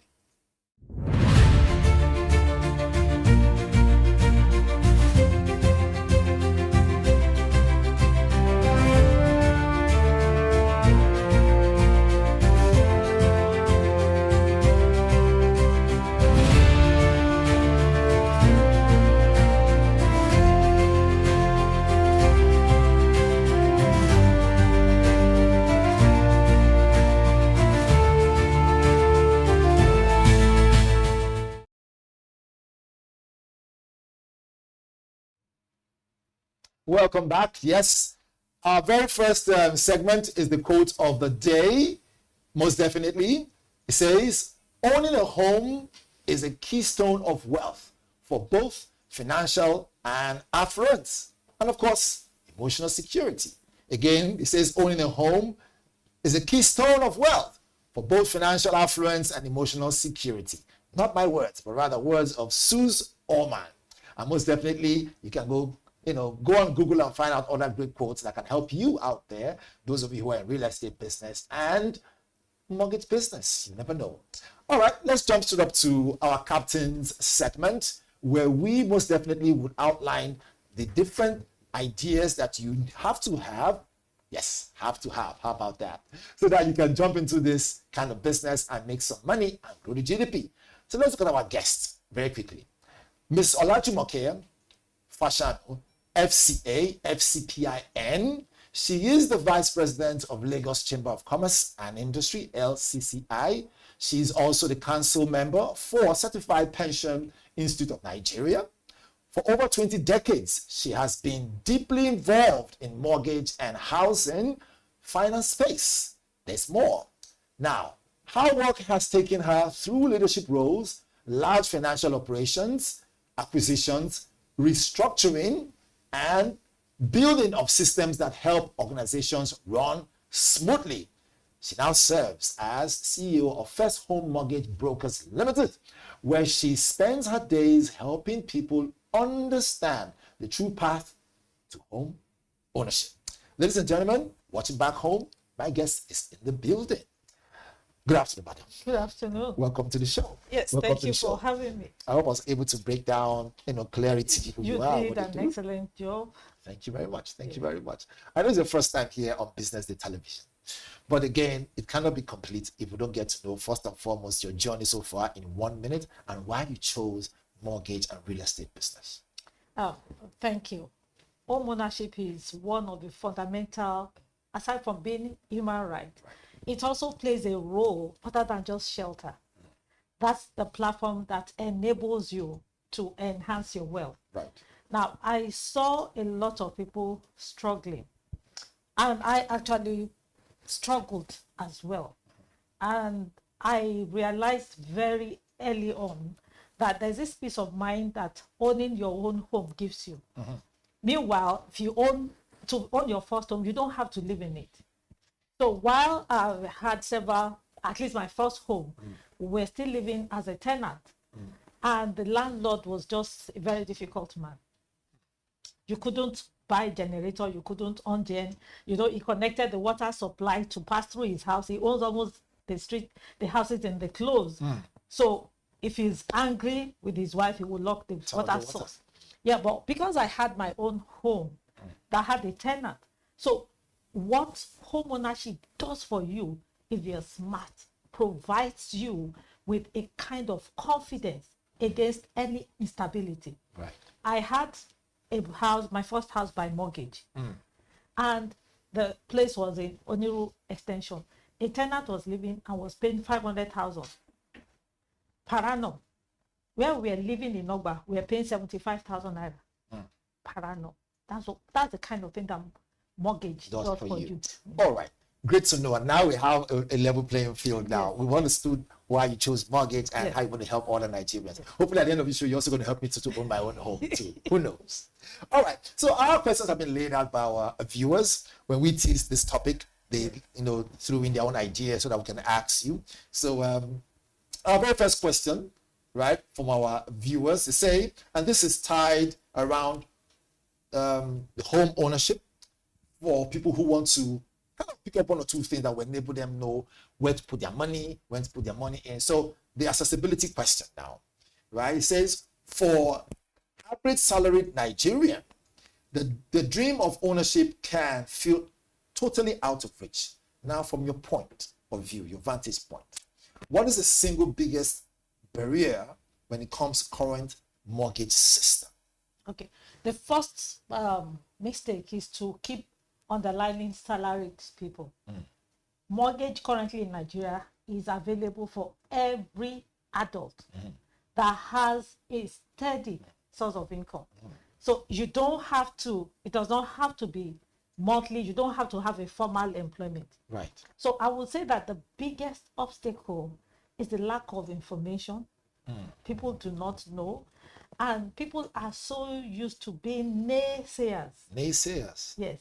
And the worst part of all these challenges is the fact that in a lot of Nigerians' mind, and that's why I started by saying I've taken mortgages before.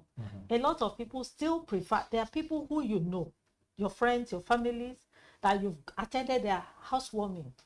They give you impression that they carry the Ghana must go to buy the property. It's mortgage. And it's scare you who wants to get into it. No, they want you to see them as moneyed people. Oh, right. You understand? So the biggest hindrance and limitation is the fact that there's still a stigma about taking a mortgage. Speaking about stigma very quickly, there's that stigma also comes with some fear of, if I can't pay, the house taken away from me, and obviously if I have a collateral that I've used to get it, so hopefully today would break that fear so that people can actually say, okay, Mrs. Olajumoke, how can you help me get a home? Okay. All right, so let's jump to the next because of time. Yes, if you don't mind. Yes. So our viewers, they sent all these questions. So number 2 here, they say, and it's under affordability and product innovation.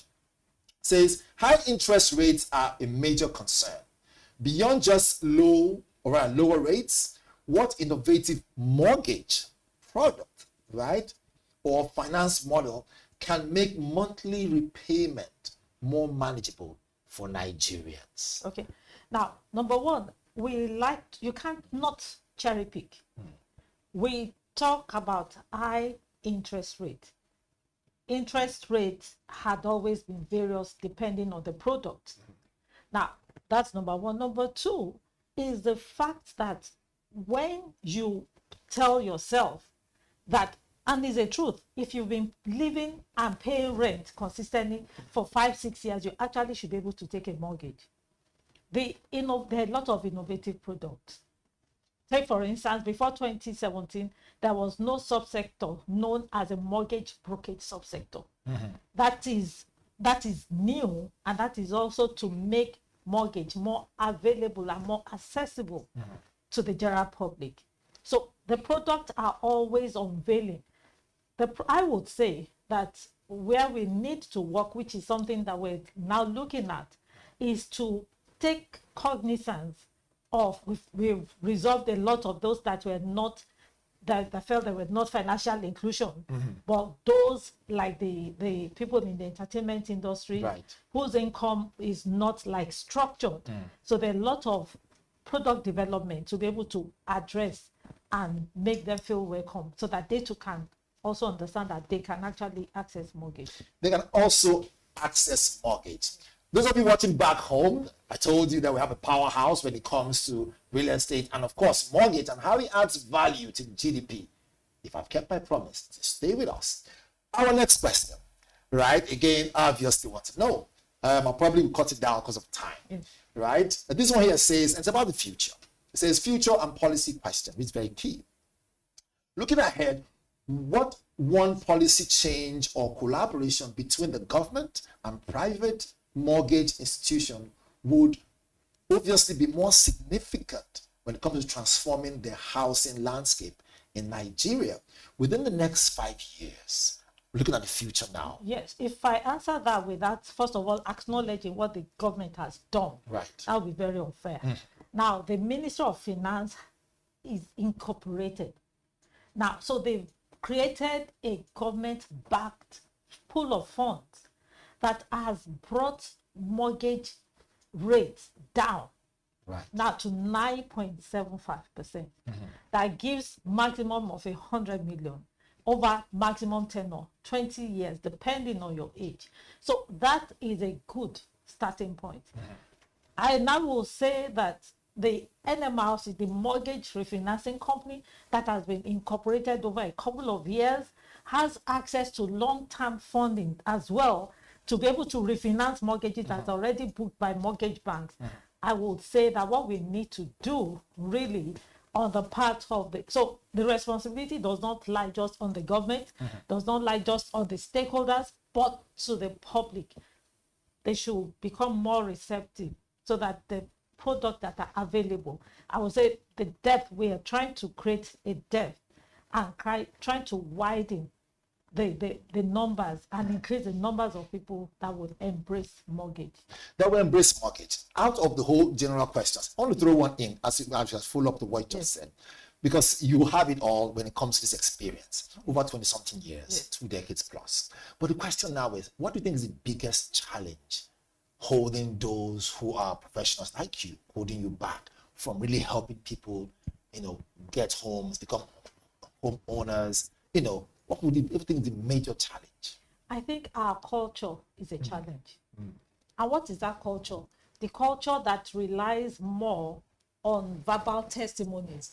There are a lot of people who, if someone has used an iPhone, you'll be proud to say, I use an iPhone, this is what it does for me. It convinces people. Status. Yes, people who have access mortgage, they don't talk. Right. They shy away.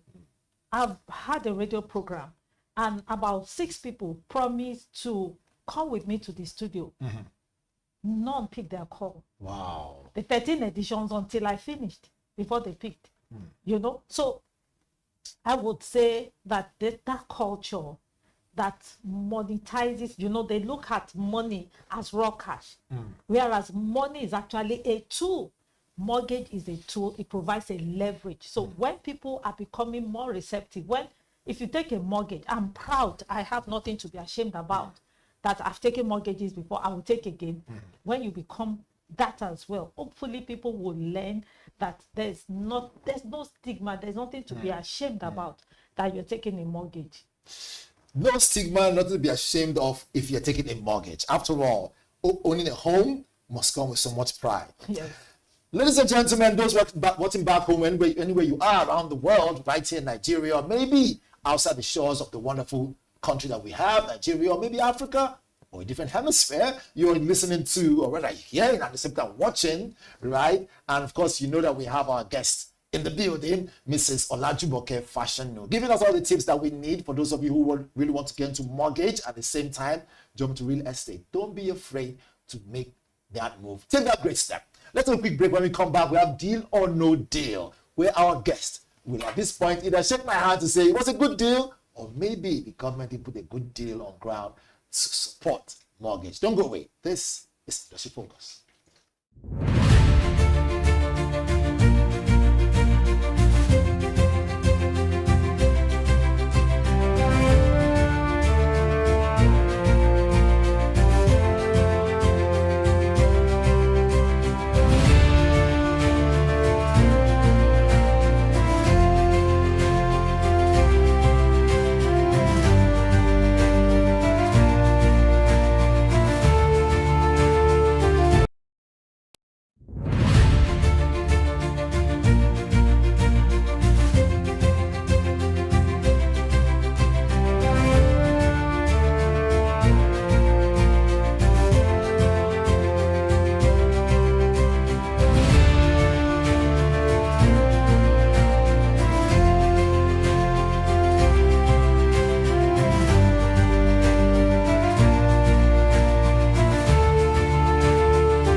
Welcome back. It's still Business Day Television right here on the show.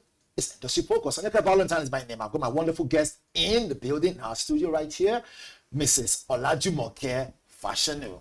In case you don't know, she is the CEO of First Home Mortgage, right? Limited. You can't miss it at all. All right, very quickly, deal or no deal. We hear the Nigerian government has opened 1 trillion naira housing fund to retail investors, which aims to cut mortgage costs. It says the federal government of Nigeria, in November 2025, which is this year, opened direct retail investor access to its 1 trillion naira housing scheme, saying that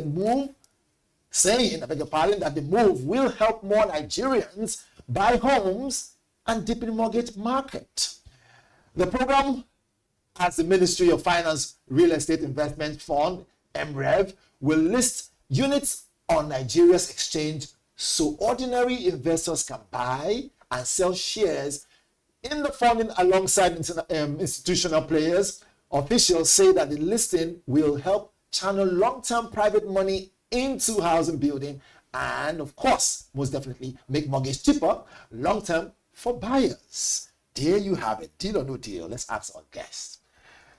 Ms. Olajumoke, yes. Over to you. Do you think? It is a brilliant deal. Okay, so I shouldn't ask that question. That's a deal or no deal? No, it's a deal. It's a deal. It's a deal. And the ripple effect is Right. going to be seriously very tangible and very obvious. There'll be job creation. Right. You can't talk about mortgage and not talk about insurance. You can't talk about mortgage and not talk valuers. You can't talk about mortgage and not gradually have a well-planned community. Right. Town planning, title to land, and of course, for each building that we've done the test before, a project that cost 200 million to build, the impact was over 10,000 people. Wow. You know, each person that earned 1 naira from it. So it just creates employment.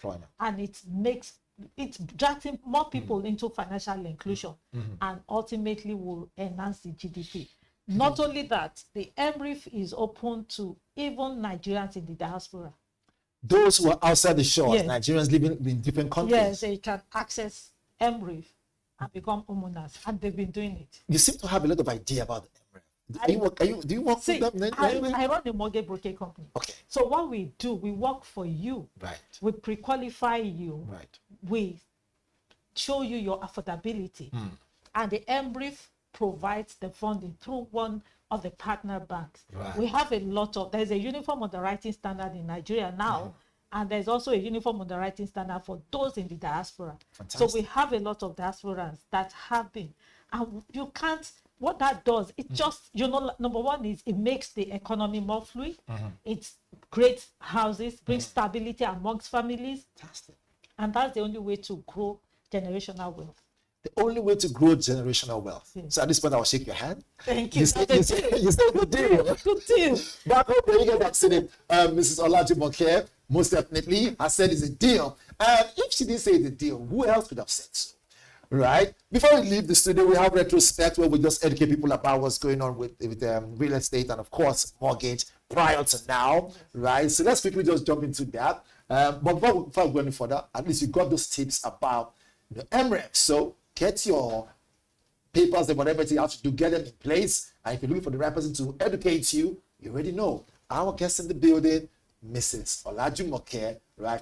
She's someone who runs, like I did tell you, first home mortgage brokers, of course, talking about housing, talking about everything that has to do with mortgage. She's the go-to person. She's not a small woman, as you can see. She's a big woman.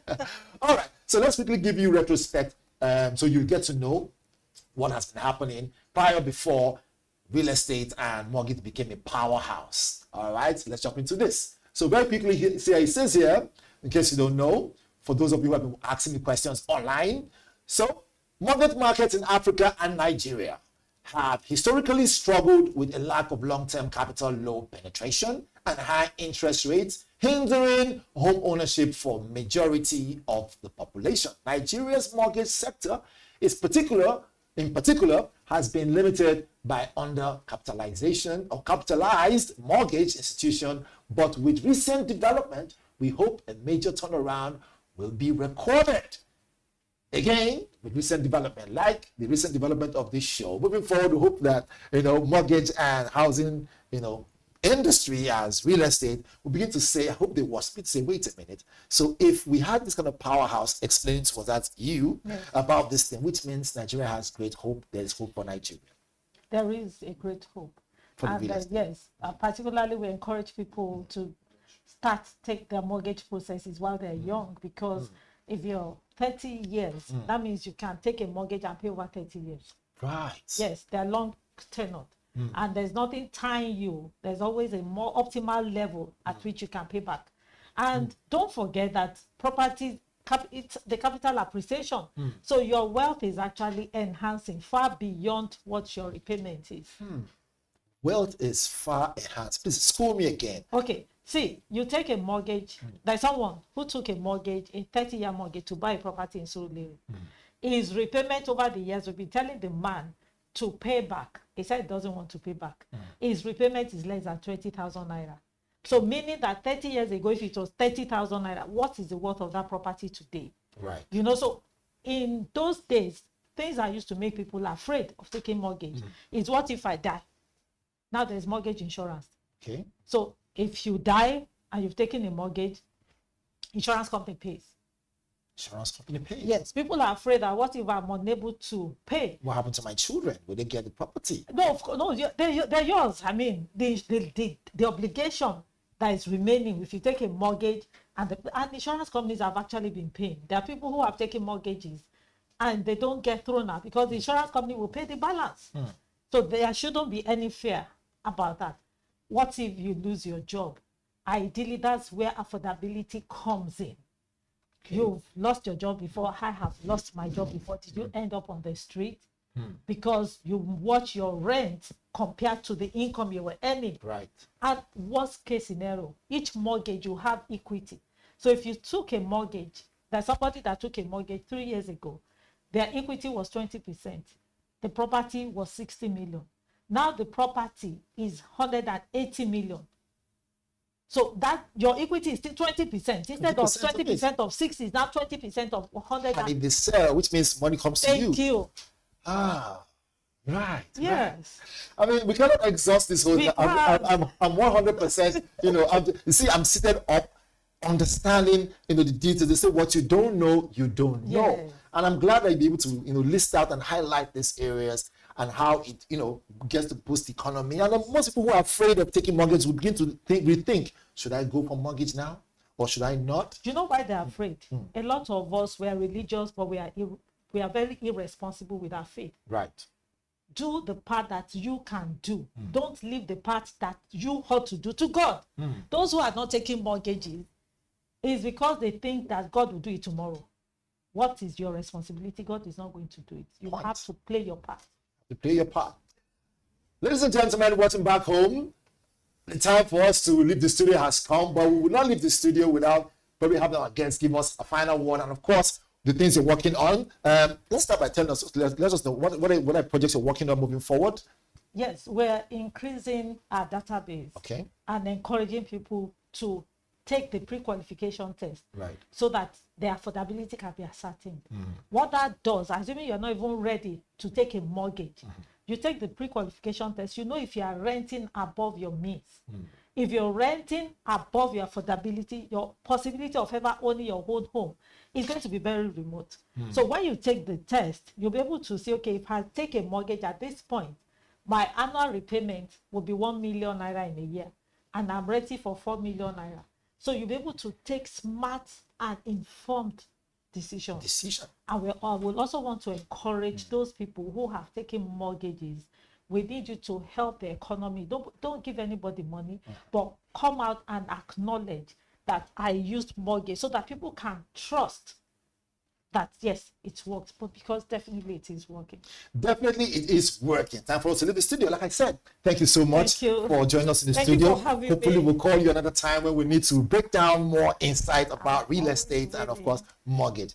Miss Olajumoke Fashanu, you guys have heard her 100%. Are you on social media? Yes. Okay, that's our camera over there. Let them know what you're expecting and social media page. Yes, please follow me at Niger Mortgages on IG and Ruby Diamond on TikTok. All right, there you have it. Niger Diamonds and Ruby. Niger Mortgages and Ruby Diamond. Kind of sound like Niger Diamonds. Thank you so much for joining us. It has been wonderful. Most definitely we'll do a part 2 of this when the time comes. When you think that industries in Nigeria don't work, well, think again. We give you reason to believe and trust and still have hope in Nigeria. Industries do work. We talk about them. You have challenges, bring them on the table. We will bring solutions on ground. Nigeria will last far longer than you ever anticipate. For the long haul, we are. Industries, you come to us. Answers, we give to you. Until next week, Tuesday, this is the BDTV, Business Day Television. And my name, Onyeka Valentine.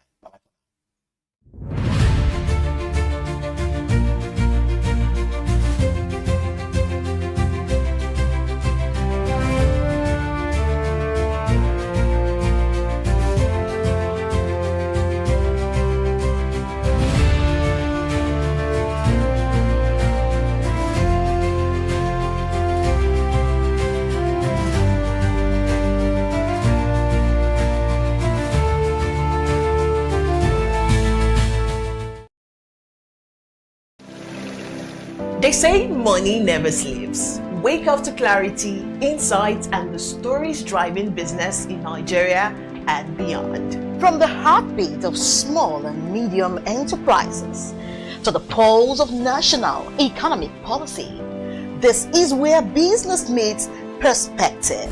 With expert guests, real-time analysis, and stories that matter to you.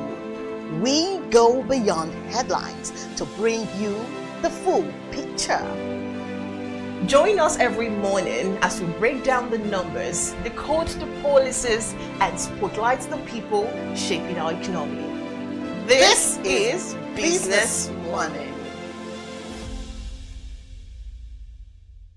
We are not just showing off businesses, but telling the stories behind them. The hustle, the art, the orders, and the wins. Startup Spotlight, showing every Monday on Business Day Television. Welcome to the Triumph Against Odd podcast. Most people go through their lives without knowing what their superpower is, right? But if you're lucky enough and determined enough to find your superpower before you get to a certain stage of your life, you'll be incredibly successful. Look, the first thing is you just decide not to look at the challenges, because if you do, it's going to end you. The closest thing I think is that I had a deeply military background, which is a bit of a never say die background. I saw an opportunity in non-interest banking, and I felt that the demand was there. There was pent-up demand for it. People were yearning for it, and I felt that if we did it properly, if we brought in professionalism into it, and if we brought in our experiences, our various experiences from various backgrounds into it, that it could succeed. Very few people do that because very few people explore their superpowers. They just explore bread and butter issues. I need to eat, and Yes, there will be challenges. This is a very difficult business environment. The government keeps working on how to make business easier. The first problem to overcome is really just starting, right? We thought about this idea for over 2 years before we even took the first step. You cannot ignore this country. No, and to be from here, I think is an incredible privilege. Nigeria will be ascendant in my lifetime. Imagine working hard for a whole year, then one error in the grading system shatters your dreams. May 14th, JAMB admits errors. August 8th, WAEC confesses discrepancies. Two of Nigeria's biggest exam bodies caught in breaches of trust. That's the reality.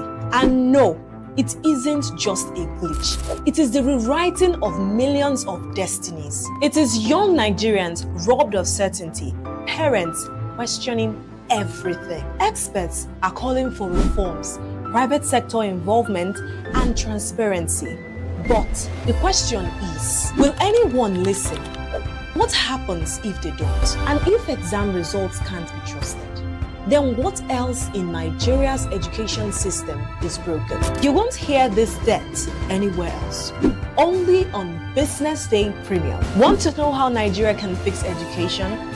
Want the full story on the children left out of school? Then subscribe today to enjoy our current series on education and other sectors. Don't stay in the dark. Stay in the loop.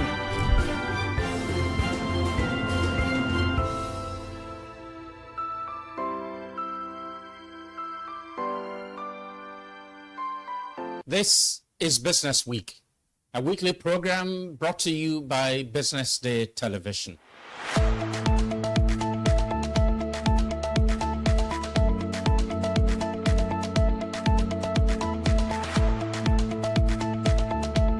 For many years, we've talked about the need to, essentially diversify our revenue stream away from, the huge dependence on oil revenues. It looks like that is happening now. So that means that we're better protected when, you have these wide fluctuations in oil prices and all of that. So it's as you say, and I agree, that we should commend the government. At least revenues are not falling.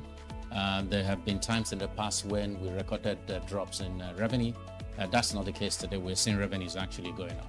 Increasingly, we can see the developed countries focusing on renewable energy and so on and so forth, which means that in the long run, we must look for alternative sources to funding.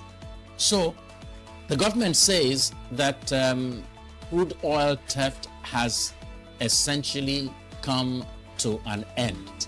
We need to do more to ensure that we totally eliminate crude oil theft and start to think of how to boost production. But it's a good first step. By eliminating crude oil theft, it also creates an incentive for international oil companies to probably return and start to take up more projects in the upstream industries. Stay ahead with Business Day Mobile, your gateway to Nigeria's most trusted business news, market insights, and expert analysis. With a Business Day mobile app, you enjoy more than just news.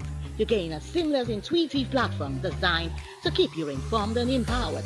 From exclusive articles to in-depth market trends, the app delivers the stories that matter most. Why Business Day Mobile? For premium access, for a clean, responsive design, for a smarter navigation, for customizable alerts, and for all-in-one business hub.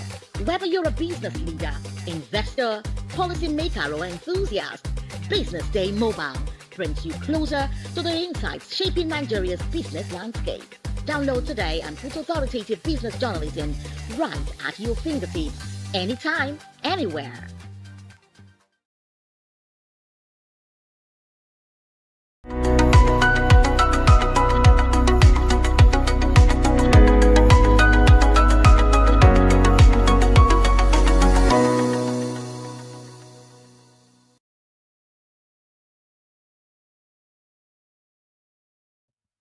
Sweet on the tongue, silent in the body. Diabetes is a hidden challenge we all need to know about. It's not exactly the sugar you eat, but the sugar you don't manage. And that is why you need to control it before it controls you. Welcome to Health Matters, your number one guide to health and wellness. I am Amanda Imosipue. Diabetes has become a huge concern in Nigeria, with a recent data from 2024 revealing that approximately 8 million adults suffer from this health challenge, which is around 7% across the country. Type 2 diabetes, however, accounts for over 90% of these cases. Another statistics from the International Diabetes Federation estimates 2,988,500 cases of diabetes. Joining us to unpack this sugary matter and helping us understand and defeat diabetes is Dr. Peace Eromosele. Thank you for joining us, Dr. Peace. Thank you for inviting me. I'm really happy to be here. Okay, so let's start our journey to victory, if I may say. Yeah. So, starting from the basis, what really is diabetes? Okay, so simply put, diabetes is a condition where there's a problem with insulin that causes high blood sugar. So it's either your body is not producing enough insulin, or there's a lot of insulin, but the body is not processing it the way it should. And insulin is very important because it helps your body to process sugar and to use sugar appropriately. So if your body can't use sugar properly because there's resistance or because there isn't enough insulin, it causes high blood sugar, which is what we refer to as diabetes. Okay, so from research, I saw there's type 1, type 2, and gestational. Apart from that, though, there are like other different types of diabetes. Yes. But then type 1, type 2, and gestational. And what are they, and why are they grouped into types, and then instead of type 3, we're having gestational? Okay. So type 1 diabetes is the type where, like I said previously, diabetes could either be because you're not producing enough insulin. So that's type 1. So the body is not producing enough insulin, usually because the pancreas, which produces insulin, that's an organ in your body, is being attacked by your own body cells. So we call it an autoimmune condition. So because of that, your body can't produce insulin, and that leads to increased blood sugar. Then for type 2, which is more common, like you mentioned before, that's the type where the body has insulin, but the body's cells are resistant to it.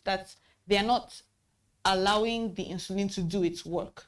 Then for gestational diabetes, some people actually jokingly call it type 3, but it occurs in pregnant women because pregnancy can cause a lot of things, but among those things, in some women, it causes insulin resistance. So it's kind of similar to type 2 diabetes because there's insulin, but the body is not using it properly. So that's gestational diabetes. Okay. So apart from like these three types of diabetes, what are the other types? Are there other types? What are they? Oh, there are a number of types. We have what we call latent autoimmune diabetes in adults. So usually type 1 diabetes, the one where the body is attacking the organ that produces insulin. Pancreas. Yes, the pancreas. That one usually occurs in children, but there are cases where it can occur in adults. So that's a separate type. And then there's also what we call maturity onset diabetes of the young, meaning that the type 2 diabetes, which usually occurs in older people, it occurs in younger ages. And we're seeing more of that now because a lot of people are overweight. We're seeing a lot of teenage obesity, and that is leading to type 2 diabetes, which used to be known to be seen in adults, but now we're seeing them in even teenagers. Then there are some other types, but they are not very common, like steroid-induced diabetes. Okay, so what leads to, one thing I've noticed, if you, minus research, like if you observe people, one thing I've noticed is that hereditary plays a very important role. So I'm guessing that apart from, there are other causes, but then hereditary is important. Yes. So what other causes are there, and how does hereditary really factor in diabetic cases? Okay, so I'm going to mention heredity first because it's a very important factor. If you have one or both parents with type 2 diabetes, for example, you have at least twice the chance of developing diabetes as the average person. Some studies say 2 to 6 times. You're 2 to 6 times as likely to develop diabetes. So your family history is a very strong indicator of whether you're likely to get diabetes or not. But apart from that, there are other things. Being overweight or obese is a very strong risk factor. A sedentary lifestyle, meaning you're not exercising, you're always staying in one place. Then apart from that, there's also certain drugs, but that one is not very common. There are certain lifestyles that can lead to it. But the main things are genetics, that's hereditary causes. Then there's also diet and exercise, that's lack of exercise. Sorry, let me ask you a very silly question. If you jump buses every day, does that, because I feel like we are undermining that, so does that like kind of Unfortunately not. Okay. I mean, you could count the running around to get to the bus, because I mean, if you're walking really fast and you're trying to run, it does count as exercise. It does count as okay, exercise. so what age group are prone to diabetes? What age group? Yes. Well, it depends on the type. So like I said, for type 1, the autoimmune type, it's usually seen in children. Then for type 2, it used to be an adult thing, but these days you can see it in teenagers, you can see it in adults. So there isn't really a specific age for diabetes. Okay, so when I was younger, there's something I used to hear that if you have diabetes, when you urinate, your ants will start gathering your urine. I haven't thought to check if like ants are gathering my urine, but first of all, debunk this thing for us. Let me know, so I will go back and tell the people who gave me the information that okay, you're wrong, you're right. And then also, what are like the common factors? What are the common things that we see that okay tells like our body is telling us okay, this is a sign of diabetes? Okay, so the people that told you, they're actually right. They're actually right. Okay. Yes, because like I said, diabetes is high blood sugar because your body is not processing sugar properly. So when there's too much sugar, your body is trying to get rid of it as much as it can. And one of the ways that it tries to get rid of it is through the urine, through the kidneys. And so that's why you see an increased blood sugar, or increased blood glucose, increased glucose in the urine. Okay. Yes, and that is why ants might gather.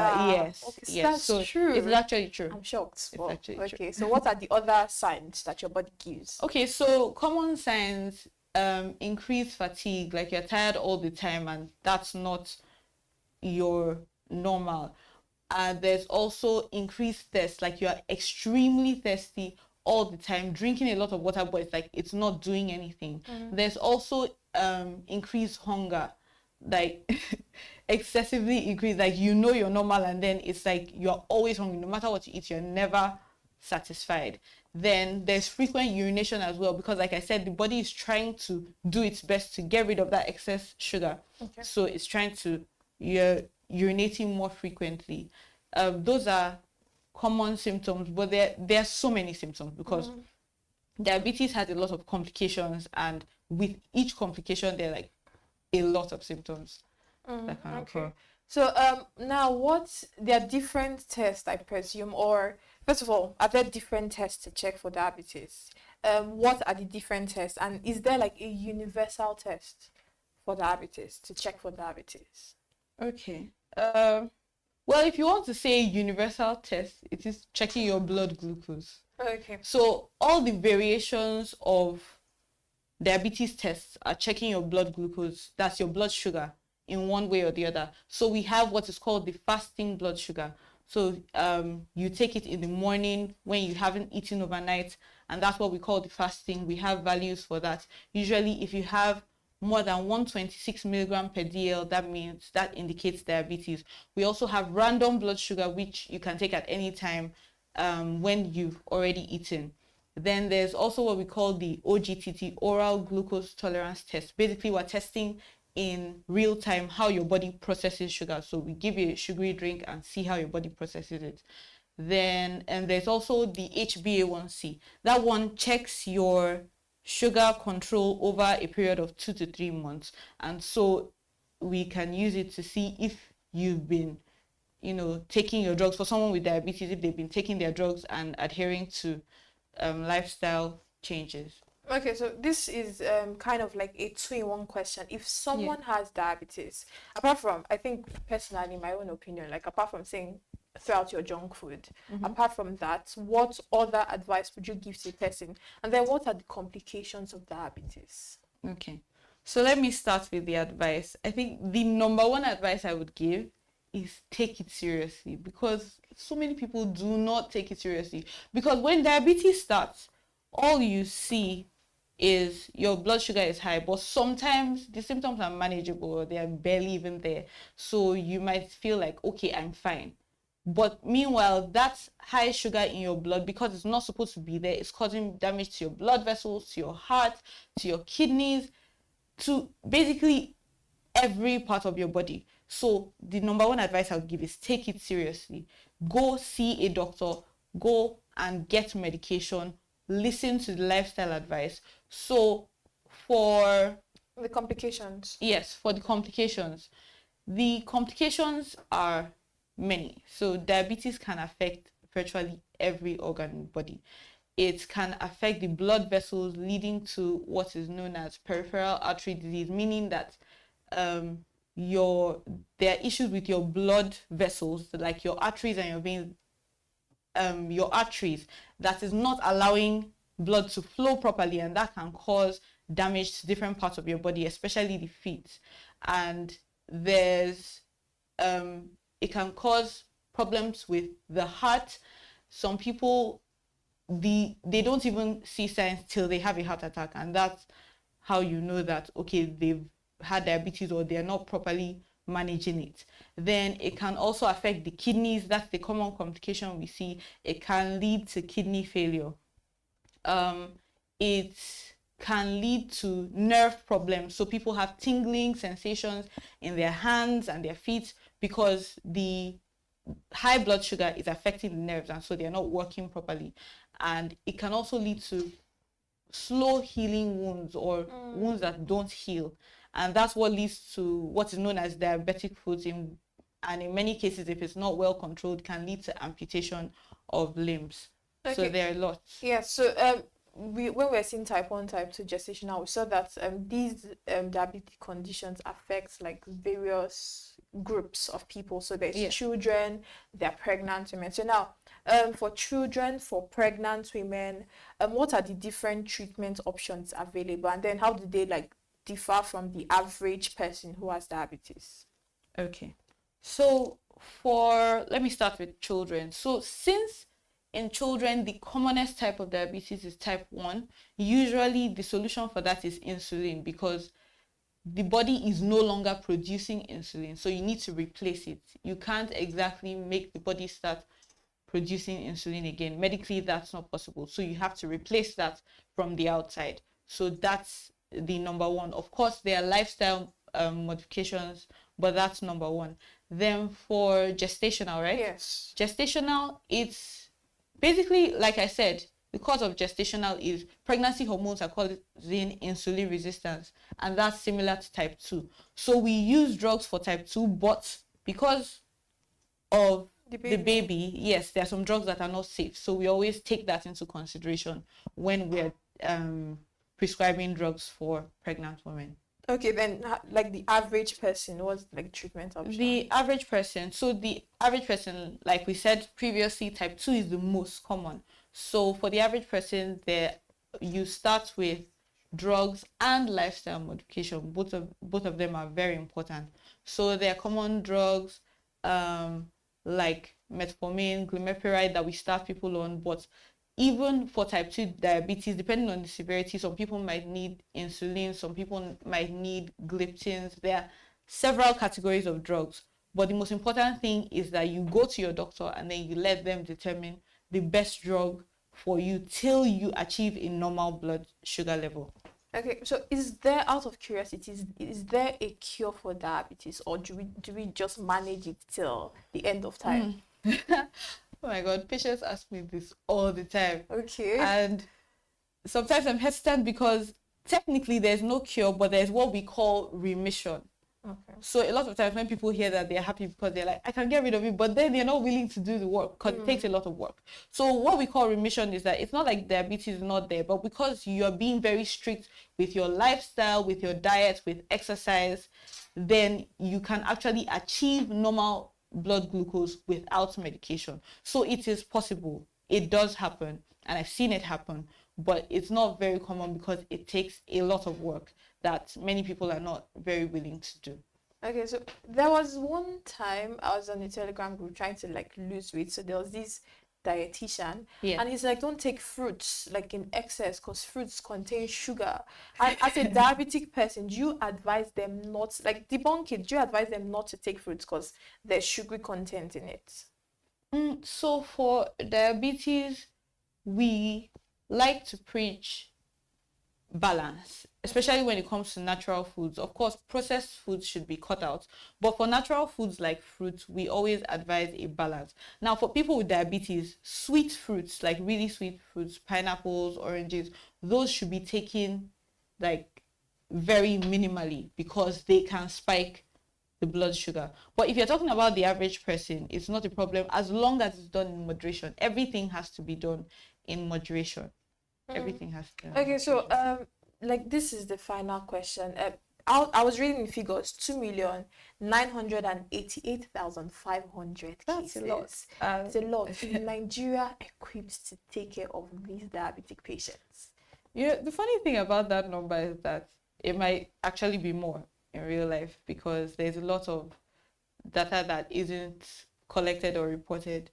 And to be frank, especially now with Japa waves and all, we do not have the capacity. We do not have the capacity to handle these cases, which is why when I see patients, I try as much as possible to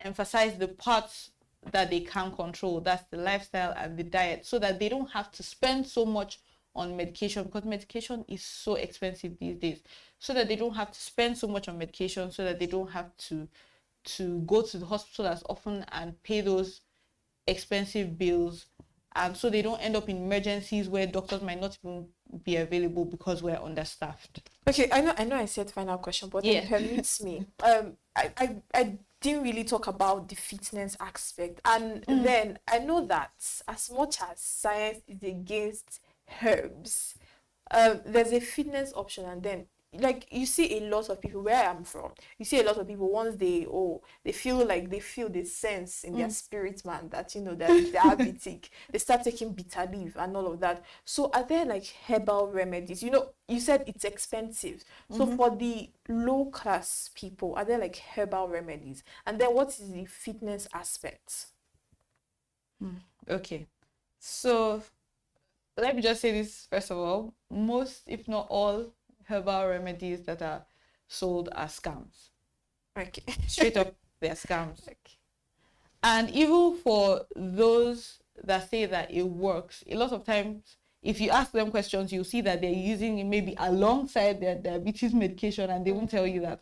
Or they're doing a lot of lifestyle and diet modifications behind the scenes, and so it seems like it's working, but it's not really. Your other question. So you mentioned diets. You know, what are the like diet modifications and then fitness aspects? Okay, so diet modifications, like I said, we like to preach balance. So you need to limit or cut out completely. That's the recommendation. Processed foods. So that goes from sodas to meat pies to basically anything that is any food that is processed. You should avoid it because those easily release sugar into your bloodstream, and you don't want that, especially if you're someone living with diabetes. Then for the fitness aspect, what is recommended is 30 minutes of exercise, and that's not just walking. Like, active exercise, the one that makes you break a sweat. Yeah. At least 30 minutes, 5 times a week at the very least, but every day is recommended. Okay, so Yeah. in summary, there might not be an option for like the low class people, really. There's no option, like, and it's really, it's really sad. Like, sometimes these people take this processed food, I believe, because it's a cheaper option available there. But then seeing that it leads to like a decline in your health, and then there is no option for them. It's definitely sad. But thank you so much, Dr. Peace, for such an Thank you. amazing lecture. Thank you. Thank you too. Okay, so I'm glad to know that diabetes is not a death sentence, but it can be managed, and it is more important to know that diabetes does not discriminate, but we can fight back with education, lifestyle, and more importantly, diet changes. For any question on today's topic or previous ones, don't forget to send a message to healthmattersbdtv.ng@gmail.com. I'll take it again, healthmattersbdtv.ng@gmail.com. I'm Amanda Emosibue saying stay safe, stay healthy, because you will definitely be fine, and keep watching Business Day television.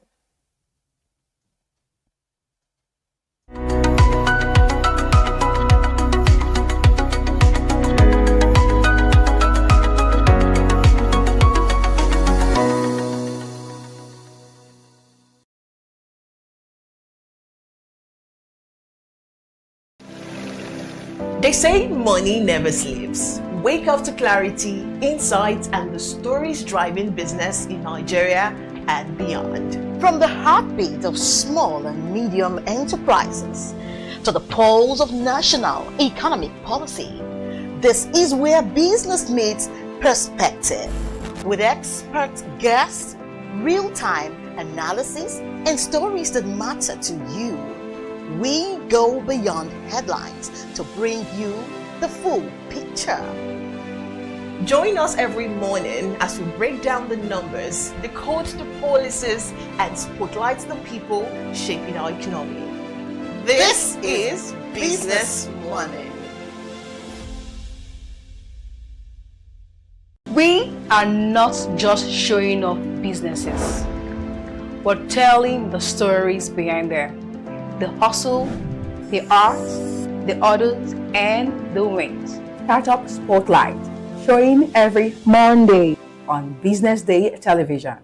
Welcome to the Triumph Against Odd podcast. Most people go through their lives without knowing what their superpower is, right? But if you're lucky enough and determined enough to find your superpower before you get to a certain stage of your life, you will be incredibly successful. Look, the first thing is you just decide not to look at the challenges, because if you do, it's going to end you. The closest thing I think is that I had a deeply military background, which is a bit of a never say die background. I saw an opportunity in non-interest banking,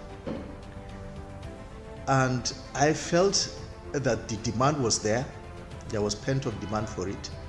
People were yearning for it, and I felt that if we did it properly, if we brought in professionalism into it, and if we brought in our experiences, our various experiences from various backgrounds into it, that it could succeed. Very few people do that because very few people explore their superpowers. They just explore bread and butter issues. I need to eat, and Yes, there will be challenges. This is a very difficult business environment. The government keeps working on how to make business easier. The first problem to overcome is really just starting, right? We thought about this idea for over 2 years before we even took the first step. You cannot ignore this country. No, and to be from here, I think is an incredible privilege. Nigeria will be ascendant in my lifetime. Imagine working hard for a whole year, then one error in the grading system shatters your dreams. May 14th, JAMB admits errors. August 8th, WAEC confesses discrepancies. 2 of Nigeria's biggest exam bodies caught in breaches of trust. That's the reality. And no, it isn't just a glitch. It is the rewriting of millions of destinies. It is young Nigerians robbed of certainty, parents questioning everything. Experts are calling for reforms, private sector involvement, and transparency. But the question is, will anyone listen? What happens if they don't? And if exam results can't be trusted? Then what else in Nigeria's education system is broken? You won't hear this depth anywhere else. Only on Business Day Premium. Want to know how Nigeria can fix education? Want the full story on the children left out of school? Then subscribe today to enjoy our current series on education and other sectors. Don't stay in the dark. Stay in the loop.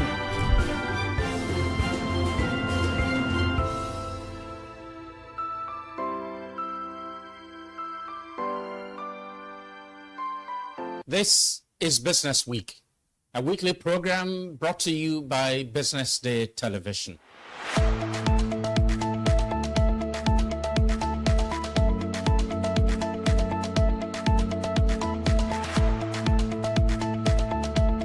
For many years, we've talked about the need to, essentially diversify our revenue stream away from, the huge dependence on oil revenues.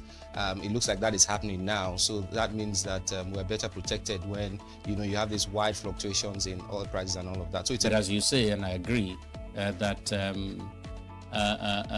we should commend the government. At least revenues are not falling. There have been times in the past when we recorded drops in revenue. That's not the case today. We're seeing revenues actually going up. Increasingly, we can see the developed countries focusing on renewable energy and so on and so forth, which means that in the long run, we must look for alternative sources to funding. So the government says that crude oil theft has essentially come to an end. We need to do more to ensure that we totally eliminate crude oil theft and start to think of how to boost production. But it's a good first step. By eliminating crude oil theft, it also creates an incentive for international oil companies to probably return and start to take up more projects in the upstream industries. Stay ahead with Business Day Mobile, your gateway to Nigeria's most trusted business news, market insights, and expert analysis. With a Business Day Mobile app, you enjoy more than just news. You gain a seamless, intuitive platform designed to keep you informed and empowered. From exclusive articles to in-depth market trends, the app delivers the stories that matter most. Why Business Day Mobile? For premium access, for a clean, responsive design, for a smarter navigation, for customizable alerts, and for all-in-one business hub. Whether you're a business leader, investor, policymaker, or enthusiast, Business Day Mobile brings you closer to the insights shaping Nigeria's business landscape. Download today and put authoritative business journalism right at your fingertips, anytime, anywhere.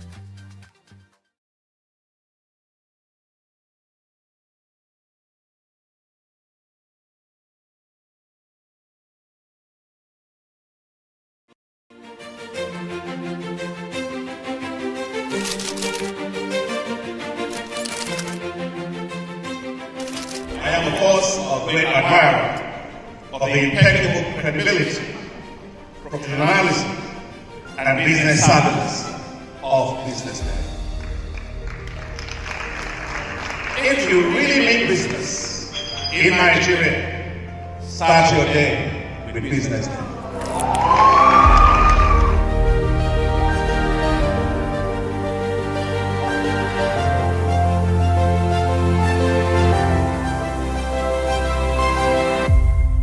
Business Day is West Africa's leading provider of business intelligence and information, delivering premium content across diversified media platforms, including online, mobile, and print. Since its inception in 2001 with a weekly newspaper production, Business Day has expanded its reach to provide exclusive content accessible through print, mobile, and online channels. Our premium offerings are further enriched with syndicated content from esteemed sources like the Financial Times, The Economist, and the Harvard Business Review. At Business Day, our mission is clear: to be the foremost provider of business and financial content, empowering readers to make informed decisions in Nigeria and Africa.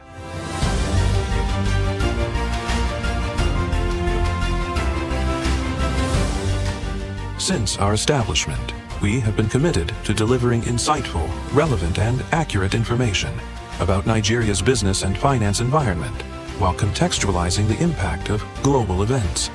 We monitor the stock market, analyze the companies driving it, and report on government policies and their economic implications. For being consistent in organizing these CEO forums for almost the last 14 years, I think this is worth commendation, and I think something that will encourage them to continue. From decoding market trends to dissecting economic shifts, we offer actionable investment ideas and serve as a compass for decision makers navigating complexity. Beyond headlines, Business Day fosters discussions on critical economic issues through impactful conferences and events. These platforms bring industry leaders together to share narratives that drive innovation and spark meaningful dialogues. Our events galvanize connections, bridging the gap between inspiration and achievement. For businesses seeking visibility, our strong digital presence offers unparalleled opportunities, with millions of followers across social media and a dynamic website attracting visitors from within and outside Nigeria. Business Day is the ideal platform to boost visibility for your products and services.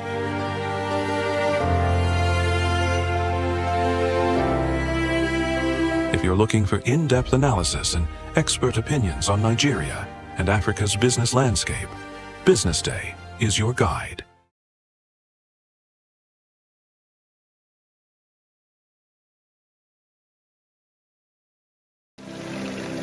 They say money never sleeps. Wake up to clarity, insights, and the stories driving business in Nigeria and beyond. From the heartbeat of small and medium enterprises to the pulse of national economic policy, this is where business meets perspective. With expert guests, real-time analysis, and stories that matter to you, we go beyond headlines to bring you the full picture. Join us every morning as we break down the numbers, decode the policies, and spotlight the people shaping our economy. This is Business Money. We are not just showing off businesses, but telling the stories behind them. The hustle, the art, the orders, and the wins. Startup Spotlight, showing every Monday on Business Day television. Welcome to the Triumph Against Odd podcast. Most people go through their lives without knowing what their superpower is, right? But if you're lucky enough and determined enough to find your superpower before you get to a certain stage of your life, you will be incredibly successful. Look, the first thing is you just decide not to look at the challenges, because if you do, it's going to end you. The closest thing I think is that I had a deeply military background, which is a bit of a never say die background. I saw an opportunity in non-interest banking, and I felt that the demand was there. There was pent-up demand for it. People were yearning for it, and I felt that if we did it properly, if we brought in professionalism into it, and if we brought in our experiences, our various experiences from various backgrounds into it, that it could succeed. Very few people do that because very few people explore their superpowers. They just explore bread and butter issues. I need to eat, and Yes, there will be challenges. This is a very difficult business environment. The government keeps working on how to make business easier. The first problem to overcome is really just starting, right? We thought about this idea for over 2 years before we even took the first step. You cannot ignore this country. No, and to be from here, I think is an incredible privilege. Nigeria will be ascendant in my lifetime. Imagine working hard for a whole year, then one error in the grading system shatters your dreams. May 14th, JAMB admits errors. August 8th, WAEC confesses discrepancies. Two of Nigeria's biggest exam bodies caught in breaches of trust. That's the reality. And no, it isn't just a glitch. It is the rewriting of millions of destinies. It is young Nigerians robbed of certainty, parents questioning everything. Experts are calling for reforms, private sector involvement, and transparency. But the question is, will anyone listen? What happens if they don't? And if exam results can't be trusted? Then what else in Nigeria's education system is broken? You won't hear this debt anywhere else. Only on Business Day Premium. Want to know how Nigeria can fix education? Want the full story on the children left out of school? Then subscribe today to enjoy our current series on education and other sectors. Don't stay in the dark. Stay in the loop.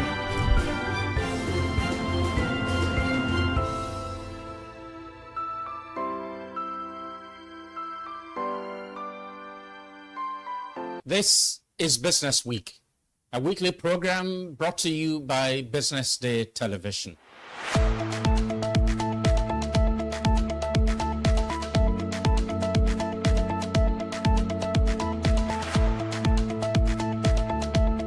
For many years, we've talked about the need to, essentially diversify our revenue stream away from, the huge dependence on oil revenues. It looks like that is happening now. So that means that we're better protected when, you have these wide fluctuations in oil prices and all of that. So it's as you say, and I agree, that we should commend the government. At least revenues are not falling. There have been times in the past when we recorded drops in revenue. That's not the case today. We're seeing revenues actually going up. Increasingly, we can see the developed countries focusing on renewable energy and so on and so forth, which means that in the long run, we must look for alternative sources to funding. So the government says that crude oil theft has essentially come to an end. We need to do more to ensure that we totally eliminate crude oil theft and start to think of how to boost production. But it's a good first step. By eliminating crude oil theft, it also creates an incentive for international oil companies to probably return and start to take up more projects in the upstream industries. Stay ahead with Business Day Mobile, your gateway to Nigeria's most trusted business news, market insights, and expert analysis. With a Business Day Mobile app, you enjoy more than just news. You gain a seamless, intuitive platform designed to keep you informed and empowered. From exclusive articles to in-depth market trends, the app delivers the stories that matter most. Why Business Day Mobile?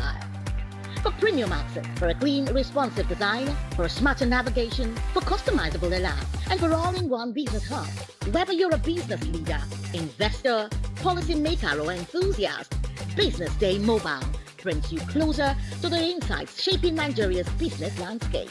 Download today and put authoritative business journalism right at your fingertips, anytime, anywhere.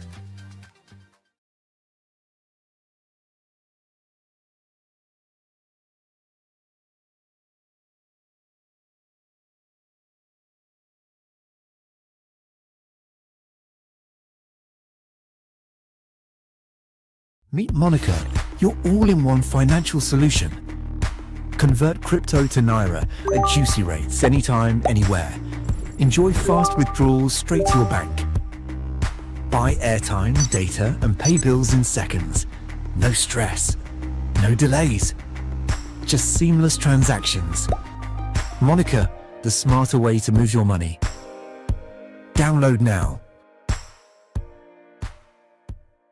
Okay now, defend the bullish insurance. After God, you are the next insurance. See as the boys the Allah.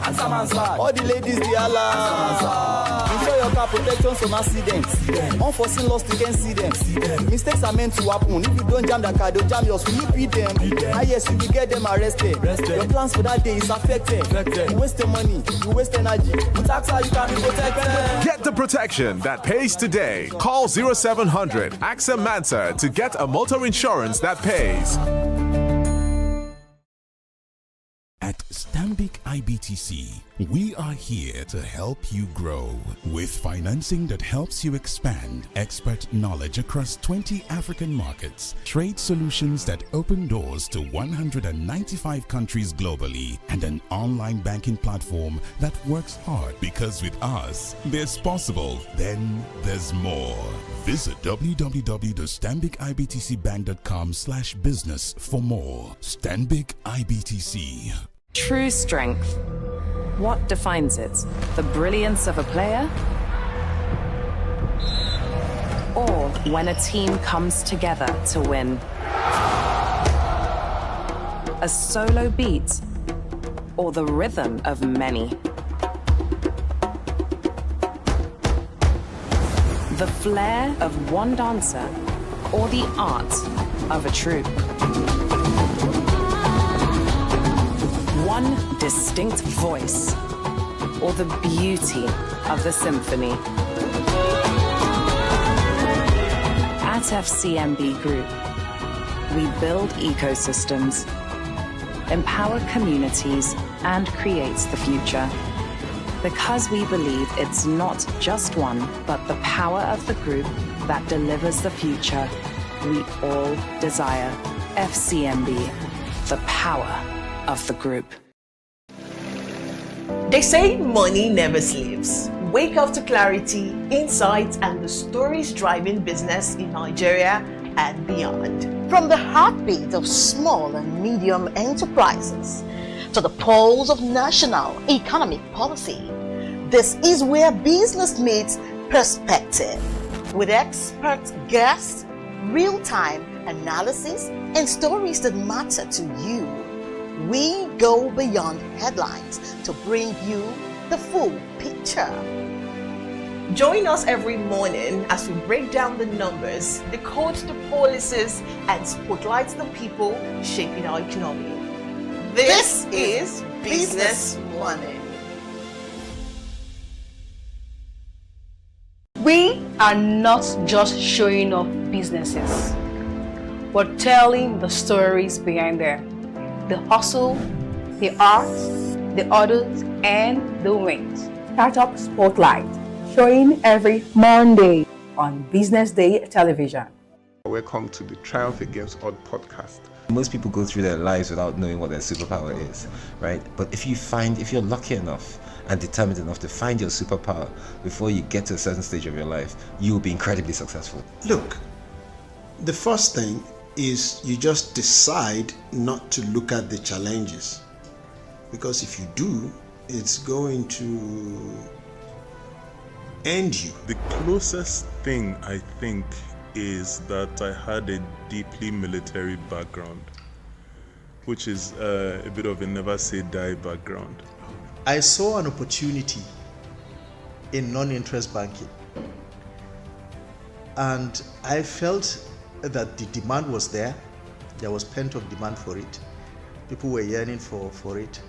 And I felt that if we did it properly, if we brought in professionalism into it, and if we brought in our experiences, our various experiences from various backgrounds into it, that it could succeed. Very few people do that because very few people explore their superpowers. They just explore bread and butter issues. I need to eat, and Yes, there will be challenges. This is a very difficult business environment.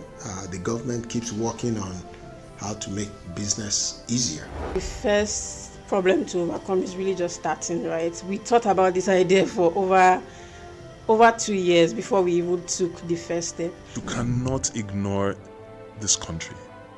No, and to be from here, I think is an incredible privilege. Nigeria will be ascendant in my lifetime. Imagine working hard for a whole year, then one error in the grading system shatters your dreams. May 14th, JAMB admits errors. August 8th, WAEC confesses discrepancies. Two of Nigeria's biggest exam bodies caught in breaches of trust. That's the reality. And no, it isn't just a glitch. It is the rewriting of millions of destinies. It is young Nigerians robbed of certainty, parents questioning everything. Experts are calling for reforms, private sector involvement, and transparency. But the question is, will anyone listen? What happens if they don't? And if exam results can't be trusted? Then what else in Nigeria's education system is broken? You won't hear this depth anywhere else. Only on BusinessDay Premium. Want to know how Nigeria can fix education? Want the full story on the children left out of school? Then subscribe today to enjoy our current series on education and other sectors. Don't stay in the dark. Stay in the loop.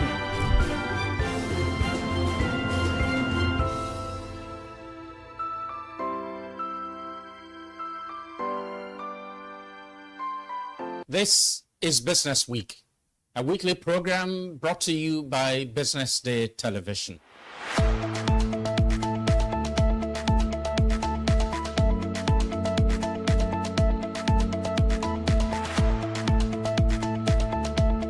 For many years, we've talked about the need to, essentially diversify our revenue stream away from, the huge dependence on oil revenues. It looks like that is happening now. So that means that we're better protected when, you have these wide fluctuations in oil prices and all of that. So it's as you say, and I agree, that we should commend the government. At least revenues are not falling. There have been times in the past when we recorded drops in revenue. That's not the case today. We're seeing revenues actually going up.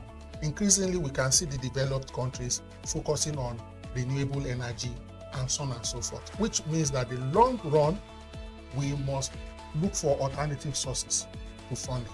So, the government says that crude oil theft has essentially come to an end. We need to do more to ensure that we totally eliminate crude oil theft and start to think of how to boost production. But it's a good first step. By eliminating crude oil theft, it also creates an incentive for international oil companies to probably return and start to take up more projects in the upstream industries.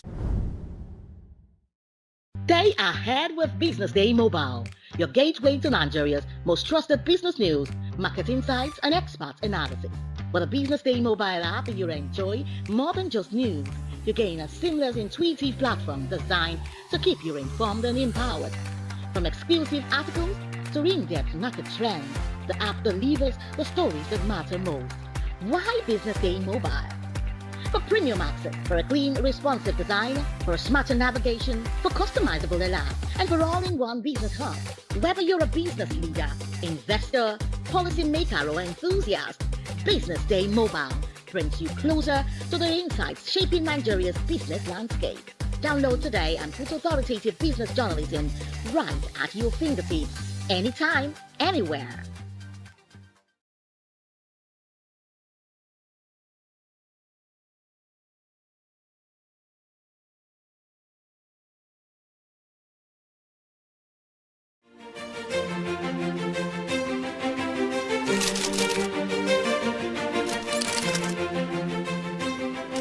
I am, of course, a great admirer of the impeccable credibility, professionalism, and business savviness of BusinessDay. If you really mean business in Nigeria, start your day with BusinessDay.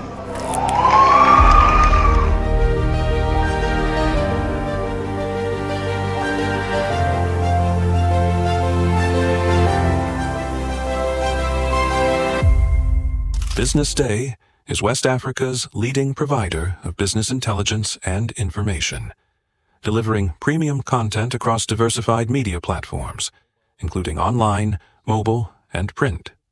Since its inception in 2001 with a weekly newspaper production, BusinessDay has expanded its reach to provide exclusive content accessible through print, mobile, and online channels. Our premium offerings are further enriched with syndicated content from esteemed sources like the Financial Times, The Economist, and the Harvard Business Review.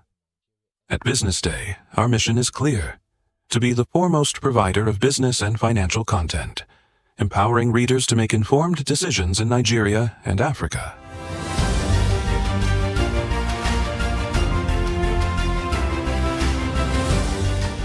Since our establishment, we have been committed to delivering insightful, relevant, and accurate information about Nigeria's business and finance environment, while contextualizing the impact of global events. We monitor the stock market, analyze the companies driving it, and report on government policies and their economic implications. For being consistent in organizing these CEO forums for almost the last 14 years, I think this is worth commendation, and I think something that will encourage them to continue. From decoding market trends to dissecting economic shifts, we offer actionable investment ideas and serve as a compass for decision makers navigating complexity. Beyond headlines, BusinessDay fosters discussions on critical economic issues through impactful conferences and events. These platforms bring industry leaders together to share narratives that drive innovation and spark meaningful dialogues. Our events galvanize connections, bridging the gap between inspiration and achievement. For businesses seeking visibility, our strong digital presence offers unparalleled opportunities, with millions of followers across social media and a dynamic website attracting visitors from within and outside Nigeria. BusinessDay is the ideal platform to boost visibility for your products and services.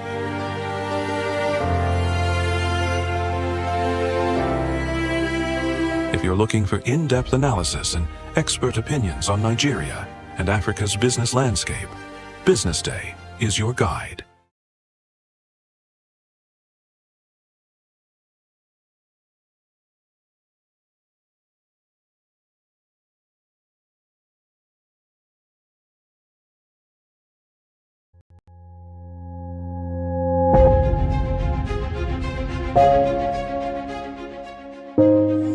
Good morning and welcome to the BDTV Breakfast Show. I am Bethel Ogunjobi. My name is Elizabeth Musa. And this is the social listening segment on the BDTV Breakfast Show. We're talking about the Fly Nigeria Act. Can you give us a background into what this is about?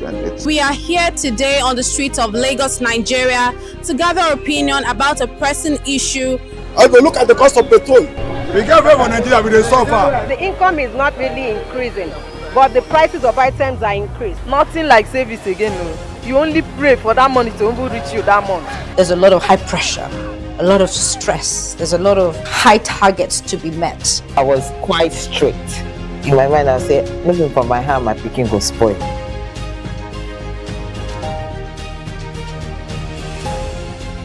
To allow all banks and all the players in the space 15% inflation target achievable in 2025.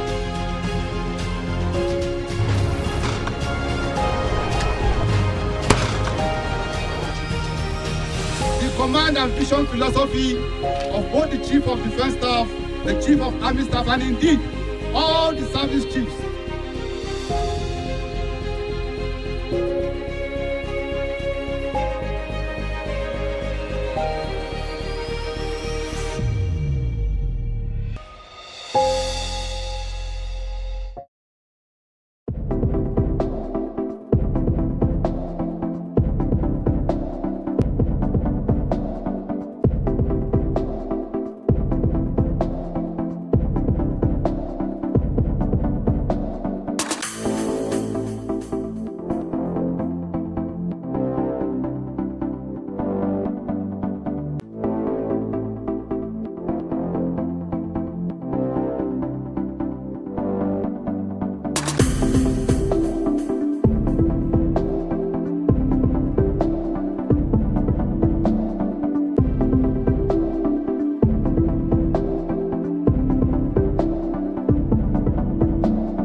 watching Business Day Television.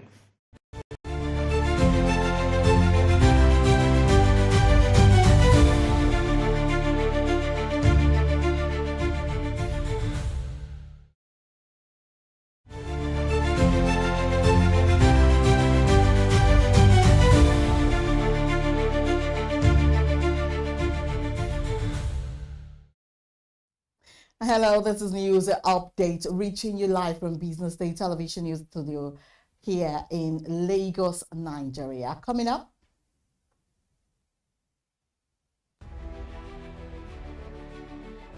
Naira slides to 1,446 Naira per dollar in November despite CBN tightening.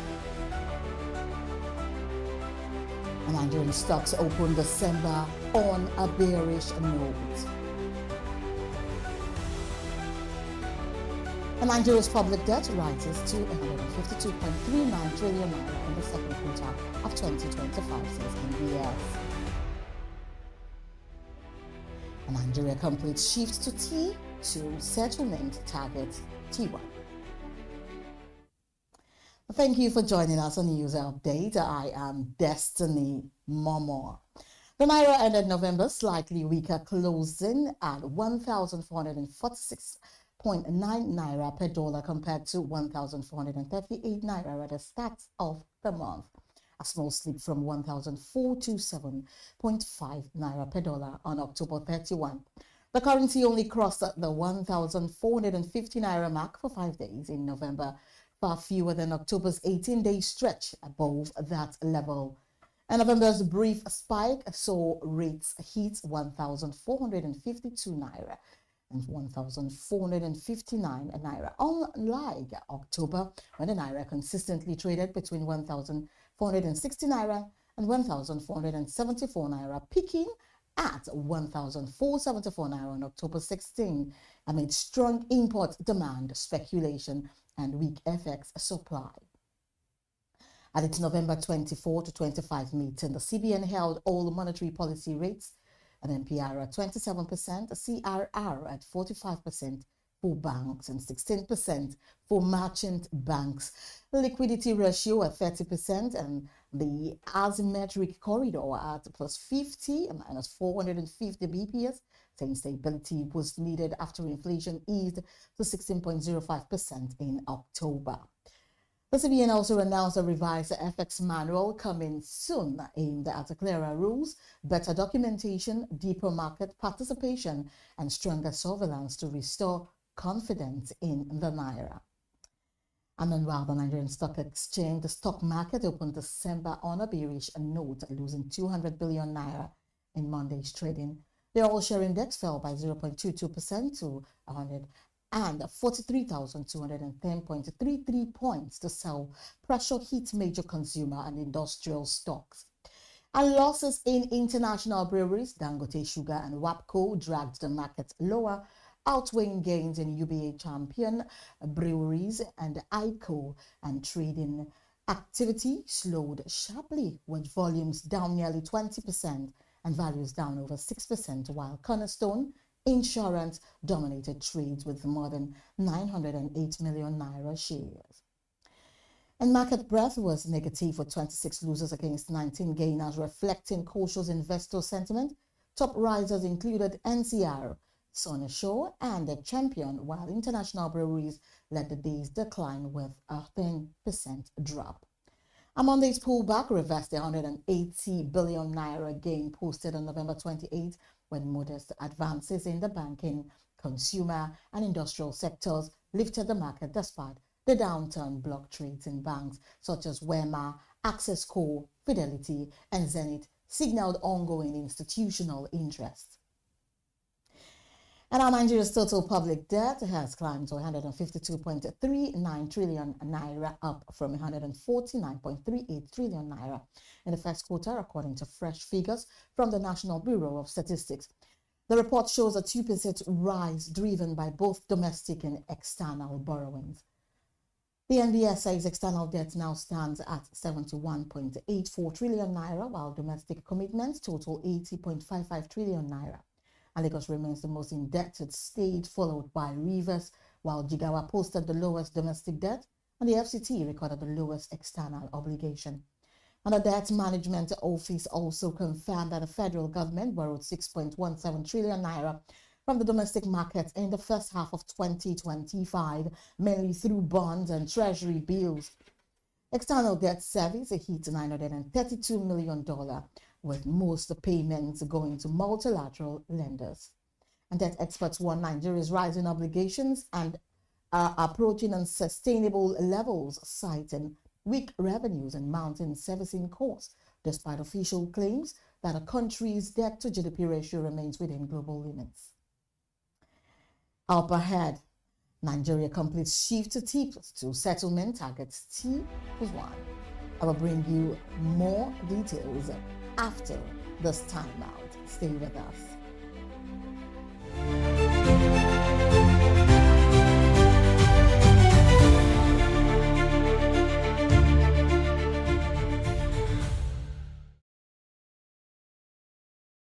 Attention business leaders. Want to make informed decisions? Join the ranks of the best with Premium Business Day. Access in-depth analysis and expert opinions to stay ahead. Subscribe now at premium.businessday.ng and unlock premium content. Plus, you get 50% off your first subscription. Don't miss out. Make smarter choices and seize new opportunities. Sign up now and elevate your business game. Visit premium.businessday.ng today.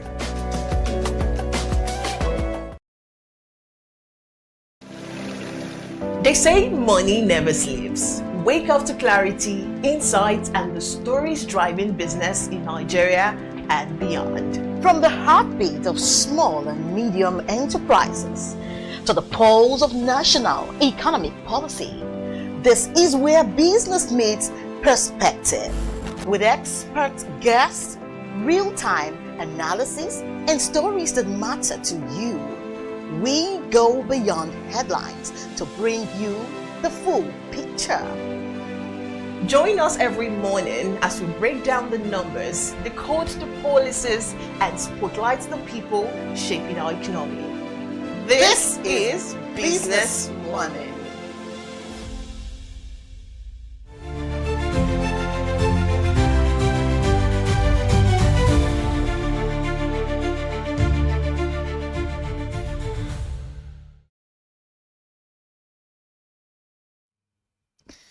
Welcome back to News Update. Nigeria's capital market officially transitioned to a T+2 settlement cycle, reducing the time it takes to complete stock transactions from 3 days to 2. The shift announced by the Securities and Exchange Commission SEC in Lagos is aimed at improving efficiency, lowering risk, and aligning Nigeria with global financial standards.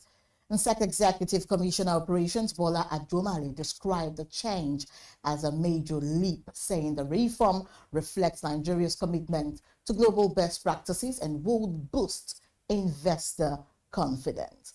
The Managing Director of Central Securities Clearing System, Haruna Dalowaziri, disclosed that the company invested in advanced systems, including IBM Power, 10 servers, while keeping costs low through long-term planning and phase upgrades. And CSC's chairman, Temi Popola, said the transition strengthens Nigerians' competitiveness and lays the foundation for a failure and T+1 settlement cycle, possibly by mid-2026. And moving on, the Kirikiri Lighter Terminal Command of the Nigerian Customs Service has reported 13.7 billion naira in revenue from January to October, a 47% jump from last year. Now, outgoing controller, now ACG Egosa Edodwak, announced the figures in Lagos, Nigeria, crediting reforms, stronger collaboration, and improved trade facilitation. Edodwak said she revived several moribund terminals through constant engagement with operators and port users. She added that compliant cargo now moves within 48 hours, with facilities like ESS Libra Terminal handling up to 60 containers monthly. She highlighted teamwork better, stakeholder trust, and customs headquarters support as key drivers of the command's turnaround. Her tenure also delivered a major CSR project, new classrooms, and a library for inmates at Kirikiri Medium Correctional Center. The announcement comes as customs revenue surges nationwide, with the Papa Command posting a record 304 billion naira in October.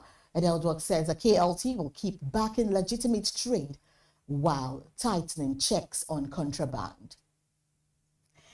And meanwhile, the Minister of Aviation and Aerospace Development, Festus Keyamo, says the removal of taxes in Nigeria's aviation sector cannot be decided by one ministry alone, rather multiple government agencies and the National Assembly.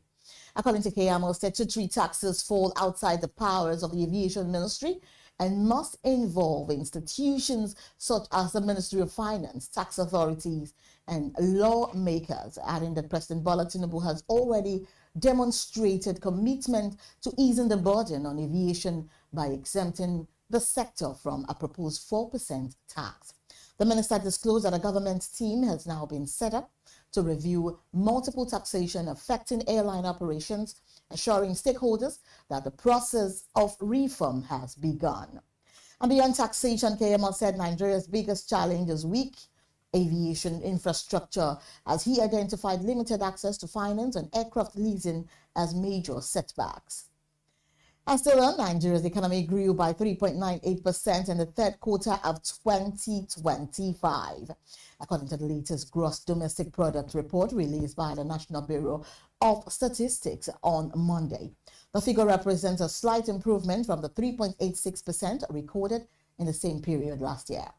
The NBS report shows the total real GDP rose to 57.03 trillion naira, while nominal output increased by 18.12% to 113.59 trillion naira. Services remain the largest contributor at 53%, followed by agriculture at 31%. The oil sector grew by 5.84%, supported by improved crude production of 1.64 million barrels per day, while the non-oil sector expanded by 3.91%, but manufacturing slowed to 1.25%, highlighting ongoing challenges. Reacting to the report, members of the organized private sector urged the government to focus on policies that support MSMEs, reduce operating costs, and stimulate real sector growth.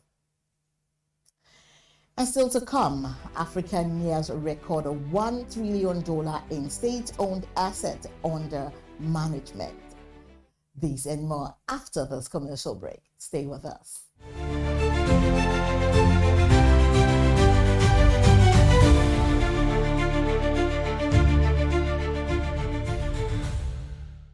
Meet Monica, your all-in-one financial solution. Convert crypto to Naira at juicy rates anytime, anywhere. Enjoy fast withdrawals straight to your bank. Buy airtime, data, and pay bills in seconds.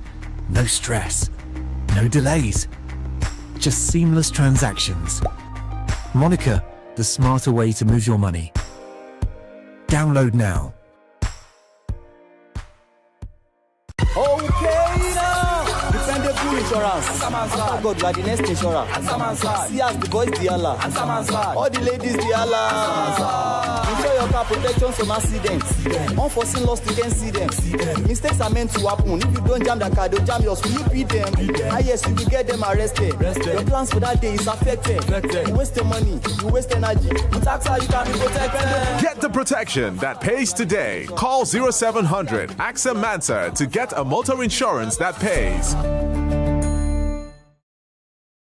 At Stanbic IBTC, we are here to help you grow with financing that helps you expand, expert knowledge across 20 African markets, trade solutions that open doors to 195 countries globally, and an online banking platform that works hard, because with us, there's possible, then there's more. Visit www.stanbicibtcbank.com/business for more. Stanbic IBTC. True strength. What defines it? The brilliance of a player? or when a team comes together to win. A solo beat or the rhythm of many. The flair of one dancer or the art of a troupe.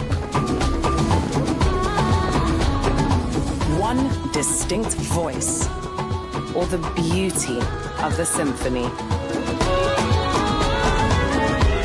At FCMB Group, we build ecosystems, empower communities, and create the future.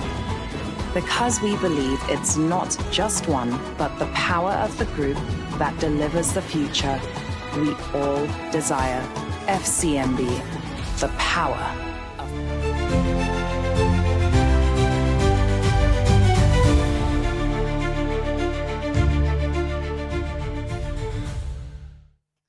Hi, welcome back to News Update. We now head to Africa.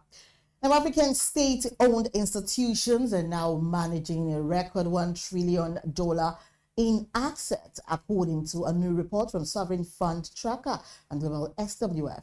The rise comes as the continent increasingly looks inward for investment amid declining aid and concessional finance.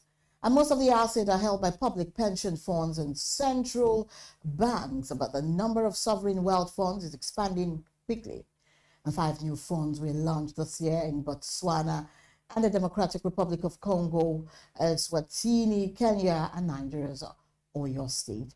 The Libyan Investment Authority, with $68 billion, remains Africa's largest among roughly 33 sovereign wealth funds, and still sub-Saharan Africa accounts for only 1% of the $14.3 trillion managed globally by such funds. And foreign direct investment into Africa surged 75% in 2024, reaching $97 billion, but dropped 42% in the first half of 2025 as trade tensions, high interest rates, and geopolitical uncertainty weighed on investor confidence. And the White House says U.S. President Donald Trump will host the leaders of Rwanda and the Democratic Republic of Congo on Thursday for the signing of a new peace agreement. The talks aim to reinforce a U.S. brokered deal reached in June by both countries' foreign ministers alongside an economic framework finalized in November. The diplomatic push follows a turbulent year in eastern Congo, where the Rwanda-backed M23 rebel group launched a rapid offensive, seizing the region's 2 largest cities and prompting international concerns about the risk of a wider regional conflict. And U.S. officials say the upcoming meeting is intended to consolidate recent progress and encourage both sides to commit to steps that could stabilize the region and support longer-term economic cooperation. And I'm moving on to the foreign scene. Stocks were mostly flat on Tuesday as traders turned cautious after a crypto slump and a global bond sell-off tied to expectations of a rate hike in Japan. S&P 500 futures held steady while Japanese government bonds stabilized after a strong auction. And 10-year JGB yields briefly hit the 17-year high at 1.88% before easing to 1.865%. And Bitcoin recovered slightly after Monday's 5.2% drop, trading near $87,000 and down 30% from its October peak. Sentiment remains weak, with analysts saying investors are shifting from fear to resignation. And also rate hike expectations strengthening after Bank of Japan Governor Kazuo Ueda signaled a tighter policy and may be coming this month. And Europe is on their edge as U.S. President Donald Trump intensifies efforts to strike a peace deal in Ukraine. Officials fear any agreement may go easier on Russia than they had hoped, raising concerns about the continent's long-term security. European leaders had no seat at recent U.S.-Ukraine talks and will also be absent when U.S. envoy Steve Witkoff meets President Vladimir Putin in Moscow, despite U.S. assurances that NATO and the EU will be consulted. Diplomats say Europe has little real influence over the process. The debate has renewed anxiety about Washington's commitment to NATO's amid fears that a U.S.-Russia economic opening on territorial concessions in Ukraine could reshape Europe's security landscape. And up next is sports news after this break. Stay with us.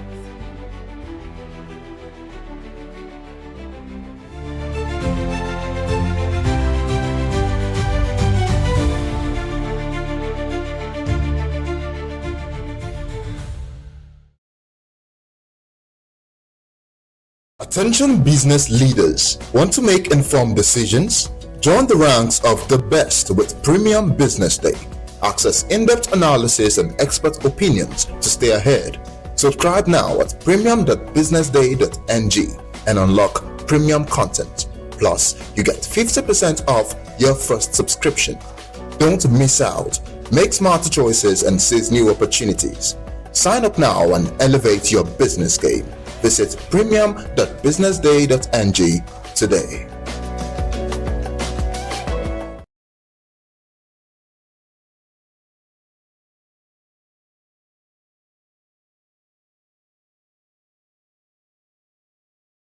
Meet Monica, your all-in-one financial solution. Convert crypto to Naira at juicy rates anytime, anywhere. Enjoy fast withdrawals straight to your bank. Buy airtime, data, and pay bills in seconds. No stress, no delays, just seamless transactions. Monica, the smarter way to move your money. Download now. Okay now, dependable insurance. After God, like the next insurer. See as the boys the Allah. All the ladies the Allah. Ensure your car protection from accidents. Unforeseen loss, you can see them. Mistakes are meant to happen. If you don't jam the car, they'll jam yours. Will you beat them? Yes, you will get them arrested. Your plans for that day is affected. You waste your money, you waste energy. With AXA, you can be protected. Get the protection that pays today. Call 0700 AXA Mansa to get a motor insurance that pays.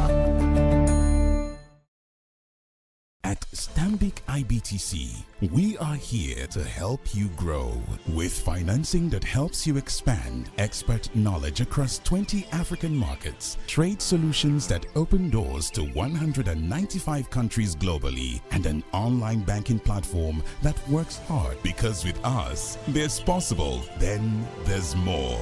Visit www.stanbicibtcbank.com/business for more. Stanbic IBTC. True strength. What defines it? The brilliance of a player? Or when a team comes together to win? A solo beat? Or the rhythm of many? The flair of one dancer? Or the art of a troupe? One distinct voice, or the beauty of the symphony. At FCMB Group, we build ecosystems, empower communities, and create the future. Because we believe it's not just one, but the power of the group that delivers the future we all desire. FCMB, the power.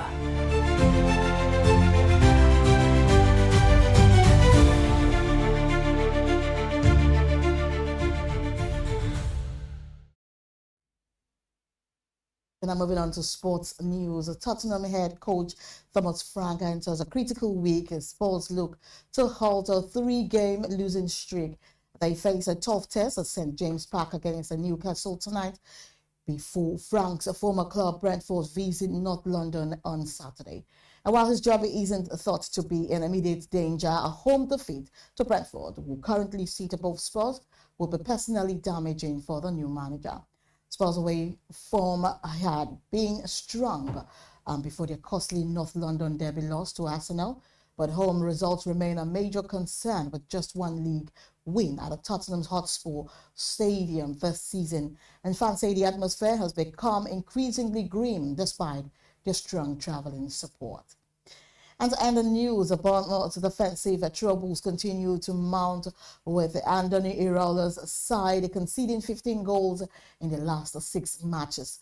The exit of Dane Hudson and Ilya Zabani felt, and Marcus Senesi's suspension leaves The cherries showed of mobility, composure, and experience at the back.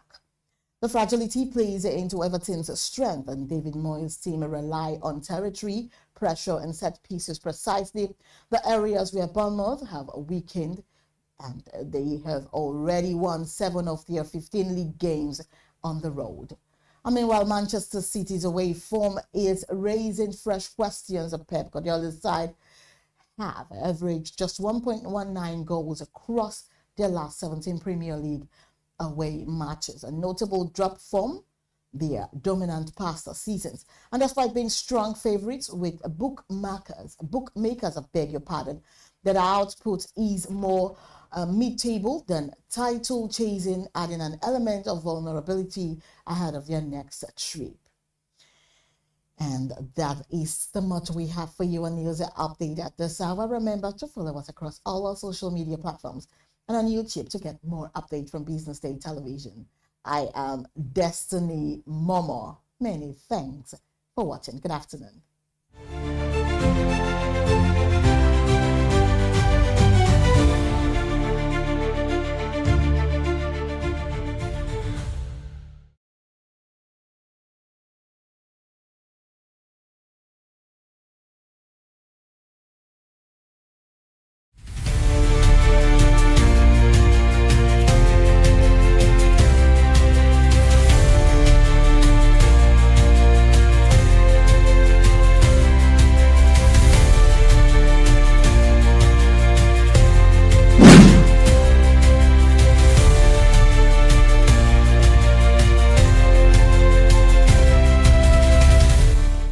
Hello and welcome to Startup Spotlight. If you're just joining us for the first time, it's great to have you here.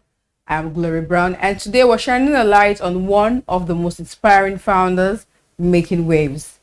This show is all about exploring big ideas, bold journey, and the real stories behind today's rising startups. All right, let's jump right into today's spotlight. Joining me to discuss this topic, turning talent into a thriving enterprise, is Agbona Odunayo, popularly known as MC Praise. MC Praise is a top-tier master of ceremonies, public speaker, digital marketer, and brand strategist with over 9 years of experience lighting up stages and elevating events across Nigeria.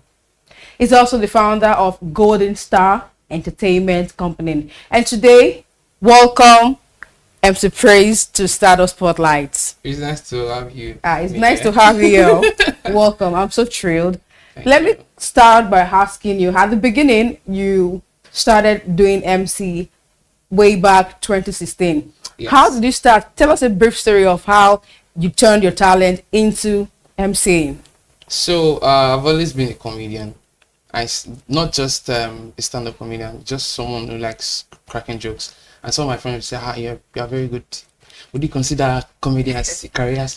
So at every opportunity that we have in church, I need to jump on one or two things, just, varieties, just do startups. And then there's a friend of mine in 2019 that needed an MC for his event. I told him, I can help you with it. And that was how I started. So 2016, I've been hosting some church events, some birthday gigs, but I didn't really take it seriously. But then when my friend he had a big event and needed an MC, I was able to jump on it.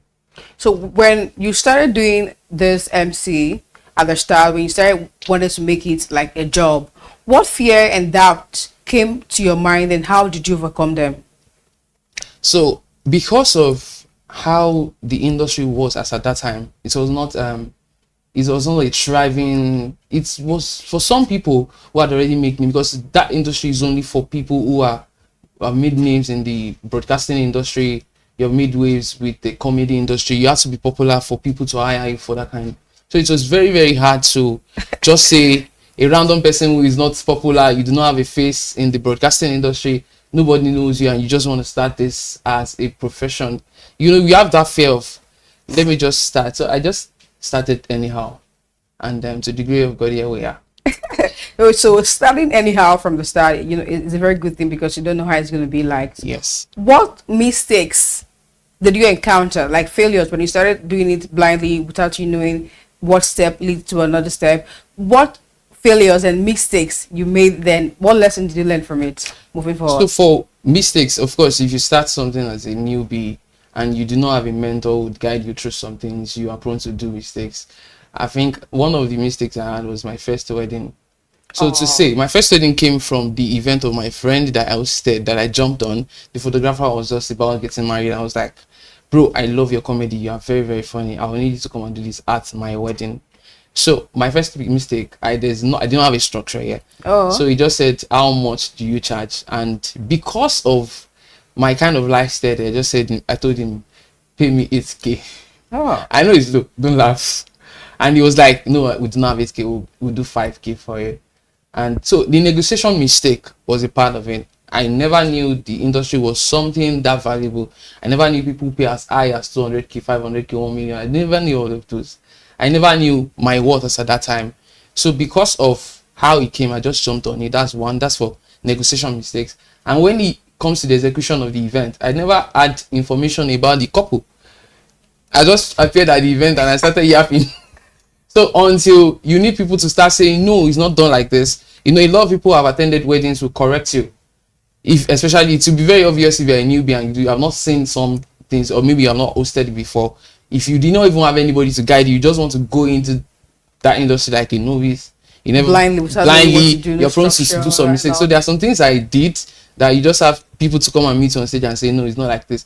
Even though some of these you might not be wrong, but because you do not really have a full knowledge of what you're doing, anybody can come and tell you anything, and you are prone to misconception because, yeah, of course, you're just supposed to be the driver of the event, but if any other person comes to they can take over the event from you. So I think those are the mistakes I made when I was starting out as a professional musician. So at what point, starting out, at what point did you notice that talent is not just enough? You need business skills, financial management. At what point did you realize all of this? So for me, it was quite progressive. I've always been someone who loves knowledge. Before I started out, even the book itself, I had done my research. I had seen videos on YouTube. I had seen videos online. I had done my research everywhere. And I came across men who have seen they already made 10 years in the industry. Shout out to my mentor, Spirit of Sako. I seen someone's video on YouTube and a lot of other people. So I was able to test some of them and say, please, I'd love you to train me. And it was then I later discovered that there's a community of other MCs who have been fed with knowledge. So on joining those people, you had more enlightenment. I had more enlightenment. Oh, talent is not just enough. These are the ways you can secure your clients. These are the ways you can perform well. These are how you are going to do it professionally. And then I go introduce to professional courses and every other stuff. So it was quite a progressive journey for me. It was not something I immediately realized, though. It was something that was progressive. Let's talk about some of your turning points. What are some of the turning points? You can tell us like one brief story turning point of when you realize that this is going to be a big deal for me. You understand? So I've been doing this from when I was in 100 level. Wow. Yes. So the first year, I think I did 4 gigs. Second year, I did 4 gigs. The third year, I did 10 gigs. And in the fourth year, that was like almost my finals. I started getting gigs from Lagos. So I would leave my school, travel to the Adekunle Ajasin University, precise, in Ondo State. So I would leave my school to come to Lagos almost every weekend to come and work. And then one day, one of my clients said, are you in Lagos? The fact is that a lot of people who were hiring me, they never knew I was not in Lagos based. They just assumed this guy is in Lagos. Because so one of them has said, are you in Lagos? And I said, no, I'm traveling back. I'm not in Lagos. I'm schooling. This is that. And he's like, you need to move to Lagos. So I started looking for accommodation. Before you know it, I started getting a lot of people. And there are clients that can actually be a turnaround for you. There are people you will meet that they would give you genuine advice, that people would want to see you grow genuinely. If you meet those kind of people, you need to hold them very well. So on meeting different type of people that had helped me, that had inspired me, that said, you know what, I love what you do, but if you can leave the environment and come to this environment, if you can do this and that. And that was it. So on trying one of the advice some of them gave me, I moved to Lagos, and before you know it, someone was in charging 50K, 40k, 70k, all of a sudden started charging 200, 250, and to the degree of God, yeah, we are in millions. So was that the moment you realized that this is something you can't do alone? You need team members to join you, to push through, for you to go beyond your imaginations. And how were you able to know the right people to put in your team, to select and be valuable in your team? So the thing is, when I was 6 years in the industry, I hosted my first master class. I had like seven students, and from just those guys were already MCs, but they needed structure.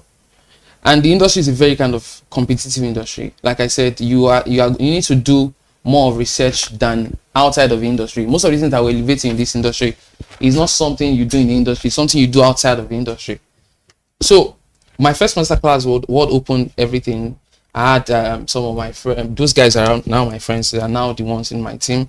We're already grown from 7 to almost 80 or so. We had now have a big so those guys who knew how it all started were the ones I now say, you know, guys, this is the bigger vision. Can we work around this? So that was how. And as you grow, you begin to see more experience. There's some things experience to teach you. You begin to see the need for structure. I have some of my other friends, shout out to official Mr. Bravo, who would have calls in the midnight. We will not sleep. I'm actually very active. I'm very active at night. If you call me 2 a.m., I'll pick up my call. Yeah, I'm very, very active at night. So we can have a call all through the night and say, guy, what is the next thing we need to do? What is the next thing we need to do? And during our conversations, ideas begin to drop. It can just be something we're just talking naturally. And I'm a very sensitive person. Once I say something, we can just be communicating. Once I say something, oh, I'm supposed to do this, I immediately note it and put action to it immediately. So when I needed a structure, we need to have a manager, a guy. We need to have a PR person. We need to have a secretary. I started noting before okay, so who are my friends? Who are the friends I know that are very good at this? Let me bring them in. So it all started with my friends. Okay. So I have a company, Golden Star Entertainment, GSA. Yeah, we have a party company. It's now a big group of companies now. So people that started that in that company were my friends. There were people I knew. Okay, you're very good in finance. You're very good in secretary. You be my. I still have official mail I sent to them. Like, oh, we're officially bringing you on board.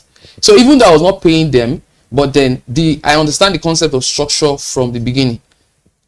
So it was quite very easy for me to implement some of these things. And also I learned from my mentors. So meaning having a mentor it's a very important. In every industry, if you want to thrive, either you are a startup or you are even in the industry, you need mentors. But there are people with talent, but they don't know how to get mentors. What advice can you give to them, and how can they locate like a mentor that can put them through the right path? To the glory of God, I humbly say this: I get close to 30 messages per week from different people, part of the world, who have seen my video on YouTube and say, I want you to come and mentor me. I've written books on how to be a startup. I've written books on motivational. I've written books on the concept of my craft as well. So when some of these guys come across my videos on YouTube, they would go and search my contact on Instagram, and then they find my contact and send message. So I've had a lot of them. So we have a system of admission, of course. But the reason why I'm saying this is because there are always materials. We always find someone who has done 10 times what you're currently trying to do in that industry. Only if you're not doing your assignments well. You can never be in any industry and not know one person who is really doing well. You should have a role model. And if you can find one person and you can get access to that person, obviously you're going to see their competitors. Even if that person cannot mentor you, you only see their competitors or their people who have collaborated with them who can also help you. As the founder who has turned your passion into a thriving enterprise, what advice will you give to someone out there who has this talent but they don't know how to turn their talent into businesses? All right, there are different advice I'm going to give. The first one is to start afraid. Your talent, you know you have something, you have not tried it before. You just have to try it. Try it with a mistake. You are going to make mistake. You're only going to make you that once. You would know how to adjust yourself. There are times I've gone with my mentees to events. They never knew they would make mistake. I'll just put them on spot. Go and open this event. And that was the last time some of them will make that mistake. because they needed to learn like that. Some of them needed to learn like, sometimes I would say, you know, I'll put them on spot. Or come do an opening for me. You just have to start anyhow. You have a talent right now. If you're looking at me, start anyhow. Start in your living room. If you know how to dance, start doing it in your room. Start anywhere. If there's opportunity for anybody, maybe they need someone who can sing, or you're just in a gathering and you just like you feel something like varieties. Those times I remember there might not necessarily be a variety. I'll just be this kind of person who's restless and say, please, I have a comedy. Can I make people laugh? That's how passionate I was. Please, can I make people laugh? I just feel like this piece is boring. So I never really started on the basis of money. I started on the basis of this is what I want to do. For fun, for fun, for the passion. So as at that time I be like, my purpose should be around this thing. Is just I want to make everyone around me happy. Yes. Let them feel the vibe. So I just want to do this. Before you now realize that, oh, so somebody can pay you for this, and later you can realize that as at 2016, somebody was already collecting 2 million. Wow. So somebody is collecting big like this. Okay, let's put a structure around this. Okay, how can we work on it? So if you're looking at me and you don't know how to start, just start anyhow. And when you're starting, just continue. Even you made mistake. I'd made mistakes before, and I said nobody should come here and say praise again. I remember that times I cried out of the stage when I was in school. And I cried home. I can remember that day, and I said nobody should come and say praise again. But then there's another opportunity that presents itself, and I still came up and did the same thing I did when I cried, and people appreciated me because of the different environment. So what I'm saying is that even if you have made a mistake before, do it again. If you continue to make mistakes, you cannot make mistakes 100 times and not get it right one time. So you need to continue what you've done before. Keep showing up. By that, you will learn from your failures. You will learn with people you meet. If you make mistakes, some people come and meet you and they say, bro, there are ways you can do it better. I know someone who can do it better. That's it. So if you have not tried it before, how will you meet people? Come on, wake up. You know, you fail forward. Yes. You fail, you learn, and then next I don't time believe you anybody do feel better. backward. Yes. Yeah, because when you make mistakes, you fail, you learn from your mistakes. Next time, that particular mistake, even if you're going to make another mistake, it's not going to be that the same way. Exactly. It's going to be the same way. Yeah, we're having a nice conversation right here with MC Praise. We're going on a quick break now. Stay with us. When we'll come back, we'll bring you the most interesting part of the conversation.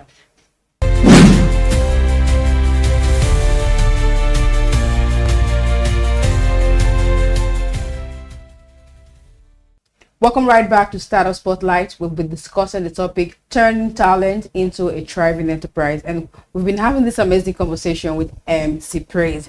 Moving on to my next question for you. You know, this industry is a very competitive one. Yeah. A lot of new trends pop up every day. How do you stay innovating and keep staying ahead of your game? So the first thing is you should know what you're doing. Know the market. And if you understand the market, you need to jump on trends and collaborate with other people. So I have a concept that you can't do life alone. The people who integrate the new trends are people who also just want to try something new. So the moment you see this thing is trending, don't turn a blind eye to it. You can send a message. You have to be humble. So if you want to grow, you send a message to the person, I love what you're doing. Would you mind if I can recreate what you did? Can I recreate it? Can I work around it? I'm not going to copy you, but I can I put another concept to it? And before you know it, it can be the turning point for you.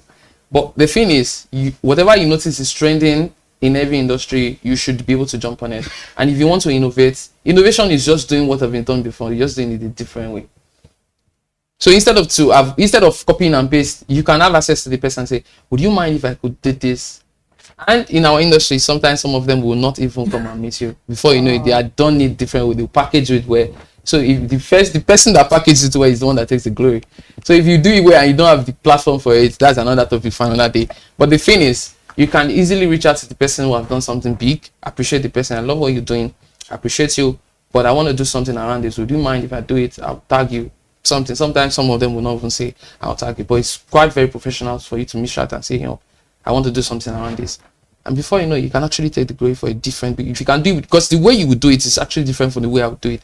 You might have done something very good, but I can have my own personal trait in it, and that's what makes it innovative. Because yes, there's a way I'm saying it differently from even what you've done. Even this is our phone. This is not how the cell phone in Nigeria was before. It started like answers. I remember when we had something like that. Yeah, like and a long antenna. It was somebody saw it differently and he kept updating. So that's innovation. That's how we can also do. You talked about going into this passion that you've turned into a thriving business without initially the aim of making money, yes, profit and all that. But you know, that was way back. That was 2016, and currently we're in 2025. You understand? So my question is, for people that are looking forward to jump on this trend, become an MC or turn their talent into passion, and when you have a friend, for instance, that tells you, come over and help me host this event or a party I'm doing, how can they finance themselves? Because going for an MC job or hosting a job is very, I don't know how to say it. You need to look very fine. You need to be the center of attraction and all that. How can they have all that put together while chasing the dream of making money in future? So this is like you said, that was in the past. There's just the way you can actually work around it. That's why you need the help of a mentor. So for example, if you're just starting out, I would still encourage that you don't make money your top priority. You need all the gifts that comes with you for you to build your profile. Really? And you can start with what you have. Before you, if you see some of our past pictures, you will laugh. And but we still had audience, even when we were wearing all of those things that we wore 10 years ago, 9 years ago, 11 years ago. When we see it now, we laugh at ourselves. But that was the best we had. And that was what we can do. That was what we had. So with what you have right now, you know you still have very good clothes. Start with it.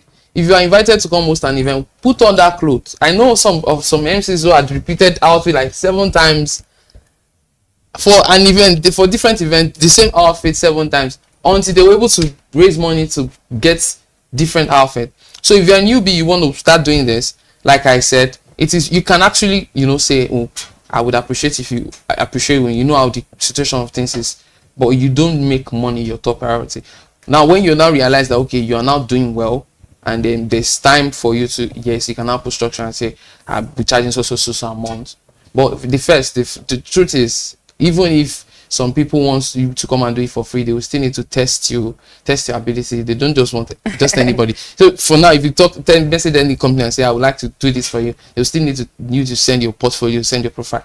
That's even for free. Yeah. So money should not be the even top. For free. Yes, that's even for free. So like I would say, like I always say, because that was what worked for me, money should not be your top priority. Of course, the aim is for you to build yourself so that you can be able to get money, but you learn to earn. In this our industry, we learn to earn. Yes. So you need to learn first, learn from your experiences, and then it will now take you to earning. But for first, in my book, the MC Starter Skit, like I said, don't let money be the first thing. At the end of the day, money will come looking for you. You just start to position yourself valuable. Money attracts value every time, or value attracts money every time. If you're valuable, people will always be willing to give you any for the value. So, but before you can show that you're valuable, you don't make money the top priority, then because a lot of people will run away from you. Okay, when you now say how much you want to collect and you call one big price, and you end up spoiling the whole thing. So they will not call you again before you know what you're supposed to learn from an event that they don't really pay you. There's a way they can criticize you than when they pay you. Yeah, so we all know that hosting an event can be unpredictable sometimes. What's one funny moment or surprise moment that has happened in your career and you've learned an important lesson from it? There are a lot. I've hosted an event before that there was a fire break in the hall, and everyone was rumble for like 30 minutes. What? I've hosted a wedding event before that there was a fight between the families, and for like an hour, nobody was doing anything. It's quite unpredictable, yeah, but the thing is just you need to remain composed. You are the MC for this work. You know what you want to come and do. And therefore, there's always this spiritual side. You pray for every event you want to host for, because the spiritual controls the physical. But just know what you're doing. Compose yourself. Be calm. Don't let any of that. Of course, the events is unpredictable. The bad will happen. The good will happen. But you remain composed and know what you want to do, and then work with the other vendors. That's one of the next things that can actually help you, especially when the event has planners. Thank you, MC Praise, for sharing your journey, your insights, and all you've said so far. Thank you so much for coming to Startup Spotlight. Thank you so much for having me. Thank you. And that wraps up another inspiring episode of Startup Spotlight. Today we've learned how talent, when nurtured with vision, persistence, and the right business strategy, can truly transform into a thriving enterprise. Thank you for joining us and keep watching Business Day Television.